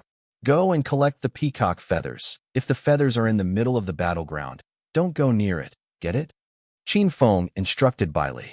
Okay, don't worry about it. Take care. Qin Feng pinched Bai Li on the cheeks and patted the top of her head. They had been together for so long, and Bai Li's evolution was speeding up. But within the 3 cities along the sun, the resources were too limited. Qin Feng had Xue Xingfu acquire E-tier Beast King crystal cores, but to no avail since it had been such a long time, and he had yet acquired any. Bai Li's evolution had been put on hold, and it was Qin Feng instead that had been the first to advance to D-tier. This was the first time that Qin Feng's powers had surpassed Bai Li's since they had been together. Now, it was Qin Feng that was protecting Bai Li. In the next moment, Qin Feng covered himself with internal energy and rushed out of the dense forest. Bai Li was out to pick out the materials, but Qin Feng was going out for a fight. The 3 beast kings attacked the blue flame peacock emperor, and it stood no chance of survival, but that alone was not what Qin Feng wanted. Qin Feng was not going to let go of the three beast kings. The Python King that had rolled down from the peak entered Qin Feng's attack range. The verdant Emperor saber in his hand was aiming at the Python King's body that was still wrapped in flames. Blazing sky. Internal force burst out of his body as the light from his saber shot up into the sky. A 1-meter-wide inferno beam struck the golden-scaled Python King's body. The beam blasted and sent the Python King's humongous body flying up the mountain slope, colliding into countless mountain rocks. Then, the Python King's body began to emit a radiant glow. Whoosh! The light shot up into the air, reaching almost 100 meters from the ground. The energy wave emitted from the light was terrifying. When he turned his attention to the Python King, a large hole the size of a basin had appeared on its long, thick body. Not only that, the python's broken bones could be seen through the hole. Qin Feng's sudden attack was nearly fatal. Just at this time, a burst of white light shot out from the python's brows, enveloping its entire body in the shimmery light. Qin Feng could feel the nasty aura coming from it. Holy light ability. The injuries on the Python King's body instantly healed when the light fell upon it. Qin Feng could never let the Python King recover that easily. Hell magma. Qin Feng used his conscious energy to manipulate the runes, and flames began to dance from underneath the Python King, soaring up into the sky. The golden-scaled Python King twisted its huge body and slithered to the side to dodge the attack. The holy light ability was interrupted. Qin Feng dashed forward again. The verdant Emperor saber in his hand began to slash continuously. At this time, there was a loud, booming voice coming from the top of the mountain. The red-headed Gorilla King and Frosted Pupil Tiger King had joined forces to defeat the Blue Flame Peacock Emperor. Rumble. The mountain rocks crumbled and the earth beneath them trembled. Those people hiding in the shadows rushed toward the dense forest, and the peacock feathers that were scattered around the battlefield were nowhere to be seen. How is that possible? I saw the feathers scatter in that direction. Did that guy take the feathers? Fight. It's better that they fight until they die. The battle went on and on. Qin Feng pestered the golden-scaled Python King and fought it until the sky had slowly turned dark. As the sun set in the west, the sky was slowly getting darker. The light emitting from the Python King's body illuminated its surroundings. Qin Feng had been fighting the Python King for hours. Zap! Light shot out from the Python King's pupils toward Qin Feng. Fiery rampage. Flames danced from Qin Feng's legs as he dodged the attack in a flash. Whoosh! The howling of the winds filled his ears, and the humongous python's head swooped toward him, as if it was trying to swallow Qin Feng into its stomach. However, Qin Feng was unfazed, and a fiery beam shot up into the sky. Fire Dragon. The fire dragon shot toward the golden-scaled Python King's gigantic mouth. The Python King did not dare to swallow the fire dragon and quickly shut its jaws, dodging sideways. Boom! The fire dragon struck the Python King's scales, but it quickly disappeared, leaving only a faint yellowish mark behind. Qin Feng's consciousness had not reached D tier yet, and he was not much of a threat to the Python King. However, his internal strength was a solid D tier. Seeing the Python King turn its head to dodge, Qin Feng drew out his sword again. Slice it apart. The saber that was fused with Qin Feng's powerful internal force instantly expanded 10 meters in length and ruthlessly struck the Python King on its wound. That wound had been continuously attacked by Qin Feng to the point where only a thin bone remained. This time, Qin Feng unleashed his powerful internal force, which allowed him to successfully cut off the Python King into halves. The 60-meter-long terrifying python was now only 30-meter long. Its back was cut off by Qin Feng.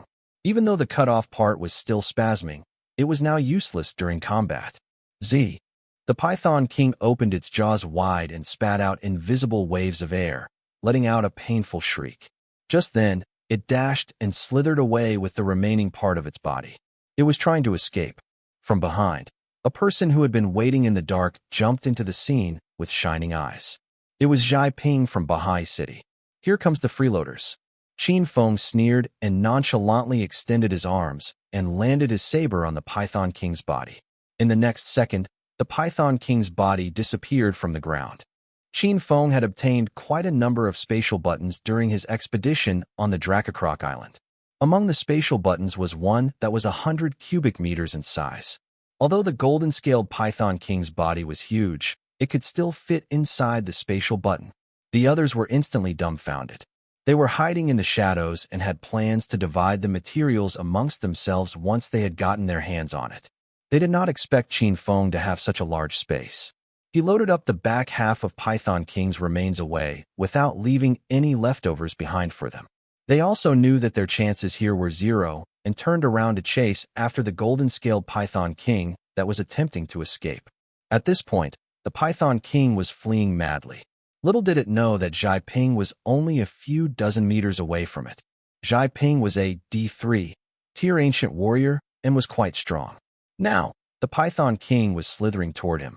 Even though the Python King's body was huge, it had lost the other half of its body. In Zhai Ping's eyes, it was bound to die and was just making its final struggle for survival. Die! Zhai Ping filled his entire body with internal strength, and his aura erupted. He used Qin Gong to float in the air, and he swung his giant axe at the Python King's head. His internal force had doubled the size of his axe, and it violently struck the top of the Python King's head. Boom! The axe let out a muffled sound. Then Zhai Ping felt the impact as his giant axe landed the blow. But the impact was not from the power he had unleashed. Precisely speaking, it was the impact from the Python King's speed as it did not stop and collided with the axe.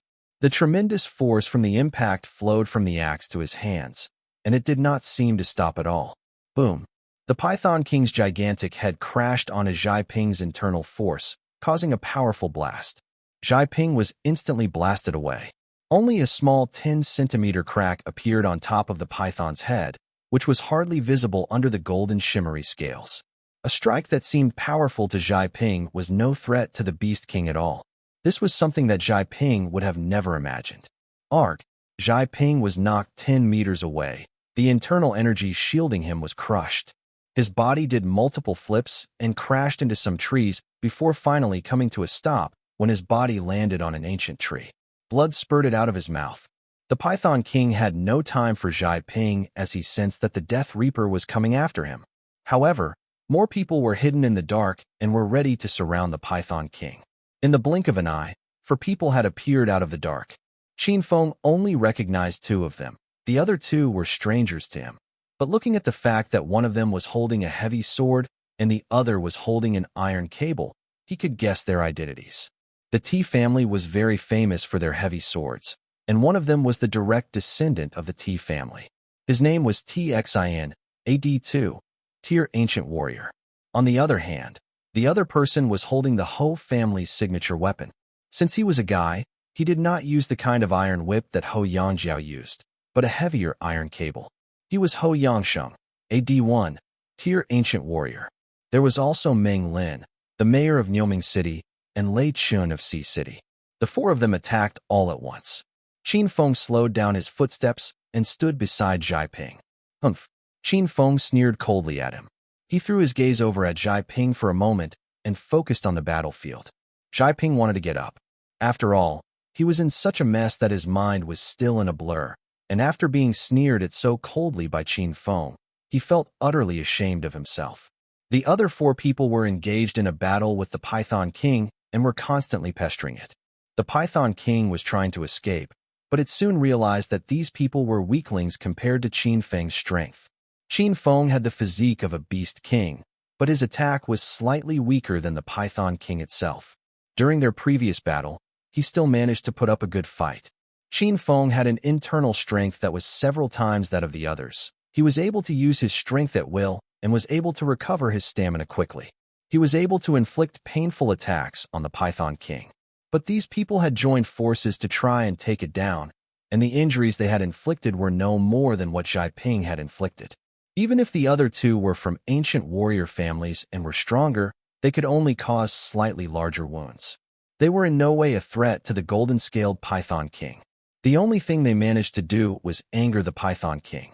If their attacks were painful, the Python King would naturally feel threatened and fear. But if the attacks were ticklish, it would only annoy and enrage the Python King. A domineering beast king was not some creature that a puppy or kitten could try to bully. The Python King's body was suddenly covered in golden lights. The golden light was so blinding that the few ancient warriors that were attacking it had to cover their eyes, and even then, it made their eyes sting. BZZT. A ray of light shot at Meng Lin, the mayor of Nyoming City. Meng Lin sensed the danger and was instantly alarmed as he tried to resist the attack. The Python King's golden light beam hit Meng Lin's internal energy and caused it to instantly explode, knocking Meng Lin into the air. The Python King then dashed toward Txin and knocked him down. Then it moved forward and tried to crush him into pieces. Txin used his spear to hold against the Python King's massive body. Txin's face was reddened as his spear was slowly bent by the Python King's weight. "Brother Yangsheng, save me!" Txin shouted in fear. Ho Yangsheng quickly swung his iron cable and lassoed the Python King's body. He then tried to drag the python away from Txin, but the Python King did not budge at all. Thunderous slash. Lei Chen's eye sparkled. He seized this moment and reached the back of the Python King. He found a wound which had been previously cut off by Qin Feng, which left the exposed flesh with no scales to protect it. Lei Chen channeled his internal strength into the long knife he was holding and pierced into the Python King's flesh. This attack inflicted a heavy blow to the golden scale Python King. The Python King shrieked in pain. It swung its massive body, and Txin's spear slipped, creating sparks on the metal tip. Now, without a pressure point to resist the python's massive body, the Python King crashed on top of him. "Arg!" Txin shrieked. Although he was not completely crushed, both of Txin's legs were pressed into the ground. His internal strength was protecting his legs from being crushed into mush, but it was still a painful blow. The Python King whipped its head. Ho Yangsheng, who had wrapped his iron cable around it, was flung into the air, and even the cables came off. The golden-scaled Python King was now coming after Lei Chen. Lei Chen did not dare to fight anymore when he saw the angered Python King. He quickly ran away. Initially, the python was surrounded by 4 people. Now that 3 had been defeated, only 1 was left, and the Python King was playing a game of cat and mouse with Lei Chen. Luckily, Lei Chen spotted Qin Feng. Knowing how powerful Qin Feng was earlier, he had to run toward Qin Feng for safety at this time. "Mayor Qin, quick! Let's fight hand in hand and kill this beast," Lei Chen shouted. "There's no need for that. I'll let you guys fight for a while. Otherwise the loot won't be equally distributed later." PSSH. When the Python King saw Qin Feng, it immediately stopped in its tracks. It turned around and quickly slithered backward. It could still feel the pain of its broken tail. Although he hated Qin Feng, its fear overpowered its anger. After this intense battle, it was possible that the Python King's powers would drop to D tier. Lei Chen let out a sigh of relief when he saw that the Python King was no longer pursuing after him. He was both relieved and unhappy. "Mayor Qin, it's a bit early to say that. Why don't we just slay the Python King first?" Lei Chen urged Qin Feng to go forward and fight. However, Qin Feng did not make a single move. "I see that everyone was so pumped up to fight it, so I think I'll join in the fight once all of you're done. As the saying goes, you'll get a fair share of price depending on how much you've contributed. So all of you will get your fair share of loot depending on how much you've fought. What's the matter? Are you thinking of giving up now?" The others did not have time to idle around and talk. They were all heavily wounded. Right at this moment, the golden-scaled Python King turned its head abruptly and slithered away. It was an intelligent being, knowing that it would die if it did not escape. Qin Feng scanned the 5 people around him and realized that they were too weak to continue the fight. Was this their attempt to fish in murky waters? Did they really think it was that easy to take advantage of Qin Feng? But to put it in another way, assuming that the old Beast Emperor were to die and its energy crystal was scavenged from its corpse, they might still be able to scavenge the leftover feathers. Besides that, it was possible that more than one Beast King would die, and their journey would not be a waste. Unfortunately, Qin Feng had messed up all of their plans. Qin Feng did not bat an eye at them. He pursued after the golden-scaled Python King instead. Boom! Qin Feng stepped on top of the Python King's head. The Python King could only feel a tremendous force pushing from the top of its head, pressing it against the ground. No matter how much it struggled, it was unable to shake the force off. Without the other half of its body, the Python King was incredibly weak. Before this, it was no match for Qin Feng, let alone now. Overcast Dragon, Dragon Slam. Qin Feng's powerful slap landed on top of the Python King's head. His internal force changed his hand into a giant claw that pierced through the Python King's head. Rip! The top of the Python King's head was torn apart, painting its surroundings with flesh and blood. The Python King's huge body twisted and convulsed, crushing the ground and destroying the trees around it. But its head was still firmly pressed onto the ground, and it was unable to move it. In the end, the struggle lasted for almost 10 minutes before it stopped moving. The golden-scaled Python King was finally dead. Qin Feng felt a sudden rush of tremendous energy surging into his body, nourishing his flesh. In an instant, Qin Feng's physique was strengthened again. After all, this was a D-tier beast king he had slain, and killing one D-tier beast king was as good as killing 10 C-tier ordinary ultra beasts. Before this, Qin Feng's body was at E9 tier, comparable to that of a beast king tier. Now, his body had finally advanced to D tier. He unleashed his enhanced aura, which startled everyone around him. Wasn't he a D tier before? Cough. Zhai Ping got up from the ground with one hand supporting his chest. Impossible. If he doesn't have the ability to liquefy his internal strength, how was he able to resist the Python King's attacks? Lei Chun was the first to retort. He refused to believe that Qin Feng had godly strength. He was strong enough to have single-handedly defeated the Beast King, but if he were to defeat another one, would not that make him a demon? Lei Chun, you know him? Who the hell is he? I've never heard of such an ungodly person from the 3 cities along the sun. Meng Lin, the lord of Niuming City who had been knocked out before, walked out from the bushes. He was now a mess, with charred skin and burnt hair, and the supernatural energy from earlier almost roasted him alive. Ho Yangsheng and Txin also got up on their feet. The 5 of them gathered around this time and laughed bitterly. Right at this moment, Qin Feng walked back toward them. Qin Feng's hands were dragging the Python King's head toward them. The golden-scaled Python King was already humongous, and now it was even more so when they could envy it from such close distance. They were also confused as to why Qin Feng had dragged the python's head to them. Like I said earlier, you get how much you give, now let me see. Qin Feng put down the Python King's head. He grabbed a handful of golden scales and ripped them off the Python King's forehead. The scales located on the snake's head were smaller, unlike the ones located on the snake's abdomen, which were at least the size of plates. Qin Feng grabbed the scales while pointing at a thin slit on its head. This is yours. He scattered the scales, and Zhai Ping rushed forward to pick them up. The expression on his face turned ugly. The slit was indeed inflicted by Zhai Ping's giant axe earlier. Zhai Ping was feeling utter shame after being pointed out by others on how little damage he had caused. However, Qin Feng had no intention of stopping and circled around the Python King's head. These are scratched, and they belong to this gentleman. They were small scratches on 5 of the scales. Qin Feng plucked them out and tossed them at Txin. Oh, and these ones were caused by strangulation, so they belong to this gentleman. 7 to 8 deformed scales were given to Ho Yangsheng. There are flesh wounds on this side. Although I was the one who caused the trauma first, I'll still give this piece of meat to Lei Chun because I'm generous. Qin Feng said it in a serious manner. He divided out the loot that was deformed to them fair and square. He had incredible memory and acute senses. Having just watched the battle from the side for half a day, he naturally knew the kind of damage they had inflicted to the Python King.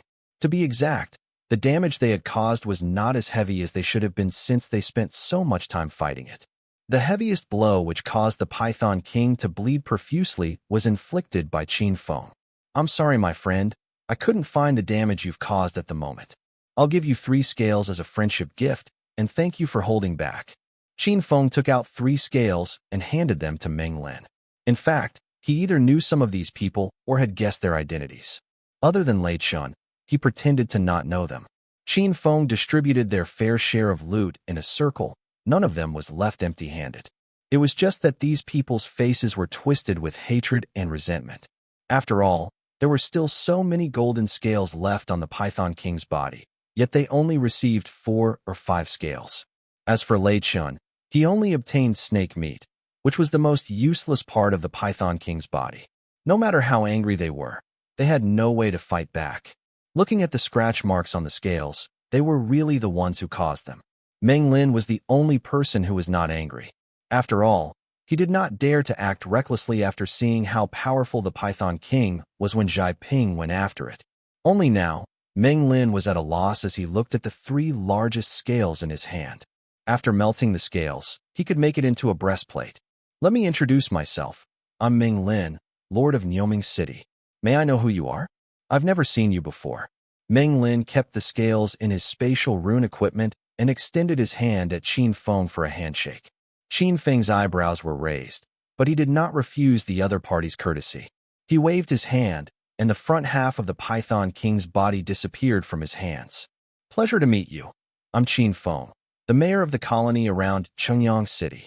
Meng Lin was a little surprised, and he found it odd. He never expected Qin Feng to be a city mayor. For such a person to be the mayor of a large colony was not all that surprising to him. At the very least, he should be a troop general.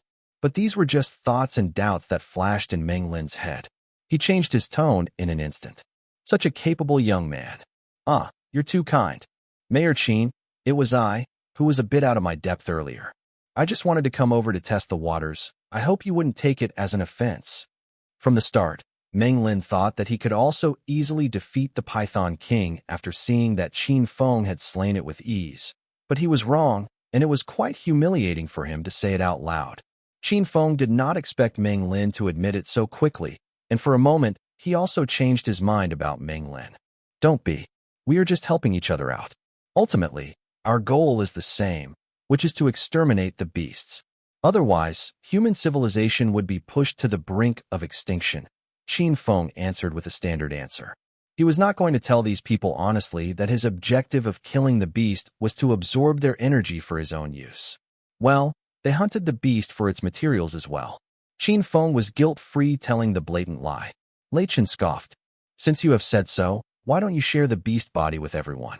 What's the good of hoarding it? We will have a better chance of surviving if everyone is strengthened. There's strength in numbers. Qin Feng turned to Lei Chun and smirked. Strength in numbers? You sure? He scanned them and mocked. Unfortunately, that's not how I see it. That was such a sarcastic remark. These people could not even lay a finger on the golden-scaled Python King just now despite the number. More so, some of them were beaten hard by the Beast King. Strength in numbers, my yes. These guys are just a bunch of trash. Cough. Even Meng Lin, who had treated Qin Feng courteously, felt a slap in the face. Suddenly, an explosion was heard from the far side. They gazed up and saw a mushroom cloud rise at the peak of Tongshan Ridge. They immediately figured out what had just happened, though nobody saw it. It must be Han Yuanzheng. What an opportunist, Meng Lin chided. Undoubtedly, the gunner was having an advantage in such a situation. The Beast King and Emperor were busy fighting each other at the moment. They would not care who had just released the less threatening missile from afar. The fierce battle on the peak was nearing its closure. The fire surrounding the blue flame peacock emperor was less than a meter high now. Without the flame, the body of the peacock was left exposed. It looked like a giant bird without its feathers. The peacock had been pushed to its limit. The other 2 beasts were not in good shape either. One of the cold-gazed tiger's eyes had been pecked off, leaving behind a large hole in its socket. Crimson Gorilla, on the other hand, faltered after being heavily burned. Seizing the opportunity where the 3 beasts were heavily wounded, Han Yuanzheng called the shot decisively. This was the exact moment those lurking around wished to see. Lei Chen did not say another word and was first to dash out. Ho Yangsheng, Txin, and Zhai Ping quickly followed suit. Mayor Qin, let's move too. We should kill these D-tier beasts for the safety of the 2 nearby cities. Otherwise, any of the 3 monsters would instantly demolish the cities along the Sun or the North Sea if they get out from here. There was hardly anyone who could resist the destructive force of a D-tier Beast King. Though the battle against the golden-scaled Python King seemed relaxed, the impact of the battle did collapse the trees and rocks within a kilometer radius. Imagine if the fight had taken place in a city center. No skyscraper or building could withstand such a colossal battle. That was the true terror of D-tier beasts. The people hiding in the dark finally revealed themselves. Mayor of Fu City, Fu Qi, 4th elder of the Shui family, Shui Yamong, Yi Kun from Qin City, and Patayanjiang from Chungyang City. Han Yuanzheng, who had been staying at the perimeter all this while, was also rushing frantically toward the mountaintop. They knew this was the best time to carve up the loot since the Beast Kings and Emperor were heavily injured. Quick, kill the Beast Kings first. The Emperor is dying anyway. The real threat lies in the Beast Kings. Give it your best. The human team split into two groups to finish off the two Beast Kings first. In fact, Han Yuanzheng had actually used his missile to stop the Crimson Gorilla King from landing the final blow on the aged Emperor. After all, if the gorilla killed the Emperor and took its core, then there was a high possibility that it would become the next Emperor. The Emperor was going to be killed either way, but it cannot die in the hands of another beast. However, one man never played by the rule. This person was none other than Qin Feng, who thought differently from the rest of them. To him, this was a golden opportunity to assault the weaker Emperor when others were concentrating on the stronger Beast Kings. I owe you guys a big thank you. Everyone else was consumed by the battle, and no one noticed Qin Feng's intention. Qin Feng ignited his internal force and dashed toward the peak covered in flames. In the blink of an eye, Qin Feng had reached the peak of the mountain. The nest was of the size of 2 football fields. Giant trees around fell on each other and formed a natural barricade. But such hindrance was nothing to a veteran ancient warrior like Qin Feng. He leaped lightly and hopped over the fallen trees without breaking a sweat. Soon, Qin Feng came to face the old Emperor. The scorching aura of the Beast Emperor had still not deserted it completely, but Qin Feng could tell that the Emperor was nearing its end, judging by its weaker and weaker breath. Goodbye, Emperor. Qin Feng triggered his conscious energy as he spoke. A dark light abruptly emerged from under his legs. The light sipped through the giant wooden nest and spread right up to the abdomen of the Beast Emperor. The dark light then penetrated the beast's skin and infiltrated its rotting organs. Dark rune released by Qin Feng had accelerated the Beast Emperor's death. The peacock slowly shut its lifeless eyes, and its head hung lifelessly. The flame on its body had been extinguished as well. Qin Feng could feel that a massive pool of conscious energy was flowing into his mind through the dark thread. His absorption ability had begun to take effect. Consciousness level up. D-tier aptitude user. Qin Feng could now grasp all the tiny movements in his surroundings. In the next moment, he pointed his finger at the Beast Emperor's head. Pop! The Emperor's body was too fragile at this stage. Its skull was instantly shattered, and a burning orb soon ascended from inside. The orb burned so brightly that it lit the sky blue. Perhaps no one at the scene, including the city mayor or ancient warriors from renowned families, had witnessed such a spectacle before. The amount of energy stored within the core was undoubtedly catastrophic. Those in the battle were distracted by the massive energy source and turned to look for it. What? Ability core? The Emperor is dead? How? It happened all too quickly when no one was paying attention. Who did that? Qin Feng. It's him again. Lei Chen's face twitched in anger. What's with him? Damn. The others did not know what to say. However, their actions were unexpectedly consistent. They were rushing toward Qin Feng all at the same time. The allure of the Emperor's core was simply too huge to resist. Inside that core, there was one thing that could not be found in an ordinary beast core: the root of power. Beast Emperor crystal cores could significantly elevate the potential of an aptitude user of the same tier. Simply put, the ceiling of an ordinary D-tier aptitude user would be much higher after absorbing the power of an Emperor core. This was a life-changing opportunity. It was safe to say the gaining of an Emperor core could instantly launch an aptitude user to the pinnacle of power in this world. That was why the core was so tempting. Even a Beast King yearned for such power to evolve into an Emperor. The rest of the group had reached the mountain peak as well. Qin Feng had already gotten his hands on the beast core when they arrived. Crack! Qin Feng did not hesitate and smashed the core with his punch. Vicious energy gushed out from the core and inflamed the area. Boom! Energy waves radiated out from the core, which almost surpassed that of the blue flame phoenix. A miniature sun gradually descended onto Qin Feng's palm. The seed of the Beast Emperor. Lei Chen envied it and wished he was in Qin Feng's position. But the vicious force from the core pinned him flat on the ground. He could not bring himself to advance no matter how hard he tried. The two Beast Kings were the least affected on the scene. Roar! Cold-Gaze Tiger howled angrily and called upon a blizzard. Crimson Gorilla also gibbered furiously and swung both its arms. Two green vines lashed out from its palm, aiming to entangle Qin Feng, or even better if it could directly penetrate Qin Feng's chest. Qin Feng's internal force was still shielding his body, but he had no confidence that it could withstand the attack from the two beast kings. This was when a lady in white cloth suddenly appeared in front of Qin Feng. It was Bai Li. A light shield formed from runes appeared around them. The silver-colored force field looked extremely unique. Blizzard landed first and covered the entire area, making it hard to see clearly. On the other hand, the vines whipped through the air but suddenly went silent. This was because the vine had come in contact with the silver shield. The shield was made using her spatial ability. Any attack that passes through it would be directed into a different dimension. Qin Feng acted fearlessly with such tight protection. Ability Absorb. Qin Feng raised his head and a vortex appeared on his nasal bridge. The energy from the core was assimilated by Qin Feng. The miniature sun gradually dimmed as its energy flowed into Qin Feng's consciousness. The light ball entered Qin Feng's mind like a meteor.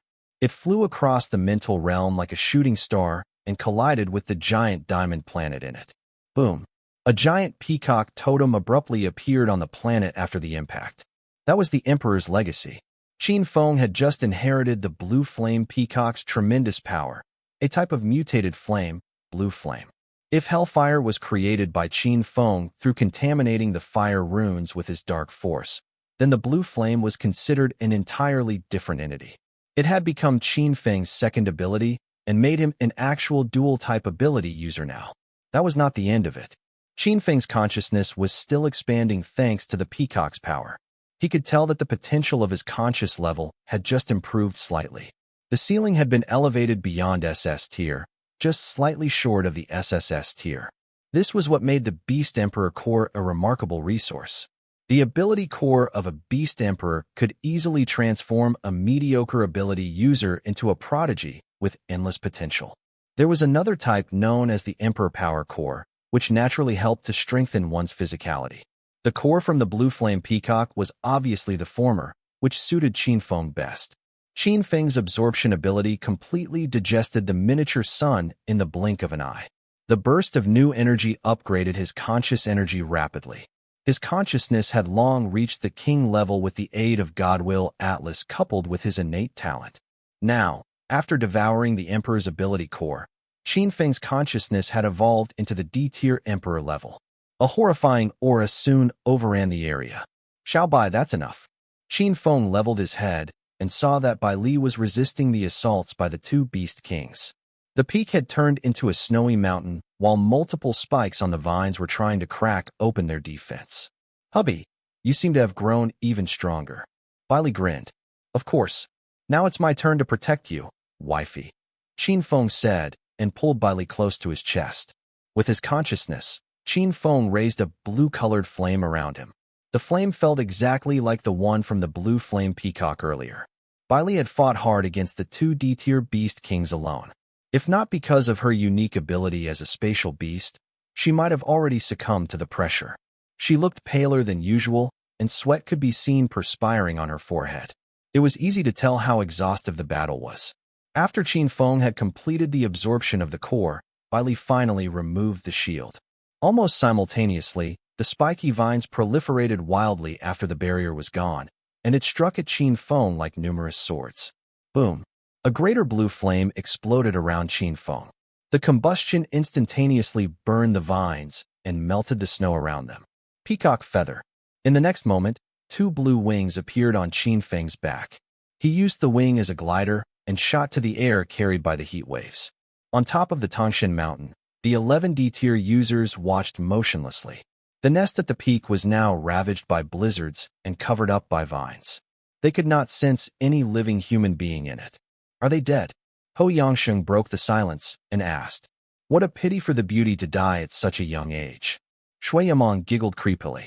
As they were prepared to contest for the Emperor's core with the expectation that the two must have died in the hands of the Beast Kings, the thick snow suddenly cracked from the middle.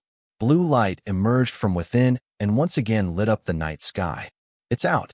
Where's the core? The core is mine. I will kill anyone who dares to get in my way. They were on high alert. But something unexpected once again unfolded in front of their eyes. The emperor's core did not appear. It was instead a man. Qin Feng. Qin Feng flew out from the snow, and blue flames instantly erupted around him.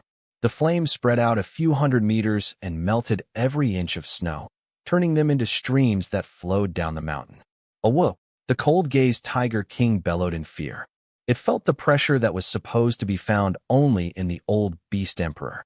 The aura of a sovereign. Qin Feng put down Bai Li and soared to the sky once again. Die! Qin Feng unsheathed the verdant emperor saber, which carried a shade of blue now. Burning sword glare. The attack instantly chopped the cold-gazed Tiger King into half. Poof! Blood splashed out from the cut body. The two parts were caught by Qin Feng effortlessly, and he wasted no time to put them into his spatial equipment. Qin Feng changed direction in midair and dove toward the Crimson Gorilla King. The Beast King had long fled with its tail in between its legs. The mountain was surrounded by dense forest. The Crimson Gorilla King sprinted in the forest frantically and crossed a hilltop within seconds. It's useless. I will give you a swift death. Qin Feng crashed rapidly onto the land like a blue shooting star. The Crimson Gorilla King was already horribly beaten up. Qin Feng did not hesitate. He triggered his consciousness, and a rash of blue flames soon covered the sky. The fire then slowly took the form of a peacock with its wings spanned out. Peacock blaze. The fiery peacock dove and caught the Crimson Gorilla King in no time. Boom. The blue flame exploded into energy waves and blasted onto the gorilla. The Crimson Gorilla King was sent flying by the impact and rolled down the mountain like a sliding rock. Qin Feng made no delay and commanded his conscious energy once again. Magma. Instantly, magma surged up from the ground and drowned the gorilla. Roar. The Crimson Gorilla King shrieked in despair, but that did not stop it from sinking into the burning lava. Almost an entire side of the hill had turned into flowing lava. It showed just how powerful Qin Feng's consciousness had become. The Crimson Gorilla King was unable to free itself from the lava and sank deeper and deeper until it could no longer feel its body. Only its head was left on the outside now. Return. Qin Feng retracted the fire runes and ceased the magma. The scorched earth turned black with the Crimson Gorilla King still holding its struggling pose. But the gorilla was no longer moving. Qin Feng walked up and lifted off its skull cap with the verdant emperor saber. Underneath the red fur on top of its head was a protruding knob that was a rare and valuable material, while inside his skull sat a basketball-sized green core. Unlike the cold-gazed Tiger King, whereby most of its parts were useful, there was not much value in other body parts of the gorilla, so Qin Feng saved himself the trouble of digging up the corpse. Qin Feng once again garnered a great fortune by killing 3 Beast Kings and a Beast Emperor. Shoff, shoff, shoff. A few figures promptly appeared beside Qin Feng. They were the ability users that had come to hunt the Beast Kings and Emperor in this mutated forest. Qin Feng glared at them unapologetically. What's the matter? Don't tell me you come to ask for loot. The best I can offer is the gorilla's fur. There were only some red furs left on the monster's amputated head. Lei Chun and others, who had taken advantage of Qin Feng before, were embarrassed and appeared grim. Those who did not, meanwhile, looked at Qin Feng solemnly. So you are the mayor of Fengli Colony, Qin Feng. Bo Tianyang stepped out and greeted Qin Feng. Bo Tianyang was the mayor of Qingyang City. He was seldom involved directly in the city administration and spent most of the time in the field. It was only through constant training and combat that he could become powerful enough to protect his city. This was actually the first time the two of them had come face to face with each other. But Bo Tianyang must have heard of Qin Feng before, since he was the culprit behind the extermination of the Exine family in Qingyang. Nice to meet you, Mayor. Qin Feng nodded back. Though Qin Feng's colony was under Qingyang's jurisdiction, his D-tier status meant that he was now on equal ground with Bo Tianyang. It's hard to imagine your incredible spurt in such a short time. Bo Tianyang was full of astonishment. He had been following Qin Feng's development closely. Qin Feng started to make a name for himself roughly a year ago. Bo Tianyang just viewed him as a rather fortunate youngster when Qin Feng secured Fengli after only being awakened for 1 month. In hindsight, luck was probably also part of a person's true strength. This young man has become D-tier now. Such an astronomical rise is unheard of. It is all thanks to your guidance. Qin Feng was simply being courteous. Both of them knew Bo Tianyang had little to do with Qin Feng's success. The fourth elder from the Shui family cared little about courtesy since his mind was filled only by greed and cruelty. He bemoaned sullenly. We had been waiting for days. Then you appeared out of the blue and ruined everything for us. You are not leaving if you don't hand out something. Qin Feng turned to Shui Yamong with a sharp glare. He sneered. This must be Shui elder. May I ask which elder I am speaking to? It was easy to identify a member from the Shui family, since they never bothered to conceal the scent of blood on them.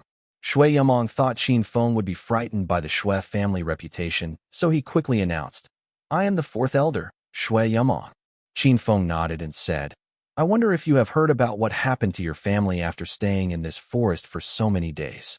The other elders from the Shui family had been killed, and you are the last man standing. Are you sure you want to stir up a conflict with me here and now? Shui Yamong's face turned horrendous. Who did not know about what had happened to the Shui family? Shui Yamong stared at Qin Feng like an enraged cobra. He finally realized that Qin Feng was not afraid of the Shui family.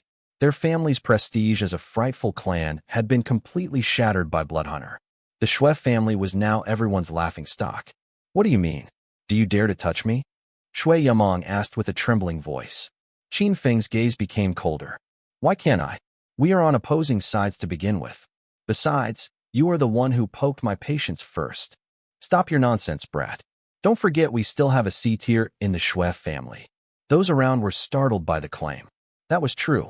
No matter how low the Shui family might have fallen, they still had a C tier user. The wealth of a C tier user was not something they could grasp. A few Emperor cores would be enough to re-establish the Shui family back into its past glory. Shui Yamong wanted to remind them that the core of the Shui family had not crumbled yet. All right, let's cool it off. Bo Tianyang chipped in and relieved the tension. D-tiers were considered the strongest existence around the North Sea and the three cities. More so, those on the scene were mostly influential tycoons of their respective regions. The rivalry between the tycoons was no longer as simple as that among low-tier aptitude users. Too many things were at stake, and the price for an all-out battle was simply too huge. Hence, they resolved conflicts by talking most of the time. However, Shui Yamong would be too naive if he thought that he could take a bite off Qin Feng through empty threats. Qin Feng scoffed as he could see through the others' intentions. They might not be as blatant as Shui Yamong, but Qin Feng knew that they had the same thought for showing up in front of him. So what if you all have been waiting here for more than half a month? It might sound like a lot of tedious work, but in reality, you guys have done nothing meaningful. I bet even your movement around this area has been greatly restricted. After all, they were only general level at best. No one had reached the king level like Qin Feng. Predictably, they would not dare to wander around freely when groups of beasts and several beast kings were roaming the mountain. How thick was their face to ask for shares when they had almost zero contribution to the hunt? Qin Feng had zero tolerance for such bullshit. Though I have only been here since yesterday, I am the one who put things into action. It was me who sneaked into the golden-scaled Python King's lair. I was the one who stole its eggs. I was, again, the one who left an egg inside the Emperor's nest. Qin Feng pointed at the mountaintop, where Blue Flame Peacock Emperor once resided. Some of them were unaware of the details. They were baffled after hearing the chain of events for the first time. How did Qin Feng manage such outrageous acts? If not because of my actions, the fight between the three kings and the Emperor would never have happened. In the end, I was the one who slew all four of them too. Qin Feng's burning gaze could almost roast everyone's face. I believe none of you would defy my supremacy after what had happened. My strength speaks for itself. Wouldn't you all fear that I might seek revenge in the future after bullying me to hand out the materials today? Their eyes began to flutter rapidly. Undoubtedly, Qin Feng's potential was beyond imagination. If potential were all Qin Feng had, then they would not mind killing him now and robbing his possession. The problem was, Qin Feng did have the ability, evident by how he had finished off four superior beasts single-handedly. It would not be easy to kill Qin Feng even if they were willing to work together. Qin Feng spoke again. This place belongs to the Beast Kings. Useful herbs and fruits can be found everywhere. Instead of arguing pointlessly with me here, why not spend your time harvesting useful materials around these hills? Who knows when the next time we are allowed to set foot on Tangshan Ridge would be? The resources here would soon be conquered by other species after the beast kings were gone. Nobody knew what kind of beast would migrate here in the future. The others had no choice after what Qin Feng said. They gave in bitterly because Qin Feng was simply too overwhelming. None of them would stand a chance against him. Besides, they clearly grasped the hidden message in Qin Feng's words. Know your place and don't cross the line. I agree with Mr. Qin. Let's take this opportunity while the mountains are still vacant. We should move at once and collect as many materials as we can. We will not enjoy such leisure once the beasts have returned to these peaks. Meng Lin, the mayor of Nyoming City, said. That was their only option left. Most of them turned and looked at Qin Feng. No need to look at me like that. I am leaving now, Qin Feng claimed. He did not have the slightest interest in harvesting herbs. Those rare ones most probably would have been consumed by the blue flame peacock emperor to lengthen its dwindling life. Even if there were some left, Qin Feng would not invest his effort in looking, which was time-consuming and had little return. Moreover, high-tier herbs would usually morph to hide from herbivores or humans. It would take days to plow through the entire Tangshan mountain. Great. In that case, we will look for the herbs peacefully. The herbs would belong to its first discoverer. I hope there will be no further conflict among us today. Meng Lin spoke with a smile and cleverly laid down the ground rule. Everyone else nodded in agreement, except for Shui Yamong. He was still peering resentfully at Qin Feng, probably plotting on a plan to take him down when no one was watching. Nevertheless, he left with everyone in the end to search for herbs. One man stayed behind, and he walked up to Qin Feng. Mr. Qin, I have heard a lot about you. Your E-tier badge was given out by my city, if I remember correctly. It was the mayor of Fu City, Fu Qi, who tried to be friendly. That's right. Didn't expect to see you here, Mr. Fu. Qin Feng shook his hand. I will cut straight to the point. Are you willing to let go of the core of the Crimson Gorilla King? The Crimson Gorilla King was a wood-type ultra beast, and Fu Qi happened to be a wood-type ability user. Are you interested? Qin Feng asked. Yes. My offer is 16 billion. What's your call? Fu Qi gritted his teeth and offered. This amount was almost his entire possession. But a D-tier Beast King core was indeed worth that much money. Qin Feng nodded and agreed to the deal. Good enough. Thank you, Mr. Qin. They traded on the spot, and Qin Feng earned yet another huge profit. I have called the hovercopter from Zhongqing and plan to return immediately. I can give you a ride home if you don't mind. Qin Feng kindly offered. Fu Qi would not be entirely safe in the wild now. He was not particularly strong and might be targeted by people with ill intent like Shui Yamong after they had openly traded the core. Now, it depended on whether Fu Qi would trust Qin Feng. That would be wonderful. I can't thank you enough. Fu Qi accepted it without hesitation. He had heard of Qin Feng's conduct and believed that he was a trustworthy person. 2 hours later, the first light of dawn broke the darkness. A hovercopter was seen hovering above Tangshan Ridge. It was the same chopper that had fetched Qin Feng over the day before. The helicopter landed safely. Not a single beast dared to approach the flying machine as they were daunted by Qin Feng's emperor aura. You first, Mr. Fu. All right. The vines under Fu Qi's legs helped him to board the hovercopter effortlessly. With Bai Li in his arms, Qin Feng kicked lightly and landed graciously on the cabin floor afterward. Mayor Qin. Ku Xiangzhua greeted them and asked curiously, You are going back with Mayor Fu? Has the battle here ended? Fu Qi was a gentle person, and he was still in a great mood after gaining the ability core. He laughed lightheartedly. That's right. We had been camping here for 10 days for nothing. Mr. Qin was only here for a day, and every Beast King was done for. Ku Xiangzhua was even more intrigued. After all, he had experienced the immense trepidation of this area firsthand before.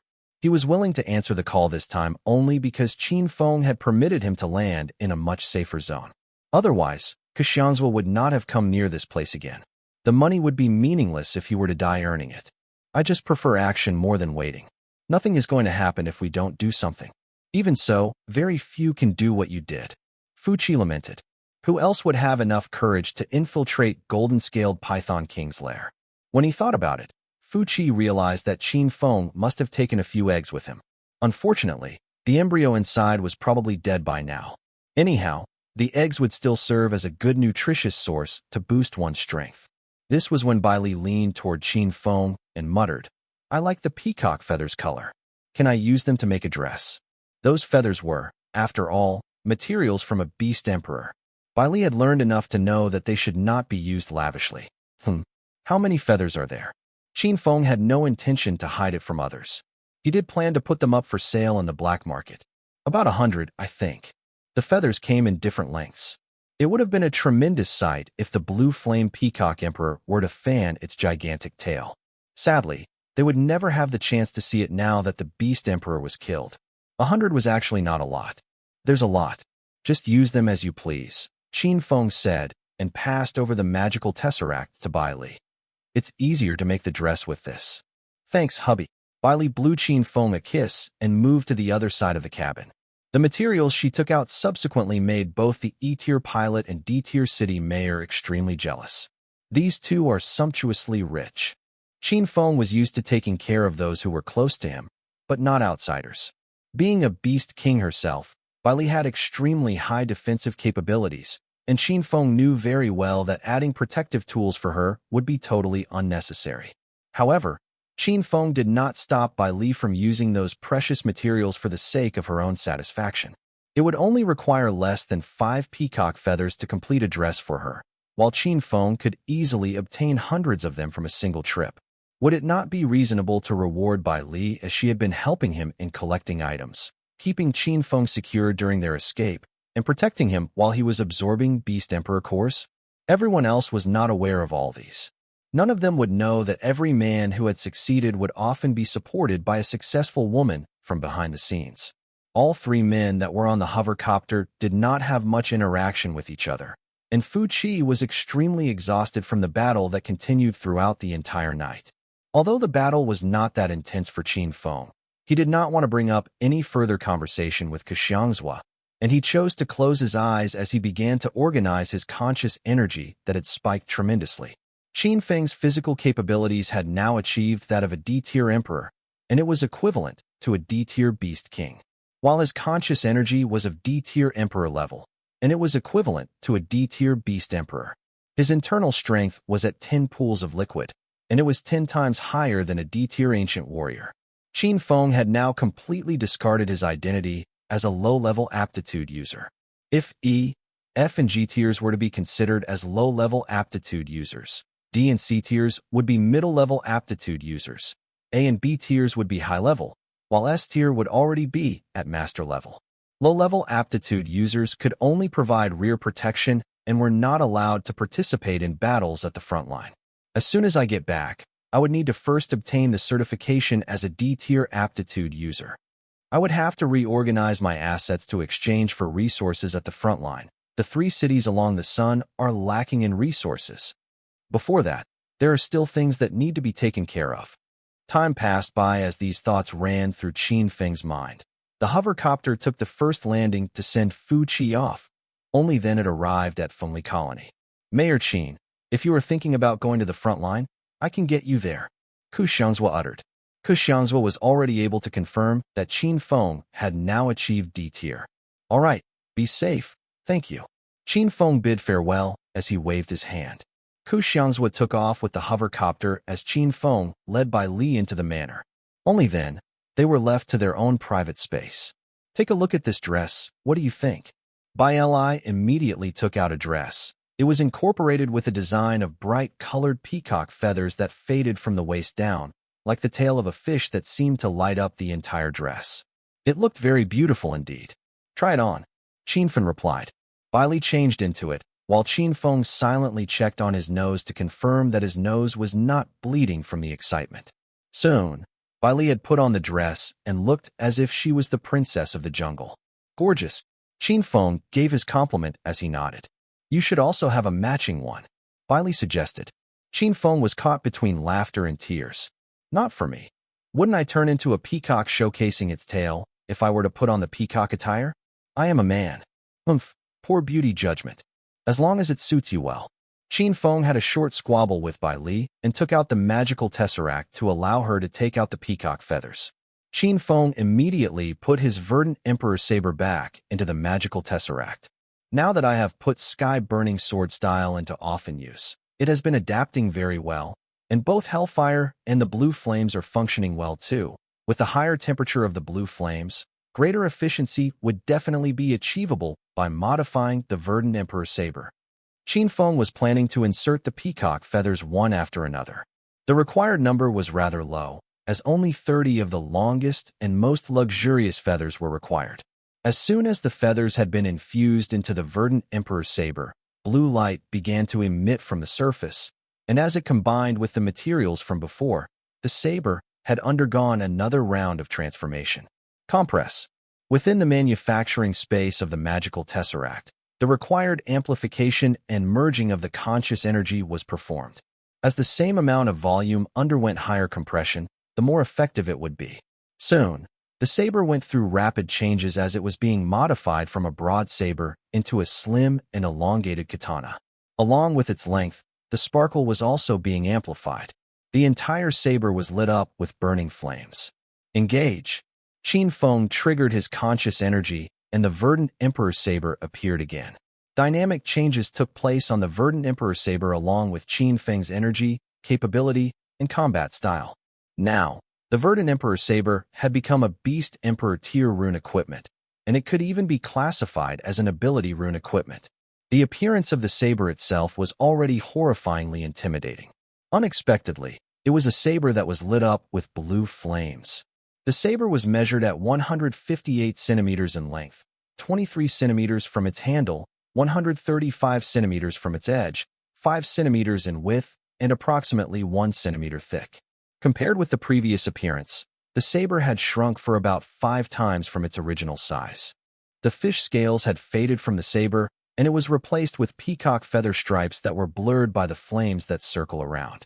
The saber was definitely unique to have a greenish-blue glow on it. There was no other rune equipment that had taken this form. Unfortunately, there were no more cores that were left from the Beast Emperor. If not, would it just replace the rune equipment? However, the Beast Emperor tier Verdant Emperor Saber would already be sufficient to replace the Scarlet Fire Claw. I do not need any of the remaining materials. Why not exchange all of them with money at the front line? Qin Feng had that thought as he was sorting out the rewards. There were 108 peacock feathers in total, and its length ranged from 3 meters to more than 10 meters. Bai Li had used 3 of the shorter ones for her dress, and Qin Feng had used 30 from the longer ones. The value of the remaining 75 would definitely be overwhelming. The fire ability type Ultra Beast Emperor material would most probably only be able to be traded with items that were of the same value. Next, there were other Beast King materials. Scales of the Golden Scaled Python King, D-tier Beast King tier, and a light ability core. Crown of the Crimson Gorilla King, 1.5 meter in diameter and 30 centimeters in thickness. Qin Feng was rewarded with several King tier materials that were extremely precious and valuable. Without any doubt, Qin Feng would also be a wealthy person as soon as he had arrived at the front line.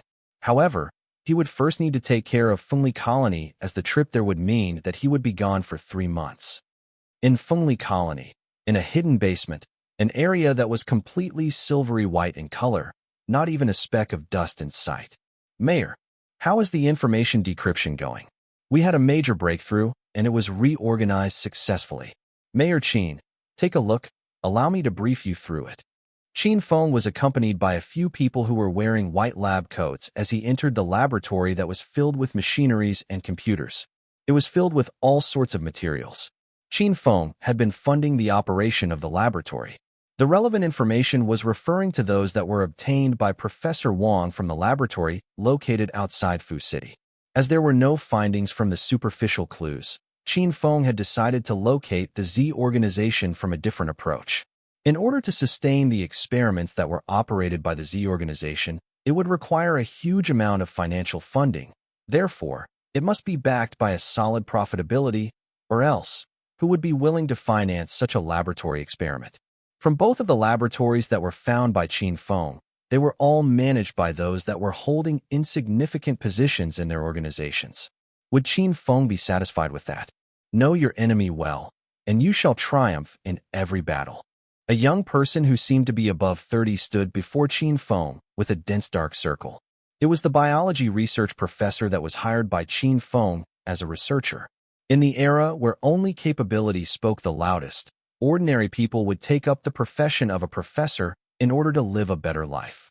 The professor was known as Bai Yi, a capable assistant of Bo Tianyang in his past life, but now it was intercepted by Qin Feng's recruitment.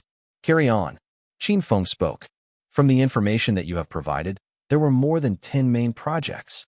Researches have been targeted on cats, pigs, bears, rats, hawks, and other ultra beasts, and experimental targets would be set after undergoing genetic comparison, and their combat power would experience a tremendous spike upon their transformation into mutants. Upon the completion of their mass research, a commonly used potion was developed by them, and it is referred to as the revert potion. These potions were the defected versions of the awakening potion, or the mutated version of it. According to researchers, it has been developed since the beginning of the end times to awaken unique genes in the human body to become more powerful. It is rather unexpected that after more than 100 years, the effort is still ongoing.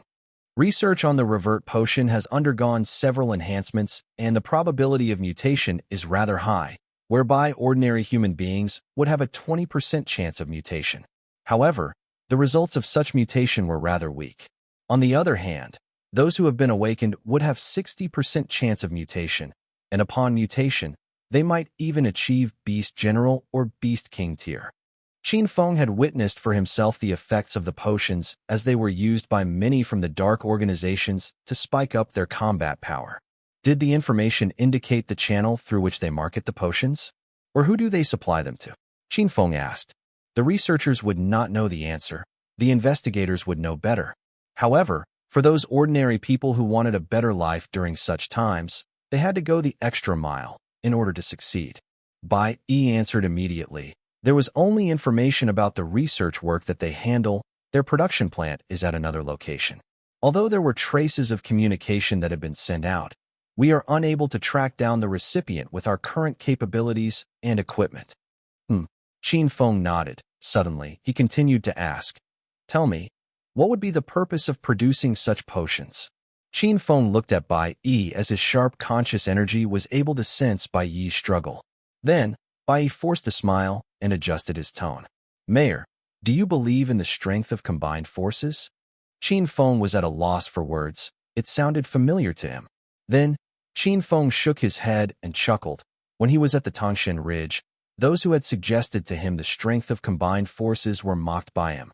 "Speak up. There's no need for hesitation." Qin Feng did not rebuke Bai Yi's statement. "All right, Mayor," Bai Yi replied. "Allow me to make an assumption, just an assumption. If the potion becomes popular among the ordinary people, its effectiveness would allow it to surpass the demand for awakening potion. With 20% awakening rate, there would be one person awakened out of every 5 ordinary people." Qin Feng sank deep into his own thoughts. Bai Yi continued. The aptitude users would become beast generals and beast soldiers. With that, wouldn't it be much easier for them to face the spatial rifts and ultra beasts? Qin Feng recalled his memory of those researchers and their burning passion. Bai Yi forced a smile and added on. "If that goes well, the potion would be the savior for humankind and allow us to get rid of the ultra beasts and restore peace. I cannot help but to express my admiration toward the researcher who developed such an experiment. Meanwhile, the enhancement effort is still ongoing. Perhaps it might even succeed in the next 10 to 20 years. Qin Feng managed to recover from his thoughts and replied, "So, you still think that the potion is beneficial?" "Mayor, that's not what I meant." Bai Yi immediately denied and waved his hand. Qin Feng knew that Bai Yi felt the opposite.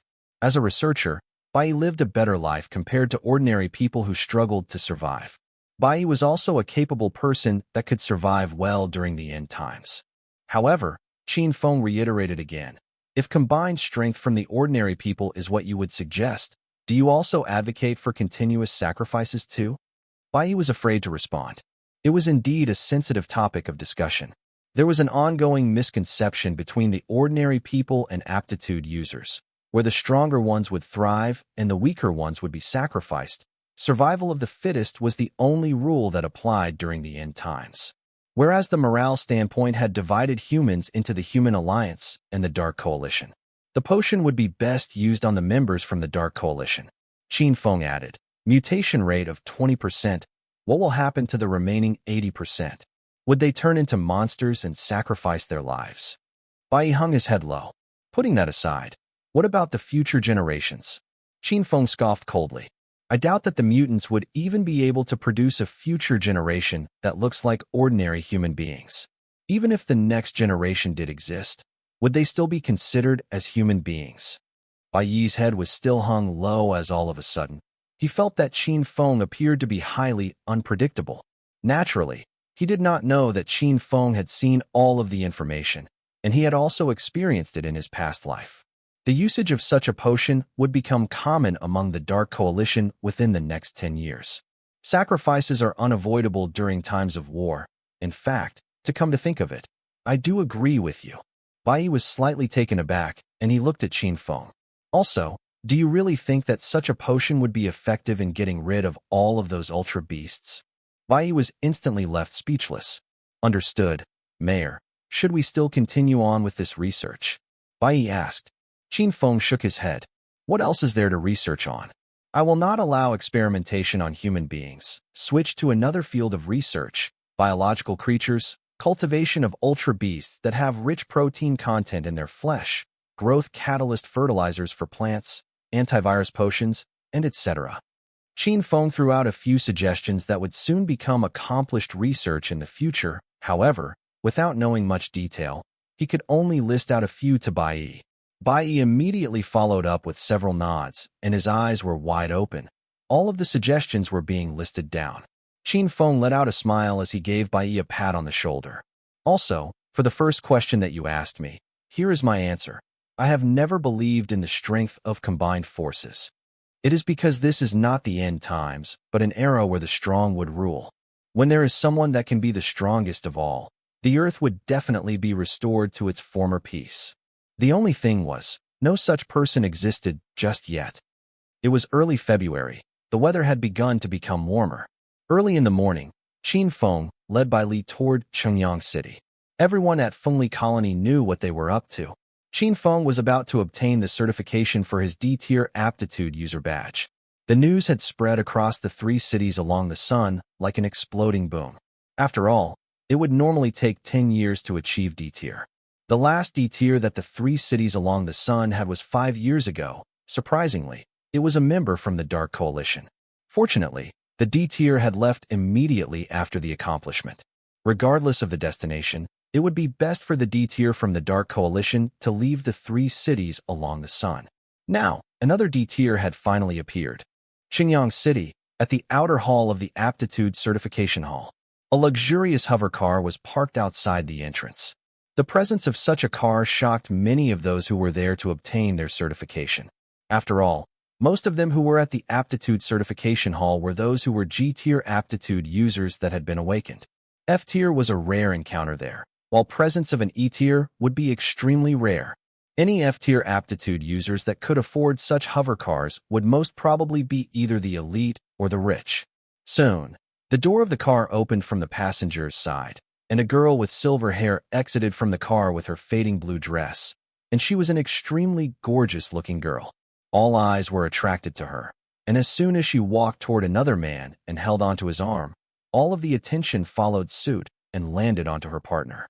Undoubtedly, the attraction had drawn in jealousy and hatred, as all of them had no chance in getting close to the girl that was already taken by someone who had Lady Luck on his side. Everyone was shocked as soon as they saw her partner. Wait a minute, why does he look familiar? An E-tier? Is he here to be certified as E1? Isn't this Qin Feng, the mayor from Fengli Colony? Ah, no wonder the beautiful girl looks familiar. The crowd sank into an outcry. The beauty of Bai Li could even charm the others in forgetting about her true identity. They only realized who they were as soon as they had noticed the presence of Qin Feng, the mayor of Fengli Colony, who had a remarkable past history, accompanied by his gorgeous partner, the girlfriend that would often stay close to him, Bai Li. Both of them entered into the Aptitude Certification Hall together. E-tier aptitude users were able to proceed to the second floor for direct testing. Therefore, both Qin Feng and Bai Li did not need to wait. Mayor Qin, are both of you planning to advance to E-tier? This way, please. The servicing crew immediately reached out to greet them. No, We are here for the D-tier aptitude user testing. Qin Feng replied. What? The servicing crew member was instantly shocked, and her eyes were wide opened. You heard it right. Qin Feng reassured the crew about his intention, and he was immediately provided with a new form to be filled in. Then, he was brought to go through the testing. This machine is capable of testing your capabilities as a D-tier aptitude user. Would you prefer conscious energy testing or energy testing? Energy testing will do. All right, all set, after you. Instantly, the person stepped back to more than 10 meters away, knowing that the attack from a D-tier aptitude user would be extremely shocking. However, the servicing crew member soon realized that she had been worried for nothing. Qin Feng had only let out a casual punch. Pardon me, Mayor Qin, was there any confusion? Or were you merely trying it out? The crew member was puzzled, but she remained silent, and her smile did not falter. Boom. Qin Feng landed a heavy punch that had impacted the detecting material that was on the testing machine.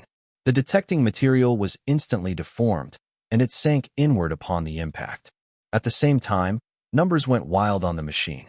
10,000, 20,000, 30,000, 40,000, 50,000. Attacking force testing, 50,001, testing passed. The servicing crew member who was standing at the side was left speechless. Indeed, the testing was completed successfully. Bai Li, your turn. Qin Feng spoke. You may also go for conscious energy testing. Qin Feng was afraid that Bai Li might destroy the machine with her punch. All right, this is fine. It would be a more convenient choice. Bai Li moved forward and let out a punch. The final attacking force was at 50,102. Although it was not as precise as Qin Feng's, however, it was also a pass. The first round of testing was the only difficult test that they needed to go through, and the others were rather simple and straightforward.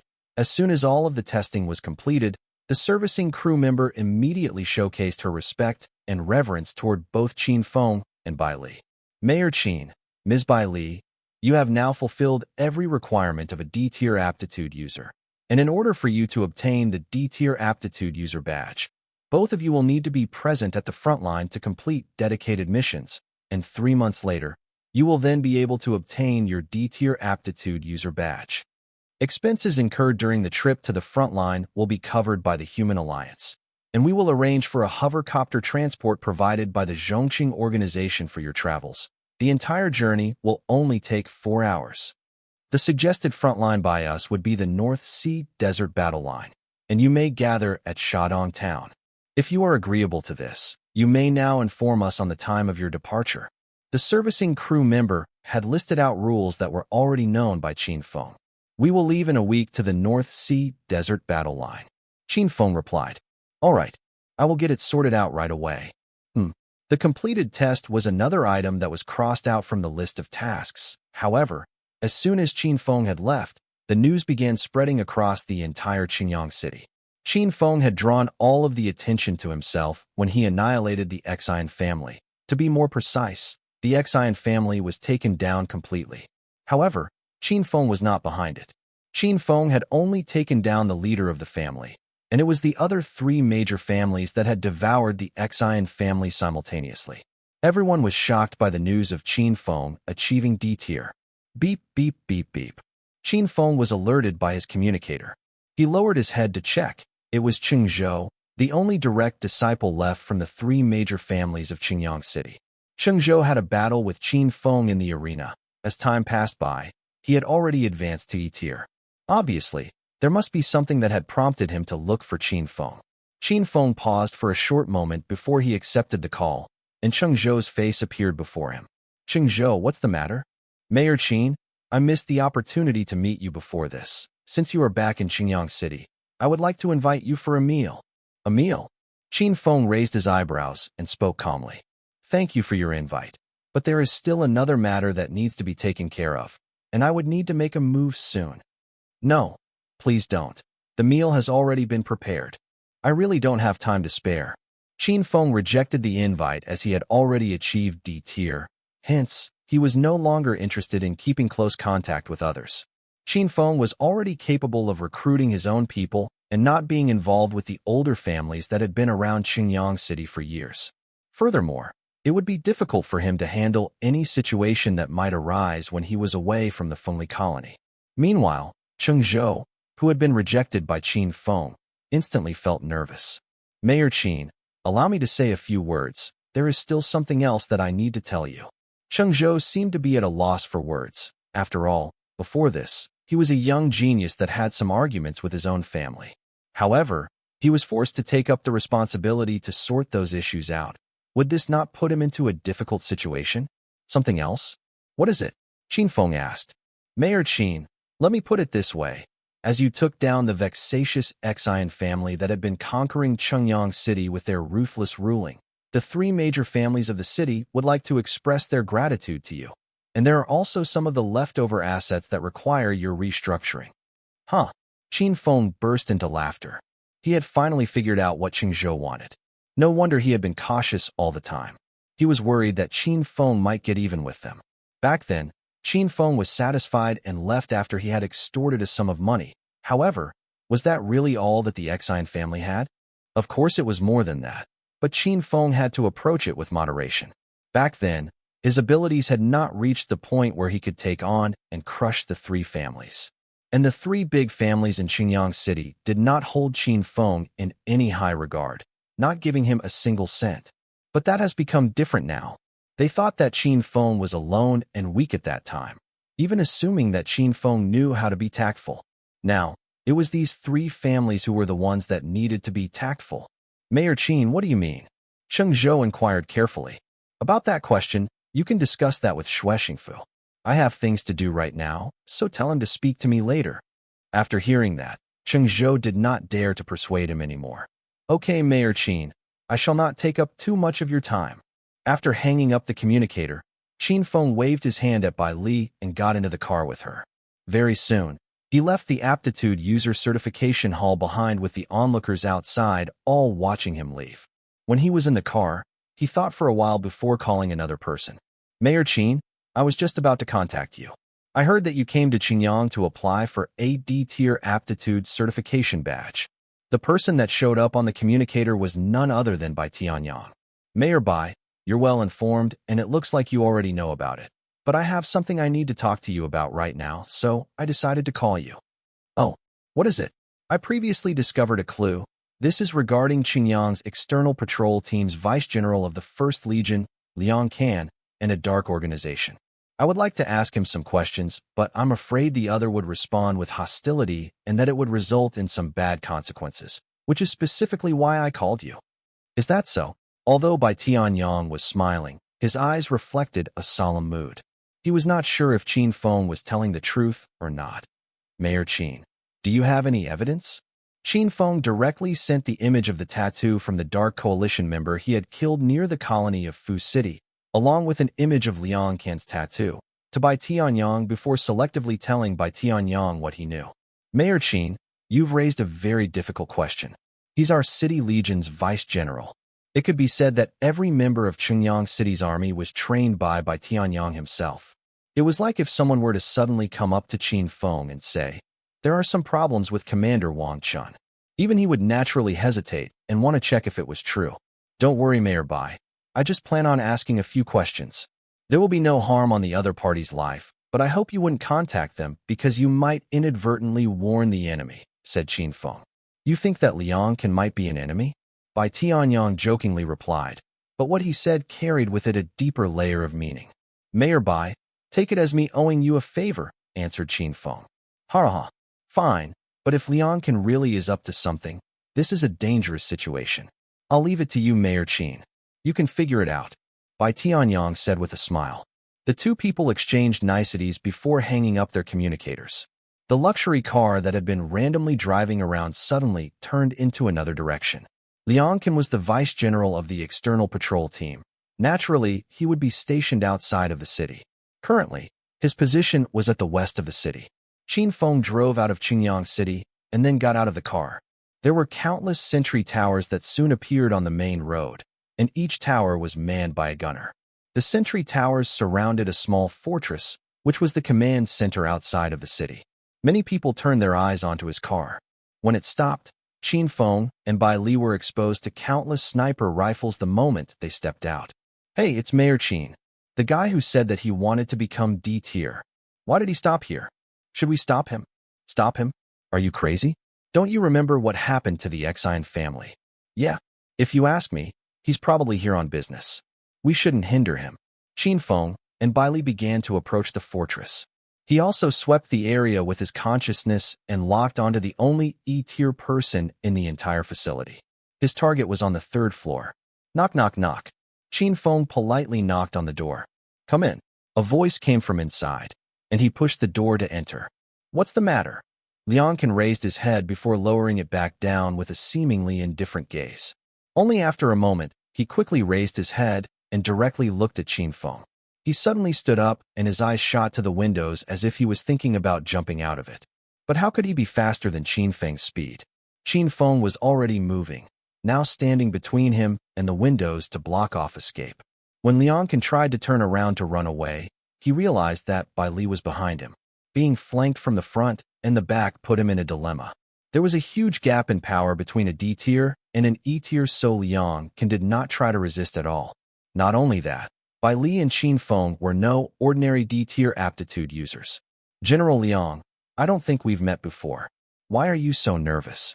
Qin Feng said in a quiet voice, his face expressionless. Lianqin's eyes narrowed.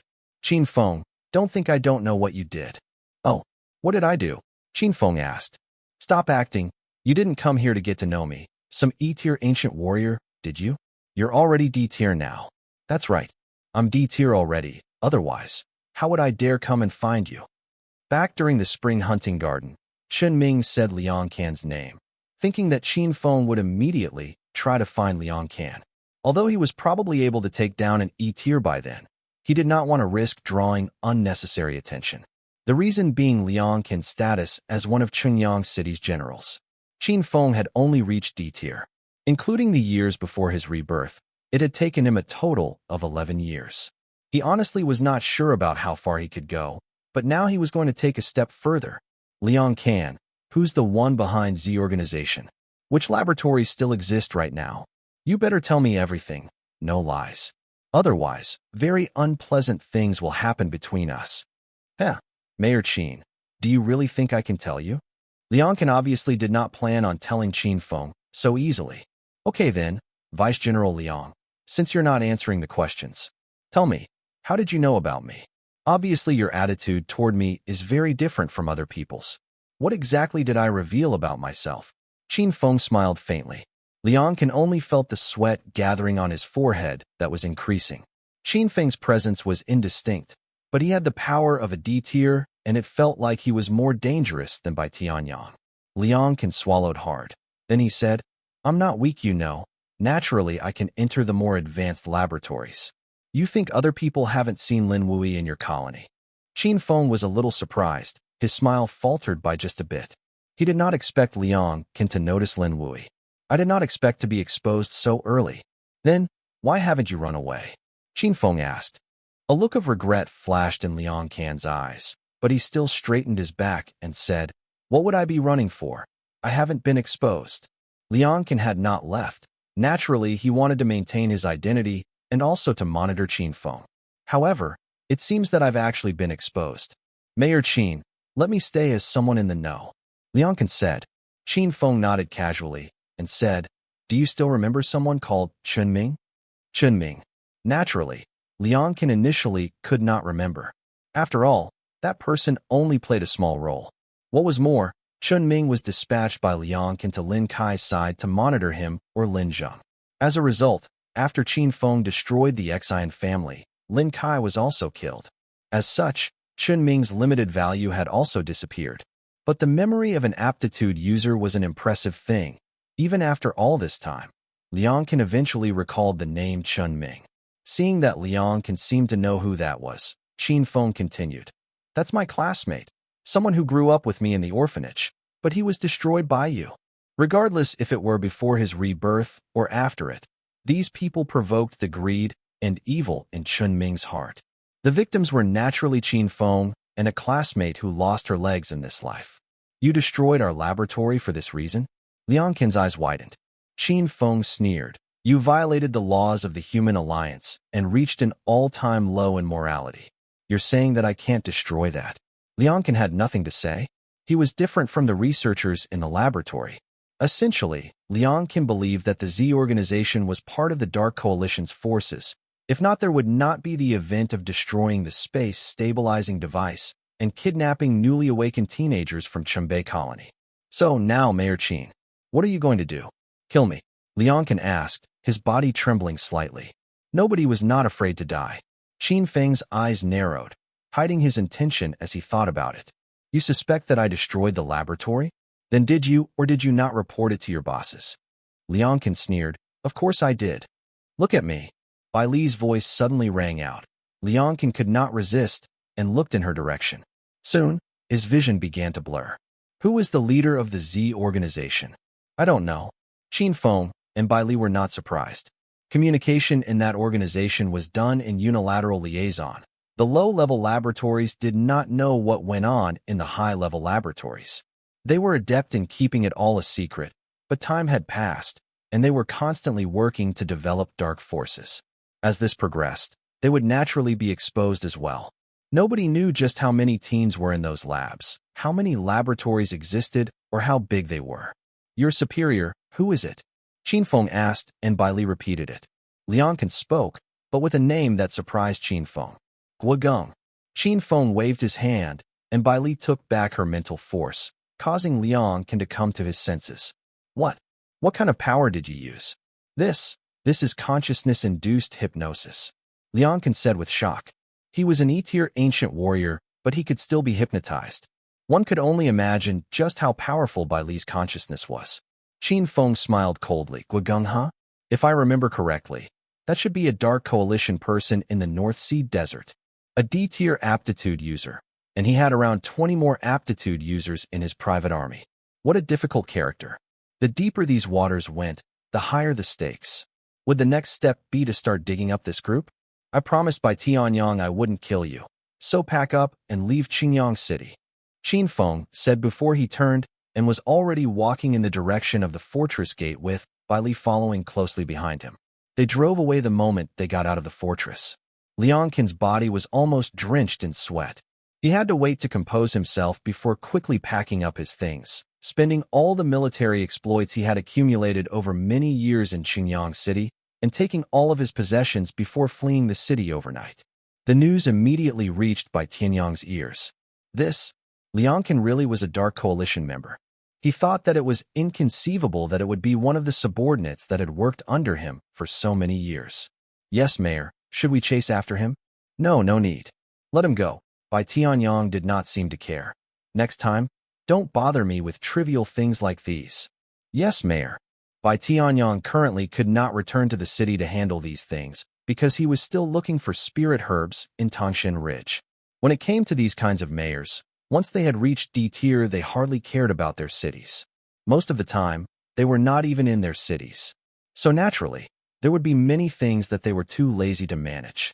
This was also why Qin Feng got Fengli Colony in the first place. It was only just a small spatial rift and space-stabilizing device, and people wanted to fight to the death over it. That was an embarrassing waste of time in his eyes. During the night, a hover car could be seen speeding down the main road north of Qingyang City. It looked like it was heading toward Pingyang. Pingyang had transportation that extended in all directions, connecting to the western region. As long as one could find a route, they could easily just leave the 3 cities along the sun behind. And in this car was Lianqin. Under the car's headlights, a black figure suddenly emerged on the road. The lights swept around, but it was hovering about 2 meters in the air. Even if there was someone standing on the road, the car would not have stopped. Only this time, Lianqin's heart jumped. In the next moment, his vision was filled with blue fire. This was the most dazzling fire that he had ever seen. Swish! Flames enveloped the entire hover car. Suddenly, the vehicle was split in half, being cut off from the middle. The energy tank was instantly cut open, and contact with the fire resulted in a huge explosion. Boom! Ah! Lianqin screamed as he raced out of the fire, and the figure shrouded the light of the blue flames. In the next moment, a ray of scorching hot energy shot into him, and amidst the flame he saw internal force that could only be released by a D-tier ancient warrior and a face he had only just seen today. Qin Feng. Liang died with his eyes still open. Just because I didn't kill you today doesn't mean I won't kill you in the future. I am standing on the side of good. There doesn't need to be another reason. Qin Feng was no longer that confused teen from before. When to kill and when not to kill was once unclear to him. He had not killed him before because he had an agreement with Bai Tianyang. Now that Liang was escaping and Bai Tianyang did not care, naturally he would just kill him off. The next day, the news that Qin Feng was promoted to D-tier had also spread throughout Fengli colony. It had not been a few days since the hovercopter had flown over the colony, and the people in it were excited. It seemed that Qin Feng reaching D-tier was not just expected, but also something that they took great pride in. A week later, at Fengli colony's Mother Mountain Manor, Qin Feng was sitting on the couch, and those sitting around him were all the people that he had gathered before. This time, in addition to Lin Wui, Xue Xingfu had also reached E-tier. Zhou Hao had reached F8 tier, but by the time Qin Feng came back again, he would have become E-tier too. The others naturally included people like Wang Chun, Lu Shui, and so on. Mayor, a week ago some people from the three big families in Shenyang came over to give gifts. I followed your orders and decided to give them a discount. The 6 billion yuan has already arrived in our account. Xue Xingfu said. Last time, Cheng Zhou tried to invite Qin Feng over, naturally wanting to get some benefits out of him so that he would not be bothered by their previous negligence. However, Qin Feng only wanted money, not shares. The things of the past were considered as write-offs. If he wanted shares, would that not turn him into a partner with those people? These people had never provided help to Qin Feng at all, only ever coming to curry favor, and Qin Feng had no intention of taking part in Qingyang City. Right, continue. Other districts of Qingyang City, as well as some mayors and leaders in nearby colonies, had also sent gifts. Families from Xi City and Fu City had also sent some too. The final count of the funds is 5.3 billion. These people gave gifts that did not value up to over 10 million, but that was no match with the number of gifts. Not all of them were actually trying to gain favor. Some of them were worried that Qin Feng might try to go over and conquer them. After all, Qin Feng's rise into D-tier was really a dynamic event in history, basically becoming a king in a short time and having the whole realm acknowledging the event. Qin Feng nodded, and Xue Xingfu continued. In the past few days, taking advantage of the E-tier aptitude users that came all over, a large number of materials has been quickly sold off, and the auction went on for 7 consecutive days, with sales reaching a staggering 300 billion yuan. Our profits are at $300 billion. The people around him were shocked when they heard the news. They could hardly imagine all of this. The amount of 300 billion yuan for this little colony was something that ought to be completely beyond them. Of course, Xue Xingfu had not mentioned that a large part of these transactions were done using the materials that Qin Feng personally took out. Qin Feng gave a thumbs up. Nice, not bad this time. It's all thanks to you, Mayor. After all of the good things came from Qin Feng's battles. He then motioned for the others below the hierarchy to speak, and Lu Shui talked about the inventory in their base, while Wang Chun talked about the deployment of their aptitude users, their welfare requests, and so on. He nodded from time to time as he listened on. The people present, minus Xue Xingfu and Bai Li, would not have been able to imagine just how deep Qin Feng's pockets were. Just a few days ago, Qin Feng acting as blood hunter had become a well-kept secret by Xue Xingfu. After collecting money from the underground black market and 7 days of frantically selling goods to E-tiers, Qin Feng's total asset was a shocking number. The funds that could be brought to the front line would reach 130 billion, and with what Xue Xingfu said before, it would reach 140 billion. And this was just the result before Qin Feng decided to start selling D-tier items. After everyone was done, they looked to Qin Feng and waited for instructions. I've said this before, we'll change the shares once every 3 months. By now, I think it's come to that time already. Of course, before we start making any changes, the dividends of the previous quarter should be allocated beforehand. That made everyone smile. Even if it was just 1% of the money, with how Fengli Colony was currently doing, everyone would receive hundreds of millions of funds. Little Fengli was like a money printing machine. Also, I want to announce another thing. Last time Bloodhunter came over, he sold to our colony a very precious item. A secret realm that you all actually know about. The Battle God's secret realm. Everyone's eyes widened at the revelation. They did not expect even Bloodhunter would come here to sell goods. However, it made sense. How would a killer that was being hunted by C-tier aptitude users have the time to defend the key to his secret realm? The legacy of the battle god had probably already been hollowed out. That was not true, however. The legacy of the battle god had not been emptied just yet. It was just that everything stored in the back could only be used by Zhou Hao and Xue Xingfu. The first level, the Dragon Blood Enhancement Chamber, is open to all. We're responsible for purchasing Dragon Blood and selling entry for at least 10,000 per day. We'll be splitting 50% of the profits with Bloodhunter. As for future operations, Lu Xue, you'll be the one managing it. Yes, sir. Lu Xue nodded seriously. If anything happens in the colony, let me know. I have a waymark that lets me travel here at any moment. After he had announced a few more additional things, the sound of a combat hovercopter could be heard coming from outside. Obviously, the hovercopter from the Zhongqing organization had arrived. Keep working hard. I hope that once I step into Shadong Town, you people can open up a new underground black market. Definitely. Everyone present said in unison. They all knew the extent of how much money the underground black market could make. But it needed power. It needed the prestige of someone strong. Right now, Qin Feng was that strong person. That prestige was something that the people who worked under him must work hard in order to keep up with. Qin Feng took Bai Li along with him, boarded the combat hovercopter, and left Fengli Colony again. For hours later, yellow sand gradually came into Qin Feng's vision. Bai Li looked out from the window and saw that the yellow sand seemed to be glowing with a golden shade under the sun's light. It's the desert. The desert was the only thing that could be detected on the communicators. From what it looked like, the place was truly desolate. Well, this is the North Sea desert. It's all desert. I don't get why they added a North Sea into it. Bai Li was puzzled. Qin Feng chuckled, adding, this place used to be close to the sea. Before the end times, there was a city called North Sea City. Bai Li did not understand history before the end times, and actually even in the top grade academies in Xinjiang City, they would have only provided knowledge up till the E tier. Any information about the North Sea desert would not be introduced. Back in the day, North Sea City was a coastal city. The climate was warm, and all the seasons were like spring.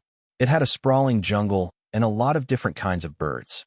After the end times, when ultra beasts mutated and rifts began to appear, this became a habitat for mutant birds and ultra beasts. Bai Li peered at the sky and could not find any mutant birds. The remaining human beings in North Sea City simply cut down all the forests in order to survive.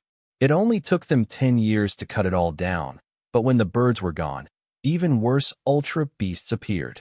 When Qin Feng reached D tier, he had also come to experience what it was like here. Naturally, he knew how dangerous this place was. Non-stop battling, constantly living under artillery fire. A D-tier plow worm king destroyed all of North Sea City, and everyone died overnight. Not only that, as desertification expanded, the large number of insectoids and ultra beasts swarmed to the oases as the desert continued to grow. Eventually, it buried North Sea City. Humanity retreated and retreated again, eventually mimicking the Great Wall from the ancient world, and built Nyoming City, Qihan City, Qingqing City, and Bahai City. Bahai City is slightly closer to the sea, but the tides there aren't very active. The four cities formed an arc, and in the front of them was the North Sea desert that covered over what used to be the North Sea, a huge desert battlefield. Finally, a huge fortress appeared in Bai Li and Qin Feng's view. A huge fortress made entirely out of stone. It was Shadong Town. Shadong Town. Its walls gave off the vibe of an impenetrable defense. It was the combat zone closest to the front line. After all, in the past 10 years, Shadong Town had been destroyed 3 times, and relocated and rebuilt 3 times as well. Each time it was destroyed, it was a crisis for the 4 cities on the North Sea. As such, it also had another name, North Sea Outpost. The combat hovercopter lowered itself onto Shadong Town's helipad. The surrounding area nearby had more than a dozen hovercopters parked around. Compared to the one Ku Xianzhua piloted, these ones looked like they packed more ammunition and weaponry. All of these were meant for war. When in the North Sea desert, being in the air was safer than being on the ground. Mayor Qin, we're here. I wish you peace and safety in the North Sea desert. Ku Xianzhua said. That statement held true intentions behind it. Something like peace and safety in a battlefield really was a rare occurrence. Thank you. Watch out and be safe when you return. Qin Feng shook hands with Xiangzhua before taking out the silver bolt and seated inside it with Bai Li. Of course, the silver bolt was purchased under Bloodhunter's identity, but since Bloodhunter had technically appeared in the underground black market, selling a car was something that was quite normal. Turning something shady into something clean, Qin Feng could naturally openly take the car out. The silver bolt transformed into a silver stream of light as it raced towards Shadong town. There was originally still a bit of distance to the town, but at the silver bolt's speed, Qin Feng managed to reach its gates in about 10 minutes. The town could be described as dull yellow in color, and all the houses were made out of stone. The style seemed pretty uninteresting and maybe a little bit crude. The permanent residents in Shadong town don't even reach up to 20%. Maybe it's even lower than that. People come to work and serve high-end aptitude users. Once they've earned enough money, they usually just up and leave as soon as possible. The front line isn't a joke. It could be overwhelmed by the enemy at any moment. Qin Feng explained. Bai Li curled her lips. You humans sure have a hard life. Maybe all the weak species have a hard life, but it's humanity's intellect that has thought of many ways to fight back, Qin Feng said. However, those that were weak would only face extinction. Only humanity would still think of making a stand and fighting. Yeah, that's right. Human intelligence really is good. Their clothes look very nice. Bai Li's first thought was clothing. The designer's ingenuity and bold creativity that brought a glint to her eyes. Heh. Qin Feng smiled helplessly and did not continue the conversation with Bai Li. He was familiar with Shadong town, or more like, his memory had not forgotten its scenery. Soon, the car drove into the town's center and stopped in front of a very tall building. This towering building was obviously different from other simple-looking buildings. It was an auction house under the Wanzhong organization. There was a red carpet that led from the door with a pair of flower baskets at its side, but it was obvious that these flowers were just fakes used for decoration, no matter how alive they might seem. In the end times, the more colorful a plant was, the more dangerous it would be. Looks like we're lucky today. We actually managed to make it on time to the Wanzhong auction day. The auction day started once every week, and with how the frontline battlefield went through rapid substantial changes, there was bound to be plenty of good things. Qin Feng took Bai Li into the auction house, and the surrounding hostesses all beamed and welcomed him. The large screen on the first floor showed the situation of each floor on the auction hall. The first floor to third floor were meant for retail, the fourth floor was holding an F-tier auction, and the fifth holding an E-tier auction.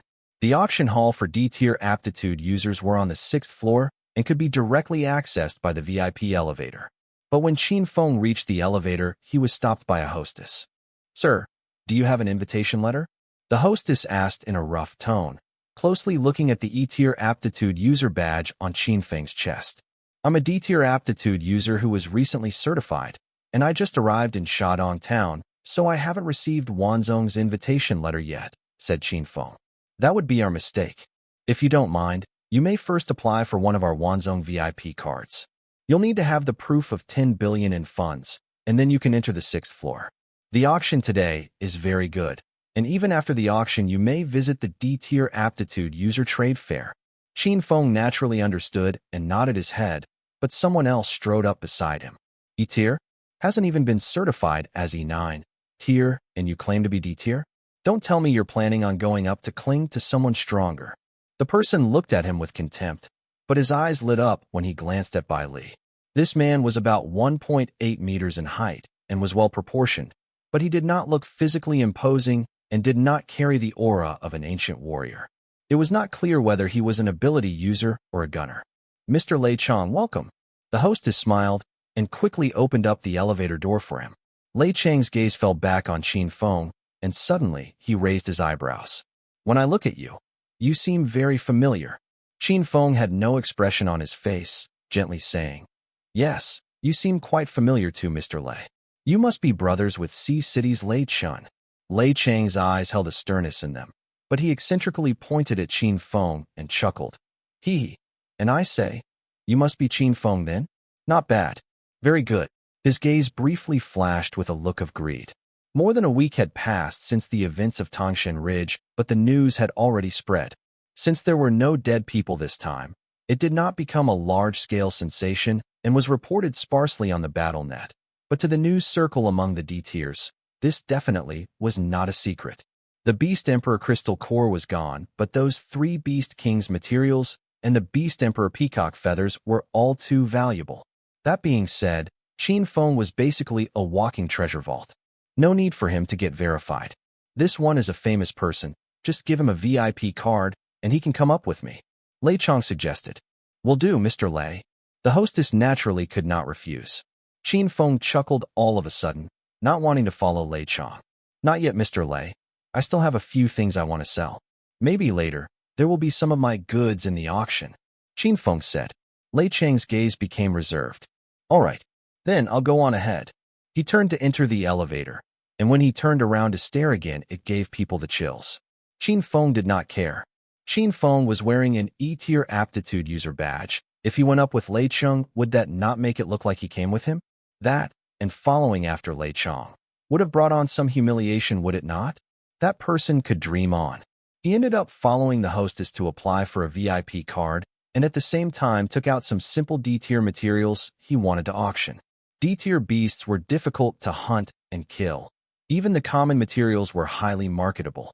However, the more advanced items would have to be taken out during the trade fair. Wanzhong did not mind this. After all, anyone could attend the trade fair if they were to pay for the 5 million yuan ticket.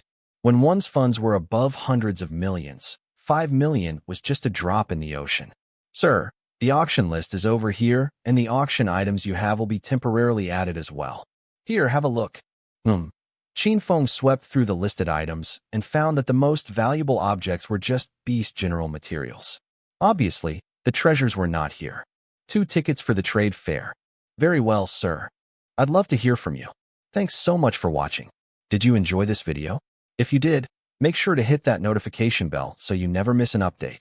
And don't forget to subscribe and give this video a big thumbs up. Your support means the world to me, and I can't wait to see you in the next one. Thank you.